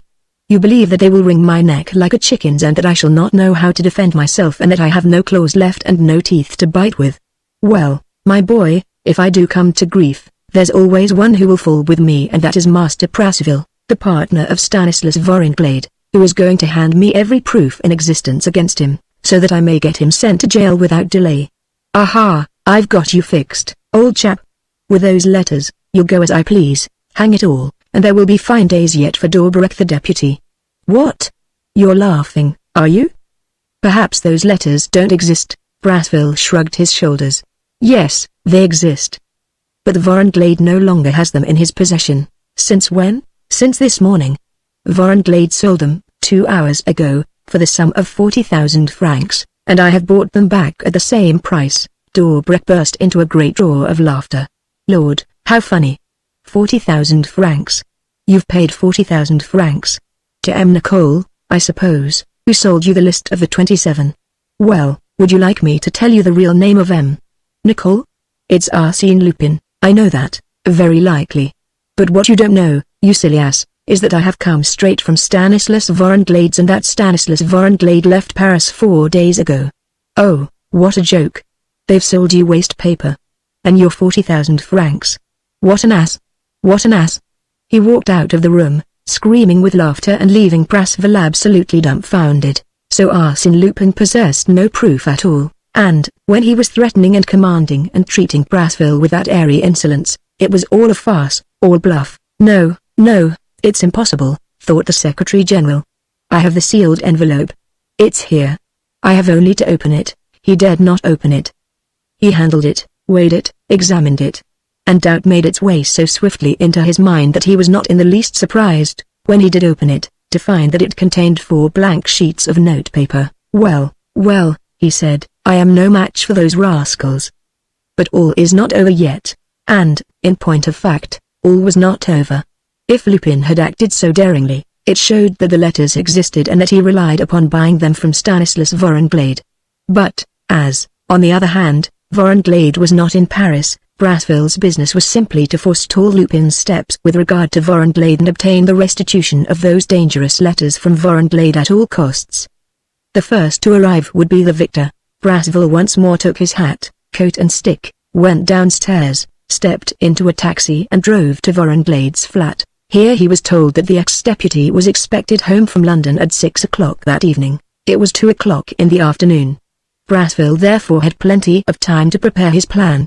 He arrived at the Gare du Nord at 5 o'clock and posted all around, in the waiting rooms and in the railway offices, the 3 or 4 dozen detectives whom he had brought with him. This made him feel easy. If M. Nicole tried to speak to Vorenglade, they would arrest Lupin. And, to make assurance doubly sure, they would arrest whosoever could be suspected of being either Lupin or one of Lupin's emissaries. Moreover, Brasseville made a close inspection of the whole station. He discovered nothing suspicious. But, at 10 minutes to 6, Chief Inspector Blanchin, who was with him, said, "Look, there's Daubrec." Daubrec it was, and the sight of his enemy exasperated the Secretary General to such a pitch that he was on the verge of having him arrested. But he reflected that he had no excuse, no right, no warrant for the arrest. Besides, Daubrec's presence proved, with still greater force, that everything now depended on Stanislas Vorenglade. Vorenglade possessed the letters, who would end by having them. Daubrec? Lupin? Or he, Brasseville? Lupin was not there and could not be there. Daubrec was not in a position to fight.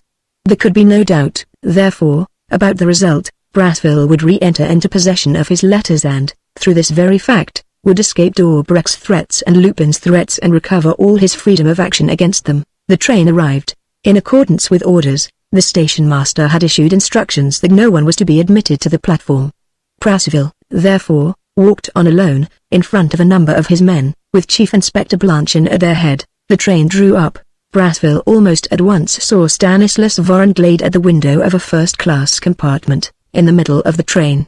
The ex-deputy alighted and then held out his hand to assist an old gentleman who was traveling with him. Brasseville ran up to him and said, eagerly, "Vorenglade, I want to speak to you." At the same moment, Daubrec, who had managed to pass the barrier, appeared and exclaimed, "M. Vorenglade, I have had your letter. I am at your disposal." Vorenglade looked at the two men, recognized Brasseville, recognized Daubrec, and smiled. Oh, it seems that my return was awaited with some impatience. What's it all about? Certain letters, I expect? Yes, replied the two men, fussing around him. You're too late, he declared. Eh? What? What do you mean? I mean that the letters are sold. Sold? To whom? To this gentleman, said Vorenglade, pointing to his traveling companion, to this gentleman, who thought that the business was worth going out of his way for and who came to Amiens to meet me. The old gentleman, a very old man wrapped in furs and leaning on his stick, took her off his hat and bowed. It's Lupin, thought Brasseville, it's Lupin, beyond a doubt, and he glanced toward the detectives, was nearly calling them, but the old gentleman explained. Yes, I thought the letters were good enough to warrant a few hours' railway journey and the cost of 2 return tickets. 2 tickets? One for me and the other for one of my friends. One of your friends? Yes, he left us a few minutes ago and reached the front part of the train through the corridor. He was in a great hurry. Brasseville understood. Lupin had taken the precaution to bring an accomplice, and the accomplice was carrying off the letters. The game was lost, to a certainty. Lupin had a firm grip on his victim. There was nothing to do but submit and accept the conqueror's conditions. Very well, sir, said Brasseville. We shall see each other when the time comes. Goodbye for the present, Daubrec, you shall hear from me. And, drawing Vorenglade aside, as for you, Vorenglade, you are playing a dangerous game, dear me, said the ex-deputy. And why? The two men moved away. Dobrik had not uttered a word and stood motionless, as though rooted to the ground. The old gentleman went up to him and whispered, "I say, Dobrik, wake up, old chap. It's the chloroform, I expect." Dobrik clenched his fists and gave a muttered growl. "Ah, I see you know me," said the old gentleman. "Then you will remember our interview, some months ago, when I came to see you in the Square Lamartine and asked you to intercede in Gilbert's favor. I said to you that day, lay down your arms, save Gilbert and I will leave you in peace. If not, I shall take the list of the 27 from you, and then you're done for. Well, I have a strong suspicion that done for is what you are. That comes of not making terms with kind M. Lupin. Sooner or later, you're bound to lose your boots by it. However, let it be a lesson to you. By the way, here's your pocketbook which I forgot to give you. Excuse me if you find it lightened of its contents. There were not only a decent number of bank notes in it, but also the receipt from the warehouse where you stored the Indian things which you took back from me. I thought I might as well save you the trouble of taking them out yourself. It ought to be done by now. No, don't thank me, it's not worth mentioning. Goodbye, Dobrik. And, if you should want a louis or two, to buy yourself a new decanter stopper, drop me a line. Goodbye, Dobrik." He walked away. He had not gone 50 steps when he heard the sound of a shot. He turned round. Dobrik had blown his brains out. "De profundis," murmured Lupin, taking off his hat. 2 months later, Gilbert, whose sentence had been commuted to one of penal servitude for life, made his escape from the Ile de Ré, on the day before that on which he was to have been transported to New Caledonia. It was a strange escape. Its least details remain difficult to understand, and, like the 2 shots on the Boulevard Arago, it greatly enhanced Arsène Lupin's prestige. "Taken all round," said Lupin to me, one day, after telling me the different episodes of the story, "taken all around, no enterprise has ever given me more trouble or cost me greater exertions than that confounded adventure which, if you don't mind, we will call, the Crystal Stopper, or, Never Say Die.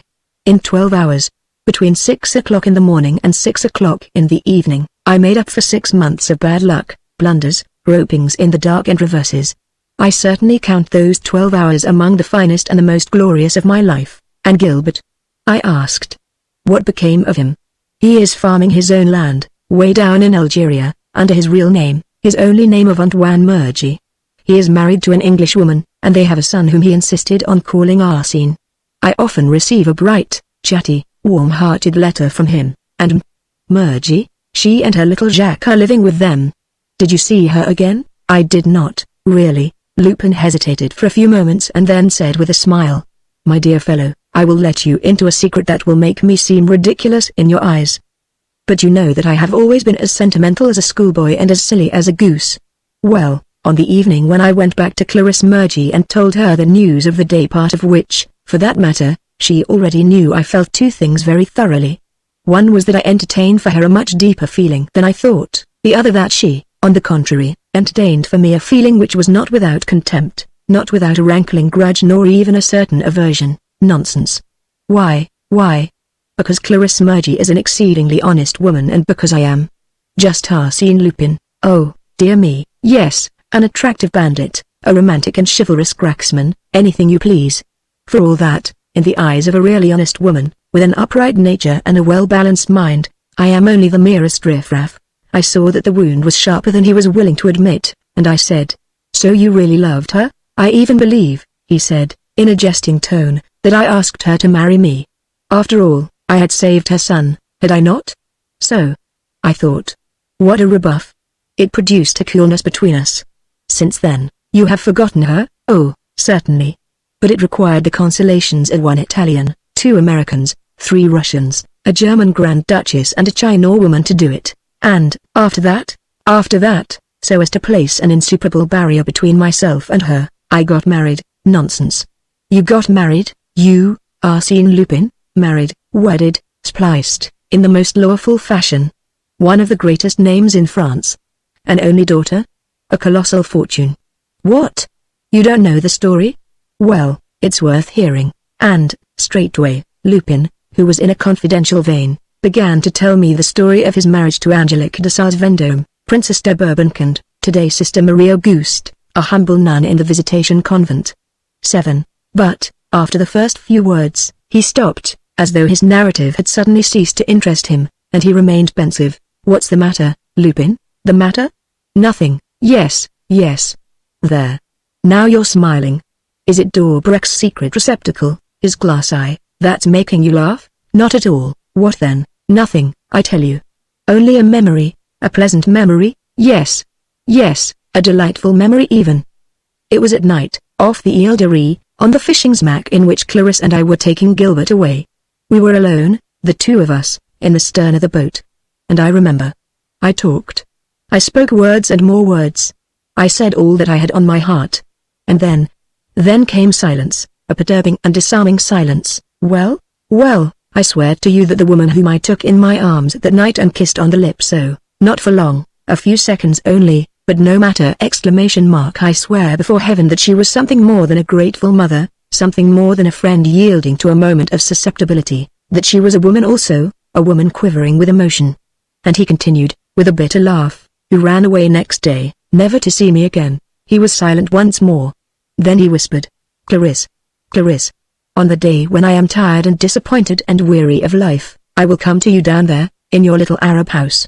In that little white house, Clarisse, where you are waiting for me. 1. C. 813, by Maurice Leblanc, translated by Alexander Teixeira de Matos. 2. See the Hollow Needle by Maurice Leblanc, translated by Alexander Teixeira de Matos, and later volumes of the Lupin series. 3. The name given to the brigands in the Vendée, who tortured their victims with fire to make them confess where their money was hidden. Translator's note. 4. These are the only two mainline stations in Paris with the word "de" in their name. The others have "du," as the Gare du Nord or the Gare du Luxembourg, "d" as the Gare d'Orléans, or no participle at all, as the Gare Saint-Lazare or the Gare Montparnasse. Translator's note. 5. The Department of the French Excise which holds the monopoly for the manufacture and sale of tobacco, cigars, cigarettes and matches. Translator's note. 6. The cross of Lorraine is a cross with two horizontal lines or bars across the upper half of the perpendicular beam. Translator's note. 7. See the Confessions of Arsène Lupin by Maurice Leblanc, translated by Alexander Teixeira de Matos.